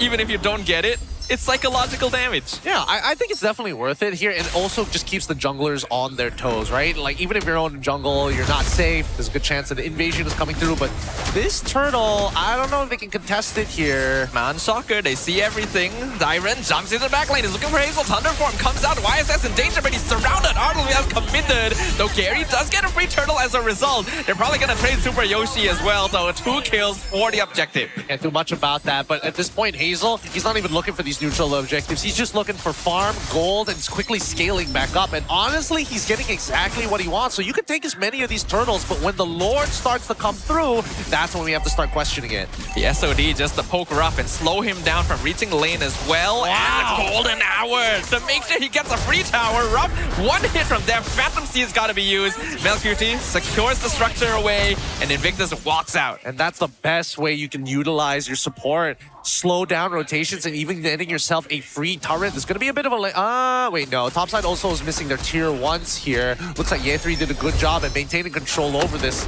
Unfortunately for Dairon, didn't make enough impact in that last team fight. Yeah, if it was just a direct 1v1, Dairon probably could have killed Hazel, but then the rest of the team was there. So he at least traded for the turtle, but it's still not ideal. This is why the Sora has not been having as much success lately. Teams are much more prepared to deal with it. They are. For the time being, AJ looks to be holding his ground pretty well, but Invictus, it's still 3.4k. Ye3 already getting the Oracle, and now he's going to be a legitimate problem to deal as he's able to out-sustain the majority of the members of RRQ Tora, with the only exception being Ruff if he has the Trinity. And the rotations so far from Invictus have been very clean. While it may not have been the flashiest, they have been slowly eking RRQ Tora out of the safety of their half of the map. 3k gold is no small feat at this point. It's not. It's some real, tangible difference. And you can see that even Invictus recognizes this, right? Like, some laners obviously aren't is at a bit of a deficit, but it's not the end of the world. They're not falling too far behind in terms of raw EXP, knowing that the majority of that gold lead is being currently held by Hazel, who just finished the Endless Battle. So now Sustain is part of the kit. RQ gonna walk through mid.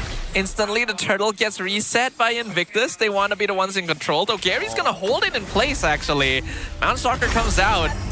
Invictus gives up their position over the turtle, and that's about it. They didn't get the full reset, unfortunately. Slight mistake, but at the end of the day, it doesn't no sweat off Invictus Gaming's back. You know, with or without the turtle, it just means that the game is going to go a little bit slower, but that's fine. That's exactly what they want. Phantom Steed used to escape since he sees Nova coming from the flank, just in case he wants to commit that ult. RRQ Tora holding on for now. They're going to slow down the game. They know they have a Claude, so they can scale even if they're behind right now. They just got to avoid throwing anything else at IG. They got to interact with IG just a little bit less here. But Hazel, that 2-level lead is going to be huge, assuming that he doesn't die in the next couple of minutes. Because he needs to secure this. He needs to secure this next neutral objective, right? They've given all 3 of these turtles, and every single time, with the exception of the first turtle, they've looked to fight. Things are going to slow down quite notably here. I don't think either side really wants to force anything. The next Lord is only up in another 60 seconds. Super Yoshi is looking for MLQT, but Novak's Cobra is here to stop him, though the zoning is more than enough to ensure Ruff gets that tower. Do you think that RRQ Tora just playing it safe now and trying to play for Ruff is the way to go? Honestly, probably their best. Oh, never mind. Invictus not gonna let it happen. Mount Stalker comes in. Shifting Skies only catches 1. Kind of a nothing burger here. Yeah, a bit of a nothing burger. Because, right, okay. So back to your question. I think that Invictus Gaming at this stage have to kind of like share the timings. Because right now, MLQT is not online. Hazel is. So making sure that Hazel has opportunities to get in and out of the fight is more important than MLQT. Because MLQT, he's not falling behind by any means. He's already up by 1 kill. He's just a little bit behind in EXP. What matters is that even if he is a level behind, he needs the Trinity down first. Let's see, where is he on that? He's already got Corrosion and Gold on. Flicker, not able to get the kick. Golden Hour freezes. Super Yoshi in place. IG not looking to punish too hard. Hazel resets the Lord. Ye3 gonna be surrounded here. Mountain Stalker comes out. RWM catches 4. They all retreat. Phantom Steed comes out. Shifting Skies on 2, but there's no follow-up. Darren melts, and Gary gets caught in the backline as well, but Ye3 goes down. Blazing duet from Bruff. Picks off Hazel. Double kill for the Claude, but it's not really worth it because Swalo gets a double kill in return. And now MLQT is here as well. Super Yoshi trying to run away, gets slowed down by the Void Crystal. And MLQT picks up a tower on top of it all. Nicely done by Nova X Kobar to take aggro initially to allow MLQT to find an opportunity to sneak those auto attacks in. Let's look at the instant replay one more time, because initially Year 3 here, he's doing nothing wrong, but he's already shredded a majority of the members from RRQ Tora because he steals away MR. And the best part of that is that Suelo is now suddenly doing like a huge chunk of damage because of that. Yeah, Eve still one of the highest DPS mages in the game, so we know Suelo positions himself well. He got a really nice catch with the RWM to start the fight off. And we did see Super Yoshi actually land a kick on MLQT. It's just that no one was ready to follow up on it. Another golden hour, gonna freeze Gary. Doesn't stop Super Yoshi, but they get the Lord anyway. And now Super Yoshi is trapped, and the Cho falls. That was... I'm not gonna lie, that was actually kind of hot from Invictus Gaming. Fear of Destruction connected with Dyron. Thunderform forced out. Oh, okay. All right, that's fine. That's fine. At the end of the day, I need to see more of that, because the way that Invictus is utilizing Marcel is really smart. Because it's broken walls, they actually have multiple angles to play with, but they know their zone of influence, and it covers like a good chunk of the river if you add the RWM on top of it. Yeah, Marcel is a hero that rewards creativity, and we are seeing a lot of that from Nova right now, using it in ways that other teams would not really explore. Up until now, it's really just been a team fight setup. Mountain Stalker will see everything. Ruff gets frozen outside. RWM zones everyone out from the tower. And Invictus is just getting structures for free. Yeah, but hopefully they don't get the shielding for free. Okay, luckily they're holding it for as long as they possibly can. Even Gary understands this, right? Like, as much as I want to break this, we might as well just let this go. Still breaks. Wow! Interesting golden hour. I think they were trying to delay it for the minion wave, but it was too far away. I think they're trying to deny the initial damage. I think what they needed to do there was to let the holy shielding break, and then they golden hour. They need to time the golden hour so that it's on top of your inhibitor. So as soon as he does the charge, it doesn't do any damage. Yeah, I think most likely they thought that the golden hour was triggered, then they froze the Lord to avoid the damage. But it wasn't triggered. So it was a little bit awkward there, but again, really liking the ideas that Nova is playing with. Yep. I mean, that's the whole concept here. When you are playing this Marcel, you can deny space and you can guarantee buy time for your team. The question is when, and I think that's the hard call. Well, the question of when right now is also a difficult one for RRQ Tora. 12 minutes in.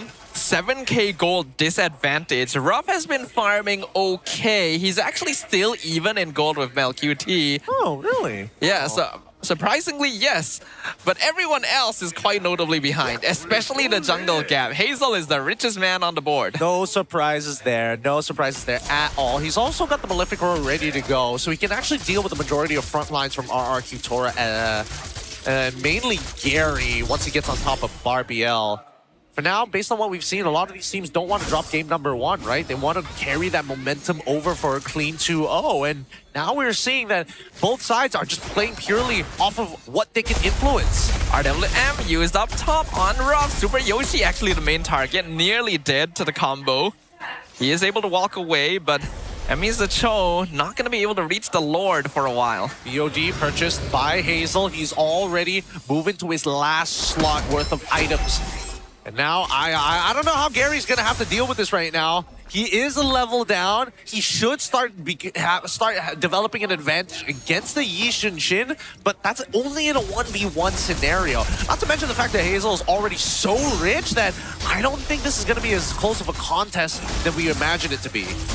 Mountain Stalker going to be used. They see where everyone is. The freeze comes true. Gary going to pop that Phantom Steed and start going for the Lord. The Mountain Stalker 80 explodes in an instant. Blazing away goes into black lane. RRQ can stay low. He's alive. He's actually getting out. They had the BMI out in time, and now Dyron's going to be caught, surrounded by 2. Triple kill for Hazel. But look at the base. MelQT's in the base. He wasn't even part of the fight. It's easy for Invictus. They pick up a Maniac and a backdoor victory at the same time. Yep, it was pretty free. It was pretty free. A chaotic fight there. A desperate attempt from RRQ to try and push so fast that they get through the golden hour and end up at the right choke point. Unfortunately, that did put and narrow down their vision. Couldn't see the backdoor happening. Yeah, they tried the fight. They tried to win it. They thought they had control.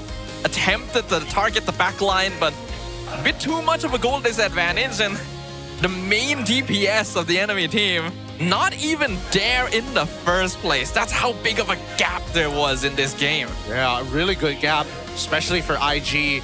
Now, can they close things out? Because this followed exactly what they wanted to do. They wanted to play for late game. They said, I don't care about neutral objectives until the Lord. If I can take the turtle, sure. But if I can't, I'm going to hunt you down. First turtle. They made the decision that most MPL teams apparently don't know how to make. Hey, if it's a non-contest, it's a non-contest. They tried to delay it, but we're not going to fully commit. And all those small movements compounded to eventually saying, hey, Yishin Shin is now going to out-jungle you. It really is surprising how few MPL-MY teams are willing to say, okay, we'll just give up on it. The turtle actually isn't worth that much. It's not that great. And even like, I know some people are like, oh yeah, but the money that my team gets, but who cares? Well, how much? Realistically, would you prefer a tower or the turtle? I would argue that they're literally about the same price. You gotta make the trade-off, and the tower is more permanent than the turtle too. Arguably, the tower is even more valuable with the gold shielding on it. So like, I can't understand teams who go so deep. Like they're in the pit. Like why do you need to be in the pit for? Hover around it. Just make up nervous entry. That's all you need to do. It's so smart. And this is why IG has been one of the top teams in recent weeks. Hazel will be our MVP for game number 1. Being willing to make those calls, and he understands this as well. One of the reasons why he farms so fast on the YSS is he can make these snap decisions of like, is it worth me showing up for the turtle? If not, I probably farm faster on the other side of the map. Exactly. And Hazel was playing a really, really strong game. As soon as he got that endless battle, it's like, man, what do you even do? You can't like, unless you get like a nasty kick. Unfortunately, they couldn't find that nasty kick, and most of the time, I would argue that, like, as much as we were looking at Hazel, 3 is just controlling the complete opposite side. Gets first tower somehow over MelQT, despite the extra help that MelQT got. Yeah, 3 is a very quiet, unnoticeable, but valuable presence in this game. The Uranus constantly forming a barrier with the Marcel, since he's the tanky one, Marcel's the annoying one, and RRQ just can't break through. Again, Nova with this Marcel doing so many things, not all succeeding, but enough to make RRQ second guess themselves. Oh no, absolutely. I think that Nova, this hero really suits his style, because at the very least, if I can't communicate well with the rest of my team, I can make plays that make it so obvious you can't miss it. Block choke points, buy time, the golden hour just to stop Ruff from defending his tower. Use it for things like that. It doesn't always have to be a big team fight freeze. Of course, the Dire hit for 0 kills as well. Yeah. I don't know why he decided, like, you know what, Dire hit's the way to go. I mean, he was confident and he got no kills for it. Like, I'll just set up for my team. Yeah, this is totally not going to accidentally kill steal for somebody. At the very least, you know, MelQT got to play the game. I mean, the laning phase was starting to look a little rough until we started to see the repeat ganks down bot side. I think the most noticeable thing is just the utility of IG's cooldowns.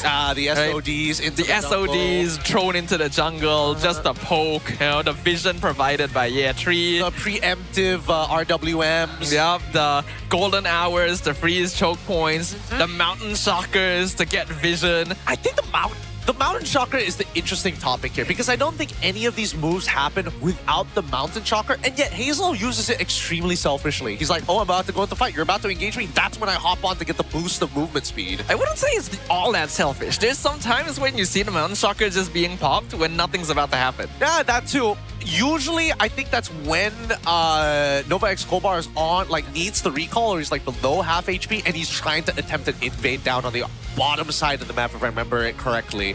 I can't remember the other one, because a lot of it just happens to be RWM. Oh, I popped the ult. Oh no, we gotta start comboing off of each other. Basically, IG is willing to waste resources to get more in return. They probe RRQ well. They know RRQ is gonna be playing it slow. After that initial aggression, RRQ has a tendency to retreat into their shell. A lot of teams do this, right? They'll play safe. It's like, we have a Claude. We're going to let the Claude farm. And IG is just going to like, all right, go ahead. We'll farm everything else. Yeah. And unfortunately, I think this time round, Dairen could not make the impact that they were looking for. Obviously, there is the Sora nerfs, but at the same time, Ye3 neutralizing his effectiveness. And the way that they fight, right? As soon as he's about to try and make that big play, that golden hour, whether it hits that front line or the back line, buys you that precious couple of seconds to really think about the situation.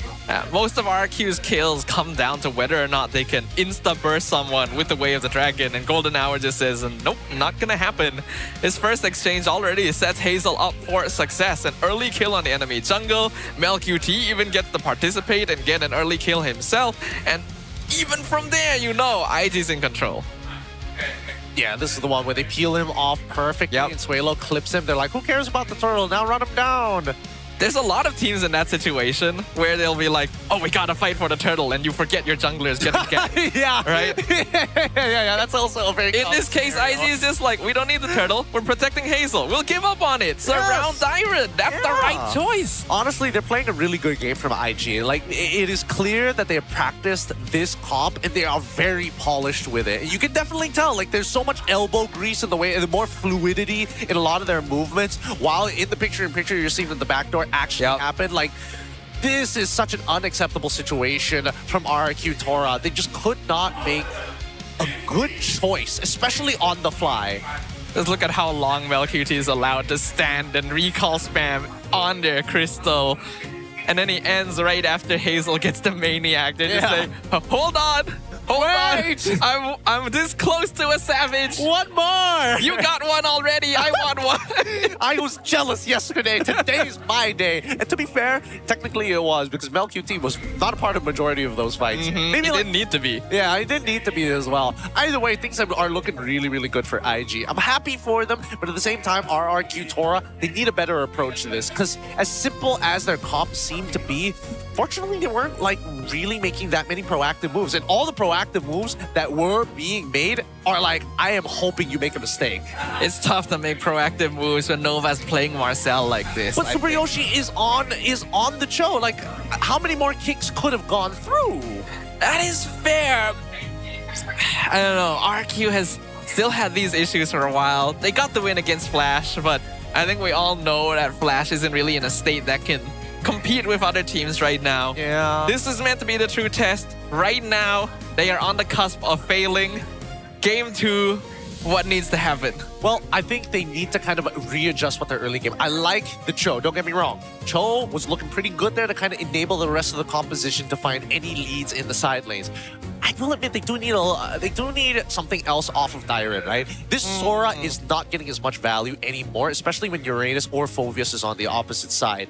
I would argue that like Sora into Benedetta is probably a little bit better, because then it's like, okay, Benedetta only works with a couple of cooldowns compared to Uranus and Phoveus who just fight forever. I feel like Dairen also is kind of predictable on the Sora. Well, I mean, I don't think that he's too predictable. He's a good laner, but like, I feel like team fights. Everybody else is adjusting towards him, to be fair. Like, again, Suelo's never in a position to get caught, like even in flicker range to cloud shift.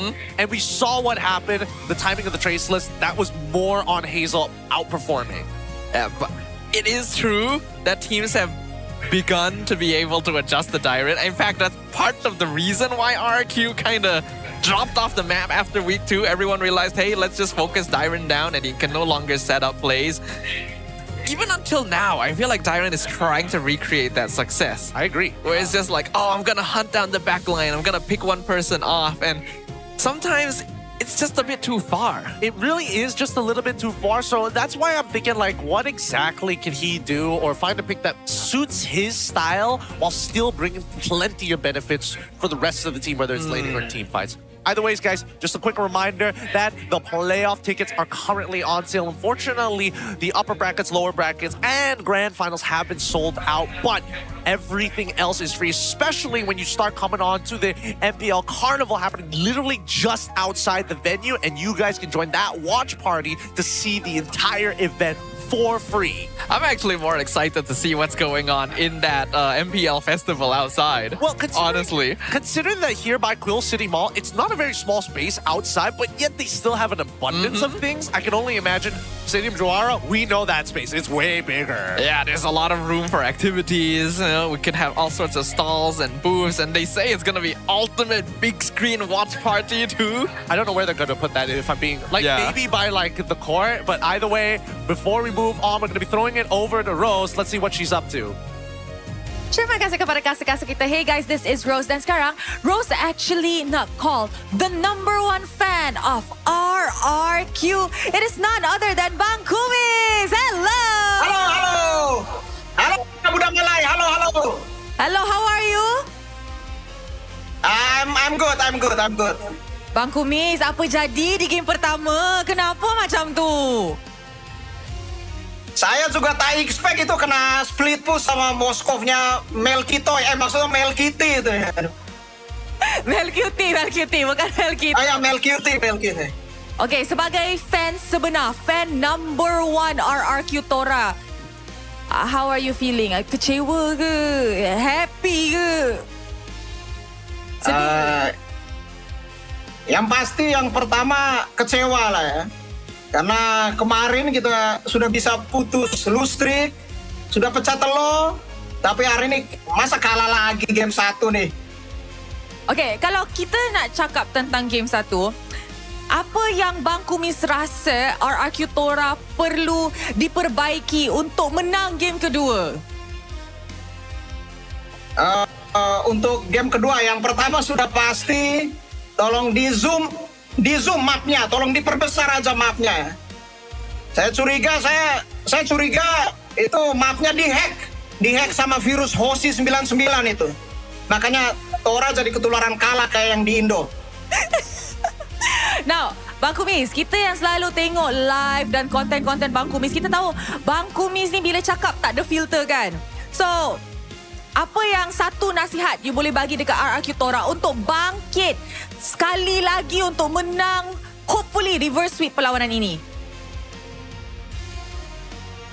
Kalau memungkinkan, yang pertama, Pape, bring back Hazel, Pape. Jago banget itu Hazel, Pape. Nggak bisa ya. Game 2 Hazel main buat Tora aja. Nggak bisa. Itu Hazel udah ready di IG. Aduh. Of course. Bang Kumis, kita tahu di MPL Indo, Kingdom sangat-sangat hype, sangat-sangat energetik. Boleh tak ajak Kingdom dekat Malaysia macam mana nak jadi energetik macam fans-fans dekat Indo? Sebenarnya kalau sejauh yang saya lihat sekarang, sudah makin antusias Kingdom Malay. Saya tak expect juga udah bisa seantusias sekarang. Mungkin performa King RRQ Tora belum bagus seperti di week-week awal, tapi harusnya kita masih bisa buat berjuang untuk playoff. Yang bisa saya kasih saran, mungkin lebih di tiket-tiketnya mereka butuh dukungan langsung di stage, itu yang paling penting. Nanti jangan lupa juga nanti kalau bisa bikin banner ya. Aku nak meletup bersama Tora. Jangan. Okay, Bang Kumis. Sorry. Sebelum kita tamatkan interview ni, ramai orang kata Bang Kumis muka macam Fredo. Betul ke? Yeah, we are brother from another mother. I think lumayan mirip. Tunjuk sikit pose Fredo ke? Anything yang you pernah nampak daripada Fredo? Ya gini kan? Boleh lah. Bang Kumis mungkin boleh bagi your tagline pula. Bang Kumis punya tagline. Tagline khusus buat RRQ Tora. Ya, oke Uso. Boleh juga. Yang pertama mungkin khusus buat King RRQ Tora, Gary Haraheta Gary. Yang kedua baru Lenduren, aku nak meletup. Biar semangat mereka game 2 nanti. Alright, RRQ Tora nampak semangat sudah untuk game kedua. Terima kasih Bang Kumis. Thank you so much. Siap. Thank you so much. Bye-bye. You're welcome. Bye. Bye-bye. Bye-bye, budak-budak Malay. Sempat lagi. Alright guys, kita pun dah borak dengan Fredo punya brother from another mother. With that, mari let's show it back to the game untuk mulakan game kedua dalam perlawanan ini. I had to think about what Bang Kumis just said there at the very end. Now, he is Indonesian. Yes. But was he speaking in Bahasa Malaysia or Bahasa Indo? Very big difference. Yeah, I have no idea. Let's just say he's not the greatest at English. Let's leave it at that. Yeah, I think that's fair enough, right? Yep. That's why he's got the second pair of glasses. So he can speak English better. What's the correlation? I don't know. Look, it's better than actually coming up with the proper translation or figuring it out, because that might be a situation all in itself. But hey, whether you're Indonesian or Malaysian, just enjoy it. Just enjoy it, kids or slaves, one or the other. Now, 56% for the first pick rate for IG. Sorry, not first pick. Win rate on first pick coming in from IG side. I would like to see how they approach this, because every time they are on the red side of the map, usually Yishunshin is within their back pocket, right? It's so easy to pick up. It's a lot more flexible. And the fact that MelQT has shown to play it a couple of times. Yeah, in comparison, you can't really pick Yishunshin first pick on blue side. You need to hope that the red side lets it through. Yep. And a lot of teams are banning YSS consistently against IG just because they know how strong Hazel is with it. So maybe you need to ban that, but then there's other heroes like the Marcel that you had issues with. Like, what's worth the ban slot? Yeah, I don't know. I think that right now the meta is pretty difficult, especially when you don't know the pure guarantees of your team. And that's the problem. IG is a lot more confident in who has those tools compared to RRQ Tora, which is why their drafting looks a lot more flexible and a lot more defined. Now, let's come into the drafting phase here, but first we obviously have to look at a random map draw. As IG is on blue, RRQ Tora on red, we get Expanding Rivers. Oh, scary map. IG plays fast, plays hard, rotates very effectively. And this is a map that accentuates that to the maximum degree. One thing's for sure, you can't let the Yishunshin through on this one. Hey, there he is. There he is. Hey, it's like people, it's like a prod is listening. It's like we're an entire show or something. That's crazy. Oh, I didn't know. I thought it was magic. There's been people behind the stage the whole time? Now you've got the image of our producers in the back. Instead of all the technology, it's just a tome. It's just a tome and magic fingers being waved. Oh boy. There's reciting magic spells back there. Just get incantations in the back. I'm sorry, I can't hear the call. The old Latin doesn't make sense.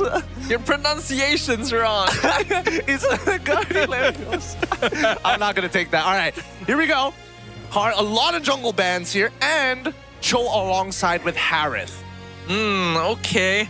YSS is still open. I don't really feel like it's a hero that RRQ will take either, so IG can quite easily snap up the Zeus in straight away. All right, let's see here, because again, in this position, we saw RRQ decide to go for Marcel instead. So let's see whether this is going to be the case. Are we going to see Marcel coming out of RRQ? Are we not? I don't think Super Yoshi plays Marcel nearly as well as Novax Kobar. I don't know about that one. He's had moments. He's had moments, but just compared to the way Nova was playing game one. Moments compared to... Oh, that's true. That's true. Super Yoshi takes pictures. Nova's recording.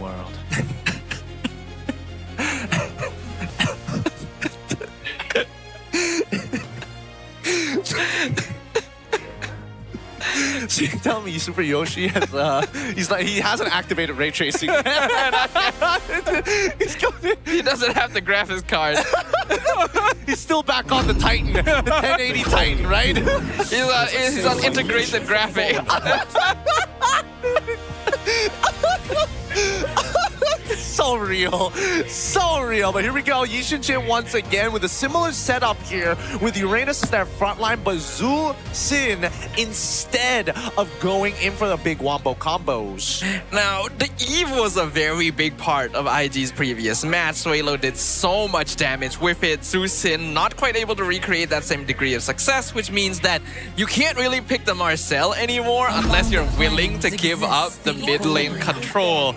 And that means the Eve can be snapped up by RRQ to give them a little bit more prio in team fights. Yeah, now the question is what are the supports going to be? And I think that's going to be the big defining point for either one of these comps, right? If you're so confident in getting your mid laners, that means you're trying to set up for something else. And not to mention, at least for IG, they've set up Uranus ahead of time, so now EXP is going to start suffering.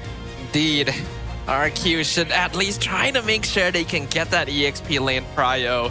Yetri got away with way too much space created last game. They still banned the Marcel? That's a throwaway. That's a throwaway from RRQ. They didn't need to do that. I agree. We literally just said Marcel Zeus in mid duo was bad. Interesting. Okay, so I think that RRQ is trying to say, you know what? We're not thinking about the laning phase right now. We need to think of the team fight as a whole. If Yve drops on the RWM, the golden hour gets thrown on top of her, it's basically a wasted ult no matter what. So let's get rid of Marcel out first. Deny opportunities for Nova x Kovar, which is totally fine. And then we see what the response. So Hilda's the response, both sides. I think that RRQ might pivot off of the support bans. If they do ban more supports, what would they... It would probably be Hylos, right? I think either Hylos or they ban Moskov here. Ban Moskov. Oh, wait. Oh, did it? I think... God damn it, it's Mel on the opposite side. There's still an Obsidia that... What's worse? Yeah. Would I prefer a split pusher or somebody who completely outscales me at the end of the day? Obsidia... They're scary for different things because we already saw Mel how active he is with the Spear of Destruction. Whereas Obsidia just outscales once you hit late game. They banned the Kalea instead, which is... I guess that's fine. Kalea Zeusin is a lot of CC. I mean, it's a lot of the CC, but it's like little to no damage. Yeah, the wave clear is sufficient. I think it's mostly so that Hazel doesn't get free snowball kills. Okay, I think that's a fair argument overall, but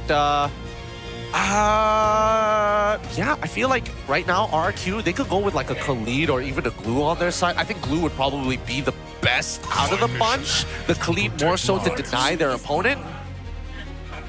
And then they banned the Hylos. That's perfectly fine. Whenever there's an Eve in the game, Hylos on the same team is scary, Hylos on the opposite team is scary. They go for the Khalid instead, so RQ already has a pretty strong mid duo. They do. And that's one of the better combos with the Zeusin, so IG doesn't have access to that anymore. Now they go Glue here for the side of IG. Should be Glue, yeah. If I pair up Glue, what else do I need? I still need a Marksman. Do I need Purify for this? Probably not. I think Moskov is really okay. Obsidia's both. It really depends on MelQT's preference overall. Unless we see like another jungle pick and Yishin goes into the goal, which we haven't seen very often, if I'm being perfectly honest. I think it would be a waste. We know how good Hazel is. You want to not let him play the Yisun Shin. And the Moskov is very comfortable here. Should be fine. They go for the Gatot instead of the Glue. I think that's okay as well. Okay. So now this kind of reveals a little bit of how they adjust or think about this composition. Because with Yishin Shin, and now once again, you're trying to quote-unquote protect the president, but your vice president is just as important.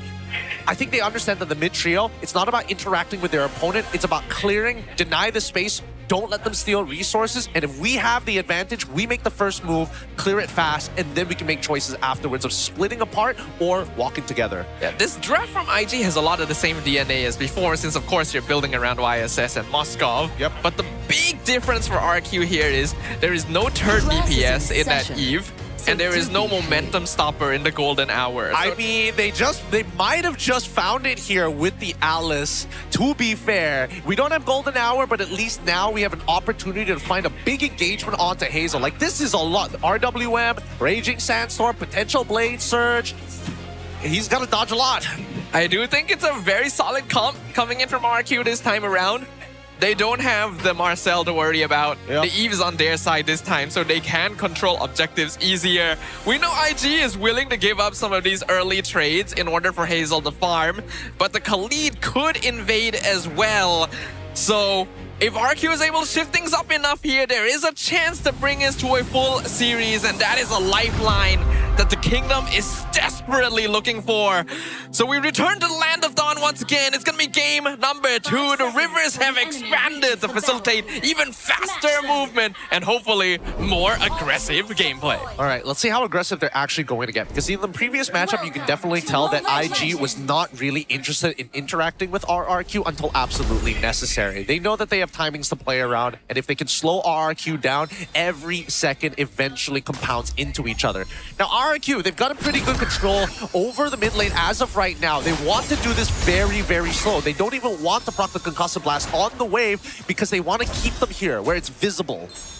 And they want to keep it as even as possible. Don't want to force Super Yoshi to walk up in front against a Zusin. Nice. Very solid minion wave control. That's it. Let him have it. Let him have it, AJ. Make sure you got to show dominance in this lane. And immediately Litho Wander actually falling into the hands of RRQ Tora. Slight changes here, making the difference. Yeah, Dyron has priority over the EXP lane, so he's able to rotate a lot easier. Oh, Super Yoshi should not be here. Don't worry, he's okay. Quicksand Guard in 3, 2, 1. Oh no! He was about to get the reset onto the butterflies. I thought he was going to immediately do it after the taunt, but I guess not. Did he have Quicksand Guard on cooldown? I guess he just overestimated how long it would take for him to get out of there. Or maybe it got cancelled and we didn't see it when the taunt came through. Possible. But then, wait, no, he got hit by the taunt and then hit level 2. So I would only assume, no, whatever, he didn't die. He just lost his flicker, so no big deal. Down by bot side, pillow fight, nothing's happening. It's really about the mid laners at this point. I mean, no flicker for Khalid in the first turtle, though. It is pretty valuable for IG. But I also feel like they just don't want to fight this, right? This is a Khalid, Eve combo, Alice as well, who is currently winning lane against your Uranus. I don't think IG needs the force turtle. This is a non-contest. Again, they should probably follow the exact same plan. If we can delay this, it'll be great, but I don't even think the delay is that... Oh, they found Super Yoshi, gets lifted over the wall. Quicksand Guard by some time, but Hazel will pick up first blood. They'll sacrifice turtle for it. That feels pretty worth it to me. All right, that's okay. That's okay, but Gary is now keeping up pretty quick because his clear speed is much faster on the Suyo compared to the Leomord, and now has that level lead against Hazel thanks to not only the turtle, but inclusive of the Litho Wanderers. Now, Dyron is only going to be relevant for so long. Eventually, Yeathree is going to completely outscale him, but in the meantime, Dyron doing a very, very good job. Yeah, Yeathree going to be a bit cheeky here. Steal some gold shield, but he still has prio for now. Spirit of Destruction somehow treads the needle between everyone, and Gary continuing to farm up a storm. Mid-game timing going to be important for RRQ. That's where they can really fight. We're just going to have to wait and see. Here because very vigilant from RRQ Tora. No matter where you see Gary, Scary Gary, showing up on the map in terms of his farm, notice that RRQ Tora are leading into that direction, especially AJ, right? And that might be a tell for IG.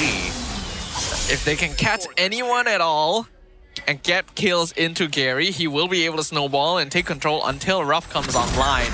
That would be the game plan. But it's also true, like you mentioned, if they rotate too hard in Gary's direction, it's an easy information for Hazel to say, okay, that's where he is. No, but this is under the assumption that IG figured it out in the first place, right?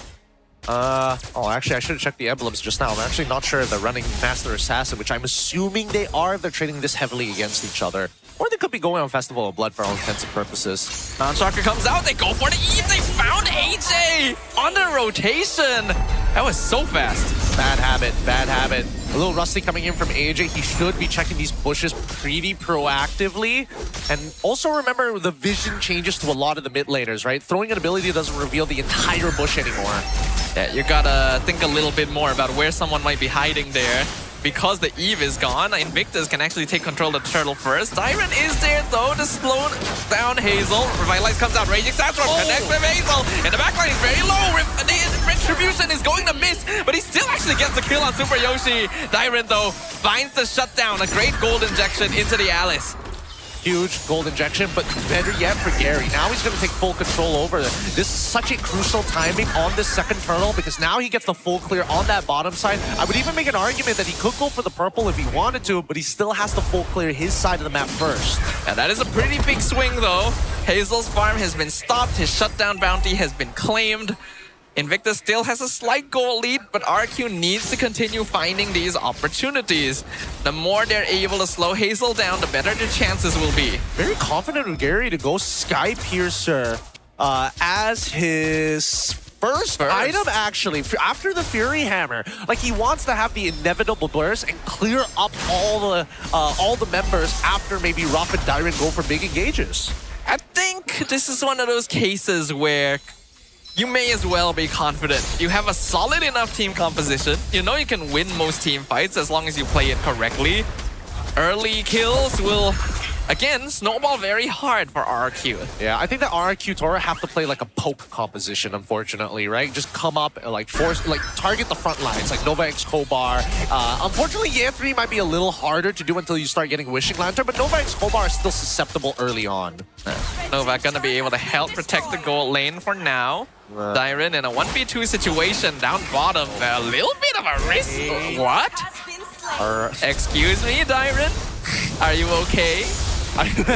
Are you okay, sir?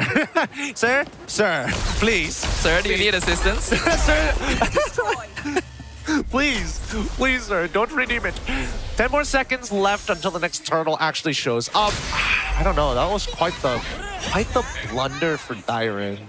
It's not terrible. Like, it's not like being killed there is like gonna impact the game too much. The issue is how unnecessary it was. I mean, it's a gold injection for Hazel because look at that. The damage is so real. AJ and even Super Yoshi losing a majority of their HP, but it's gonna be another no contest as we look at topside. MLQT now having to deal with Dyron. They are doing a good job of poking Hazel out, I will say. He's not really able to walk up in these fights, but he is still sporting a pretty solid KDA as a result of all of this. He's found windows, right? At least with the turtle boat. Question is whether how many more windows does he actually find here? Unless Suelo is able to like pick somebody up, and even then, it was small margins. They're going for Ruff. They're setting up the taunt. Ruff goes in, blazing duet. He tries to buy time, but it's not gonna work. He's surrounded by 3, and now Super Yoshi realizes I came here too late. Yeah, 3 doing a great job of zoning everyone else away. A good attempt, but unfortunately, still, Ruff is gonna go down. Hazel very patient on that turtle ball, waited for the full commitment. He tried to juke around it, but yeah, the patience from IG. They are used to these heroes. AOG to cut off and actually gets a 3-man knockup, forces out the RWF early. Hazel comes from the side. AJ goes down. Throne of Ruin connects with 2, but gets lifted up. Thrown into the jaws of death, and Hazel doesn't stop. Flickerating Sandstorm connects with 2, pretty good, but Hazel's still able to dash away. And now Super Yoshi gets lifted up as well. Double kill for the Yi Sun-Jin. Man, AJ really did not want to lose that mid-tier 1, but unfortunately he just had to. And again, keep in mind that Super Yoshi, I would assume, could look for the counter engage at any point of time. He just needed a potential follow-up, which AJ just threw into the wind for the sake of the wave. If not, I think that Super Yoshi, if he was going to commit RWM to the wave, I think that Super Yoshi should have committed the ult to the wave as well. Yeah, there was miscommunication there from RRQ for sure. Some people wanted to defend the tower, some people threw abilities early, some wanted to wait and regroup.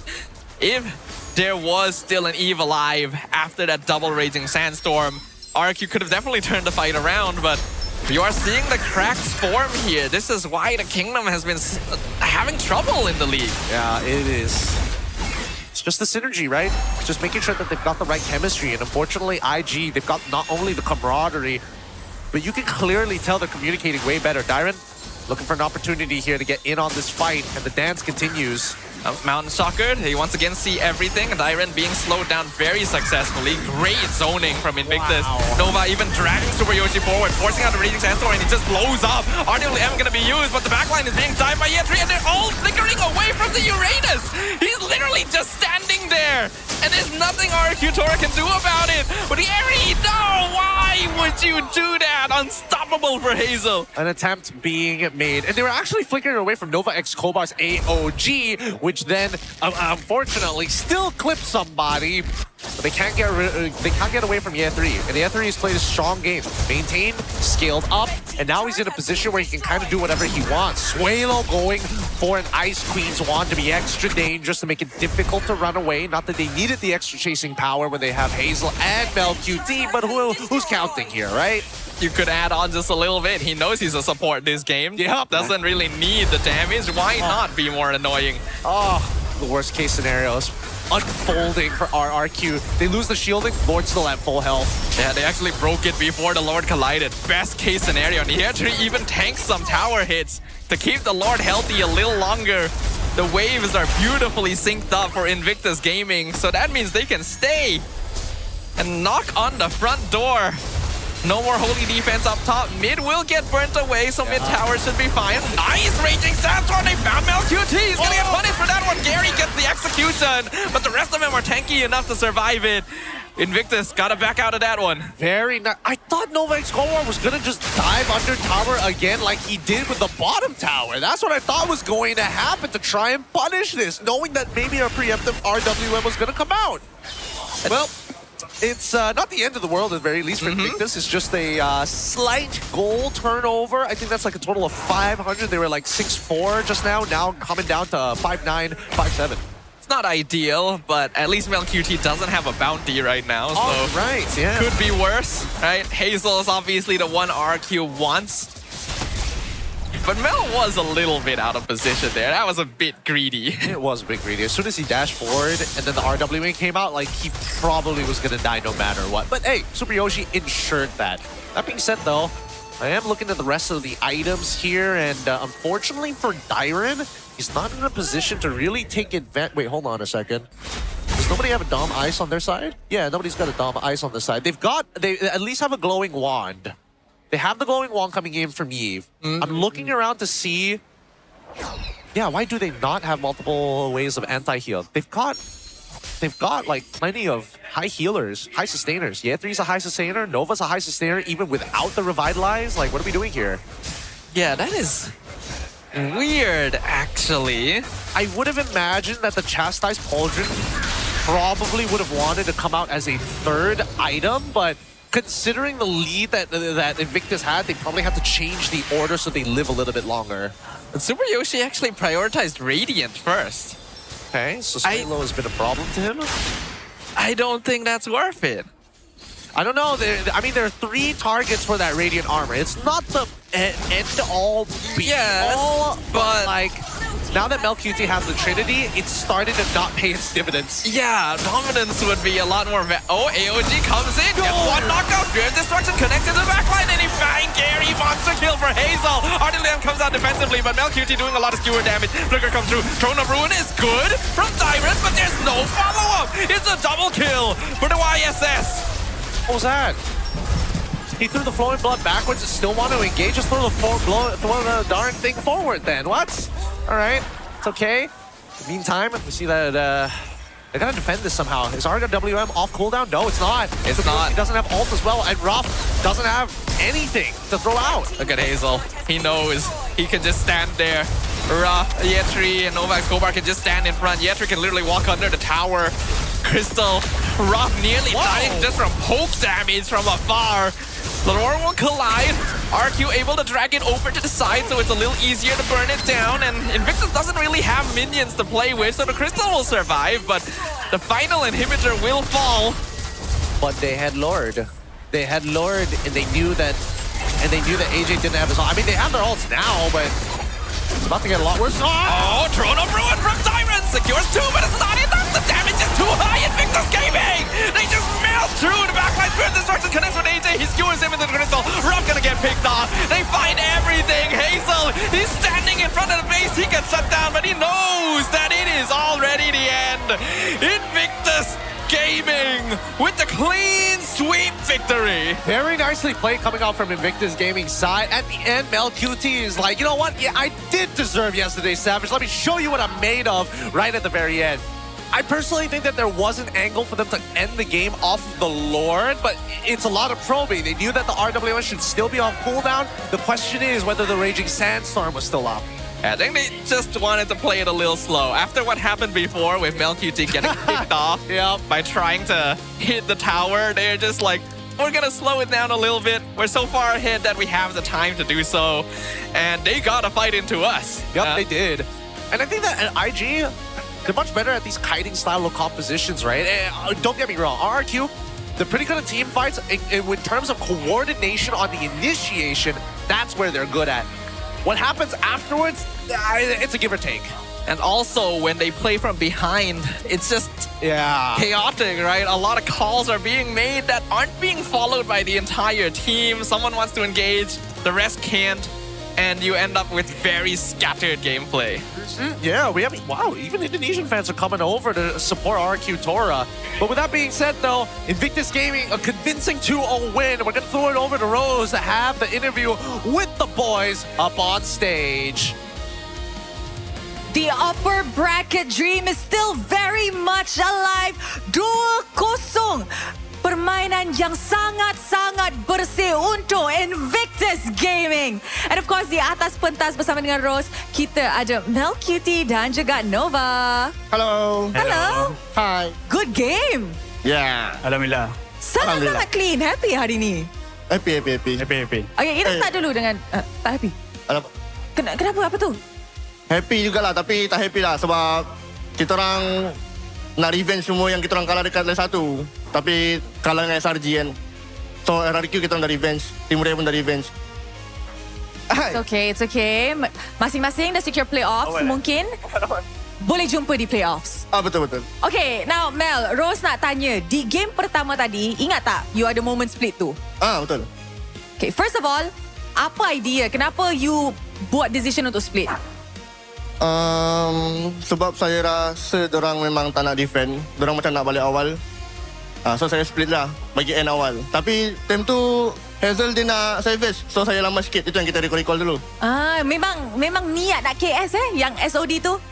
Tak juga. Niat nak KS? Dia nak savage. Maniac je? Ya. Lepas tu nak KS lah. Nak KS lah tu. Sebab dah agak dah tiba-tiba SOD keluar, lepas tu recall macam kenapa dia nak prolong the game? Tak takut ke orang boleh tiba-tiba balik base? Tak boleh dah. Tak boleh. Tak kalah dah tu. Confident lain macam. Kenapa MLBB sangat-sangat confident untuk musim ini? Sebab masa leg 1 kan. Ni throwback sikit lah. Okay, throwback sikit. Leg 1 saya nampak dekat TikTok. Oh, okay. Bang Kumis dia kata Moskov saya Melky Toy. Saya terasa sikit lah. So saya nak buktikan lah tu yang main Moskov 2 game tu. Patutlah. Okay, Mel, since you dah throwback kan, Rose pun nak throwback lah. Di leg pertama, ramai orang cakap actually Mel agak kurang, tak perform sebanyak. Tapi bila kita dah masuk leg kedua, nampak macam lain macam. Semalam dapat savage, hari ni dapat split. Kenapa sebenarnya MLBB nampak beza sangat leg pertama dengan leg kedua? Paling mungkin terlalu selesa kot sebelum MPL start kan. So bila masuk leg 1 tu nampaklah underperform. Saya pun mengakui yang memang saya beban tim and saya kena step up, and banyaklah orang yang support, family and princess. Kenapa tiba-tiba suara macam? Tak, dia banyak marah saya. Oh, banyak marah? Dia kata kalau no, saya tak nak kenal awak dah. Macam tu ada syarat? So saya kena perform lah. Patutlah. Okay. Kadang-kadang kan buff ni actually penting. Bagi lagi semangat nak main. Betul. So, Rose pun nak tanya, kita tahu IG ada gold laner baru, which is Darmew kan? Adakah Darmew pun salah satu reason kenapa MLBB tengah all out? Betul jugalah. And saya pun banyak belajar dari Darmew macam mana nak main laning phase. And hero-hero macam clean tu pun lah. Saya tak yakin nak main clean semalam tu. Tapi masa, boleh beritahu? Masa scrim, Darmew yang main clean. Faham. So itu hero dia. Lepas tu you pun banyak belajar ilmu daripada dia. And I'm pretty sure Darmew sebagai rookie pun banyak belajar ilmu daripada Mel. Kot lah. Okay, kita pun dah borak dengan Nova. Now, kita semua tahu Nova ni actually orang yang pemalu, orang yang introvert. Tapi one thing I have to ask, kenapa setiap kali IG walk in ada post yang lain? Siapa sebenarnya yang buat idea ni? Itu kita bincang lah sesama sendiri. So macam tadi saya punya post semua kan. So saya buat je lah. So masa dalam player room, biasanya tim tengah discuss pasal game, korang tengah discuss pasal pose lah? Ya, kita orang just enjoy nak main hari ni. Sebab pressure kita orang semua kat gaming house je. Kat sini kita orang just nak enjoy main dengan game style kita orang je. Pressure tinggal dekat gaming house, bila datang ke arena fully focus, fully have fun, macam tu? Betul. Okay. And kita pun tahu tahu di mana IG ni selalu banyak bawa meta, off meta lah kan. Banyak cheese pick, betul? I nak tanya, do you think that practicing banyak cheese pick dekat scrim ataupun dekat rumah itu salah satu advantage di mana you guys boleh menggunakan lagi banyak hero di pentas MPL? Betul lah, sebab hero cheese pick ni kan kita jarang lawan. So kalau kita dapat bawa cheese pick MPL ni, enemy pun macam terkejut lah. So better lah. You like it lah? Ya, saya suka. Ada ke cheese pick daripada Nova? Akan ada next week lawan BTR. Weh, rasa perlawanan itu kita boleh stay tune lah kan guys. And of course kita pun sudah saksikan perlawanan bersih daripada Invictus Gaming, tapi hanya seorang yang boleh menjadi MVP of the game. Agak-agaknya siapa yang MVP dia? Hazel. Alright guys, mari kita tengok MVP in 3, 2, 1. MVP jatuh kepada Gorgeous. Wait. Nova. Ji, Cok. Tak buat apa pun. Tak buat apa. Janganlah macam tu dekat teammate sendiri. Mel ni kan. Okay, Nova. Rose nak tanya, bagi Nova kan, apa yang Nova rasa the key factor lah untuk kemenangan-kemenangan sebelum ni? Maybe sebab bonding kita orang lah, dengan team, dengan coach. Lepas tu, we just play on our system. So, that's all lah. Okay, Rose actually ada satu soalan kepada Hazel. Kalau dia MVP, tapi dia tak MVP. So, I tanya you guys lah. Sebagai teammate dia, korang boleh wakil dia kan? Boleh sangat. Boleh, okay. Kalau kita tengok data, Hazel main YSS 11 kali untuk musim ni. Dan dia kalah hanya sekali sahaja. Maksud tu dia menang 10 game. So, as a team, masa korang tengah draft, apa perasaan bila orang ataupun tim-tim lain tak respect ban Hazel punya hero, especially his YSS? Kalau dari saya mungkin kita orang nak buktikan lah yang kalau diorang tak respect ban, memang diorang kalah lah. Itu je. Selagi diorang tak ban, selagi tu kita orang pakai. Okay, boleh lah push MMR kan? Push MMR, okay. Lain kali respect. Lain kali respect. Okay, got it boss. Thank you very much. Boss, anything yang nak cakap dekat fans-fans yang datang dan sokong Invictus Gaming? Thank you so much guys. Invictus. Meriah hari ni. Keep supporting us next week and play off guys. See you guys. Alright, thank you very much. Sangat-sangat meriah indeed. With that, mari let's throw it back to the casters to analyze apa yang terjadi dalam perlawanan ini menentang dengan RRQ Tora. Thank you so much, Rose, our MVP, going over to the man himself, Nova X Kopar. And do you agree with MelQT's statement? Did he truly not contribute? Or is he the reason? It's just silent contribution, right? I don't know about with the Gato game. I don't think that's silent. Maybe not as much, right? He's literally nuclear missile incoming. It's more like it's a common issue for roamers. You know? We do so much. Oh, okay. And then our teammates are like, oh, what did you even do? Well, what did you do? We'll see the numbers in just a little bit of how much Nova X Kopar was actually doing in this game. But overall, a tough defeat for RRQ once again.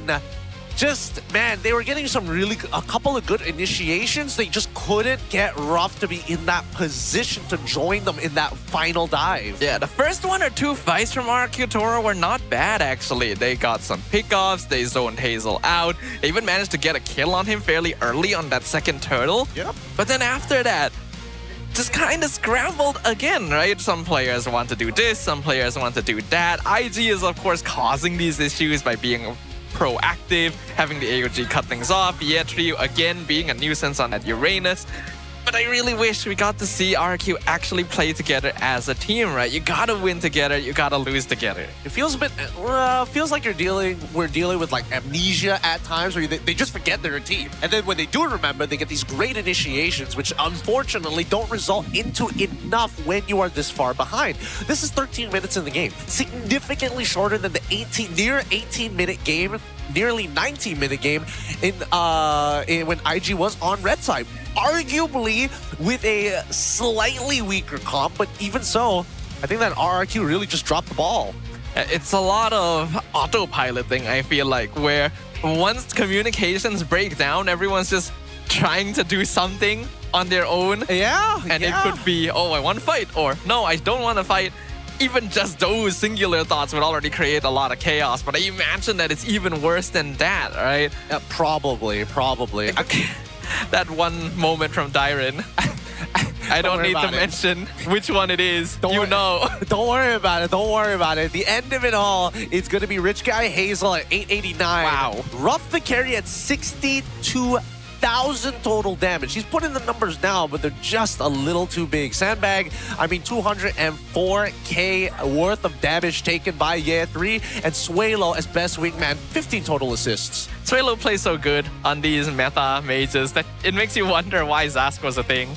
Why some of these off-meta picks show up. I guess he's just having a good time because you can tell that the morale is high on IG. The fact that they're even able to make Nova pose and dance around a little bit on stage shows they've really grown together. They have. And you can definitely see that the chemistry is significantly better than RRQ. That is obvious to everyone. Now, the individual prowess of the RRQ members should not be taken lightly, but at the same time, when you're playing at the top level of MLBB, these small little mistakes all start adding up. I do feel like Ruff is trying. He really is farming up. He's keeping up with Mel QT, actually, when the rest of his team is losing, but he obviously can't carry the game alone. Well, I think the major issue is that once the turrets started to go down, you can instantly see that Invictus, from this point onward, 7 minutes, it's just pure domination, right? They take this Lord, they immediately go and fight into the purple buff zone. They win that fight, they take the entire purple buff side of the jungle, and they just rinse and repeat this process. It's the conversion of winning fights that we see Invictus Gaming getting some real dosh out of RRQ. I think we can compare a lot of these fights with the way that Invictus reacted during game 1, that one time when they all collapsed on Dyron to save Hazel. You're right, rather than going for the turtle. Compare that to RRQ. In some of these fights, it's like, we want that Lord, we gotta fight into the Lord. Meanwhile, Yetri's dealing with 2 or 3 people behind them, when they could just be grouping up, maybe taking out the Uranus, cutting their losses short. It's a short-sightedness. I suppose. I don't know if it's whether it's because of the shot calling here, or whether or not they just have different philosophies in a situation. But they gotta start ironing those out as soon as possible. You even heard the famous words of Chiku guys before Torak breaking apart. Hey, I don't care if it's wrong. You follow the call. We live and die as a team. Yeah. That is basically the name of the game, right? Yes, you might think this call is not correct, but if you fail to trust the shot caller, there is already a breakdown from that aspect. And IG, they know how to play together. This success has brought them all the way here, still remaining in second place. Very high chance of being in those upper brackets with SRG. Whoa. Team Ray also wants to be part of those upper brackets right now. In terms of the aggregate points, it's kind of looking dull, but if Team Ray or even IG drop a single one of their series, the opposing side could easily catch up. And I'm talking about Team Ray, because even if they get even scores, they're going to lose to the aggregates. There's a pretty notable aggregate difference. So they gotta win more matches than IG if they want to get that second place slot. As for RRQ, they're still gonna be in 5th place for now, but a victory here would have helped a lot in making them more secure in their position, and now BTR or AC could just take over. Yeah, let's look at the bracket forecast. These are the multiple iterations that we could potentially have for the upper bracket quarterfinals and also the upper bracket semifinals down to the grand finals. Of course, we also have to include the lower bracket semifinals here, but we don't know who's really going to get thrown down there. Yeah, it's good to see that even at the end of the second last week of the regular season, still don't really know for sure yet who is going where. It shows that competition has been pretty close up until this point, and anything could still happen. I'm looking forward to week number 8. There's the chance for some teams to really bring their A game to claw for those last few points, or some teams to just decide, hey, it's time for some fun. Maybe. I think when we're talking about it, it's really just Vamos that we're putting our eyes upon, because I think they are the only ones with multiple games in week 8 on top of IG as well, if I remember the ticket sales just now. Either way, Team Ray ticket sales just now. Either way, it's still a pretty hard position to be in, because that upper bracket gives you that free buy. And this is a double elimination system, right? So even if you do end up losing in the upper bracket semifinals, you just fall down to the lower bracket finals. And of course, these teams are not just battling for the crown of MPLMY, but to represent us at MSC. So if you guys want to come by, watch the action happening. Playoff tickets are still available for sale for the first couple days. Grand finals, upper bracket finals, lower bracket finals are unfortunately sold out, but we are still having that MPL festival by EsportsCon outside. We got the watch party from 5th to 7th June, so drop by even if you don't have that ticket. Yep. Again, this is our last week here. MPL has been running for 7 weeks so far, and now next week will be our 8th and final one. It's BTRM facing off Flash, Team Rave facing off RRQ Tora on Friday. On Saturday, Vamos takes on AEC, SRG takes on TR, BTRM faces off IG, and then finally on Sunday, Vamos plays their last game against Flash, and all combo must face off against RRQ. So there are a couple teams that still have 2 matches. Vamos, like you pointed out, but also BTRM, Flash, and AEC. Also Team Ray, so more than you would think, but a lot of the teams that are sitting on the bottom half of the standings still have opportunities to get those points, so gotta keep your eye on the competition. All with the exception of AC. Oh wait, there's still one iteration where AC might be able to make it through? I think no, so. Wait, no. Wait, They haven't qualified at all, right? Because it was, I think, Friday, which we confirmed it after they lost because they only had a 1% chance to make it over. Oh. So do we already know our top 6? Well, we don't know who else. We don't know who's in upper bracket. We know that it's SRG, and then we know that instant elimination here is going to be AC. Okay. That's the situation. We know top, we know the floor, we know the ceiling. We don't know what's in between that. Oh, so is AC officially out of playoffs? I think, well, I'm gonna have to run the math. Yeah, we gotta check the math. Because because there's still the problem with like BTRM, like they just need a win, just win a series, and then it's okay. RRQ on the other side, it's not up to them anymore. It's out of their hands. They have to look at the other 2 teams and pray on their downfall, because those last 2 matches on week 8 are by far the most important. They do have a chance to face AC themselves, so if they want to try and get their victory with their own hands instead of relying on fate, that's going to be an important one. And then as for IG, they've got 1 match left. That's going to be against BTRM on the 23rd of May. It's selling fast, only a couple tickets left. I think that is a match worth watching. Yeah, that one's going to be fun. That one's going to be really, really fun. Considering that BTRM, it's Chibi versus Hazel once again. Ooh, guys versus Mel QT. I mean, there's obvious certain matchups that we want to experience, but who's to say? Maybe they'll come up with something new next week. You never know. It's MPL NY. But it's not just MPL that's having a great time here. We also got MAL, right? Our Academy League. We got our first match at 4 p.m. tomorrow. Daily matches from Monday to Wednesday. And we even have a new blessing system happening over there. A first in MLBB esports where you can even out the battlefield a little bit between stronger and weaker teams based on points rankings that give them abilities like map selection, ban priority, draft priority. Ban protection? Yeah. What the hell is ban protection? Certain heroes can't be banned. Are you for real? I think so. What? Why would they do that? Huh? For fun. Wow. Well, even up the playing ground, right? I don't know how that... I guess it is anybody who's on the lower side, right? Okay, fair enough. Either ways, we also want to introduce you guys to the MPL Talk Malaysia, everything that is happening around the MPL and why specifically. Come on over and watch it on YouTube at Tora Gaming, happening every Tuesday, 8 p.m. It's been happening very consistently, and of course, you got your favorite characters up there. Yeah, we got some of our fellow casters on the Malay side, Mars and Sunfrost, making appearances there as well. So if you guys are looking for insights about MPL, more information about what's happening, make sure you guys check them out. Now, with that being said, this is coming down to our, again, it's surprising that, it feels a little weird that we're going into our 7th week when we were used to 6, now going into the 8th, like, how are you feeling about it? And by the way, here's the CDK code just in case.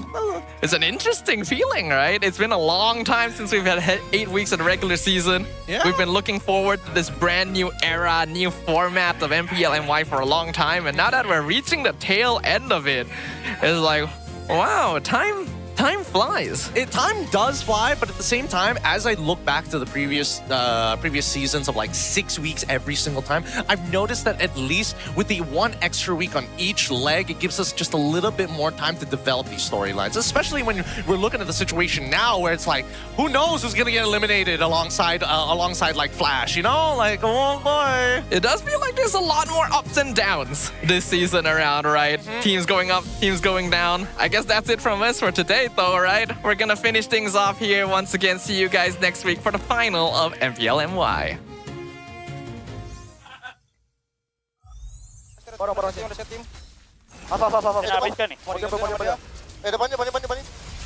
Boleh ulti nih? Boleh ulti. Orang aja gua BTRM. Gas. Low semua, rata. Step back. Gua nggak mati. Goen aja ya, guys. Gua tutup. Udah goen. Nice one, guys. Nice one. Step back gua. Cepet Mel anjing. Cepat Mel. Kasih gua jangan Mel. Aduh. Step back gua. Oke lah, gua kasih maniak. Pressure aja. Ayo guys, gas mid guys. Tengah Yves guys. Boleh. Sabar ya, dia glowing ya. Gas aja if-nya guys, if-nya doang guys. Bisa. Ayo. Kelas. Lihat Zio. Mati. Nih, diren. Ada pikir. Mati diren. Oh.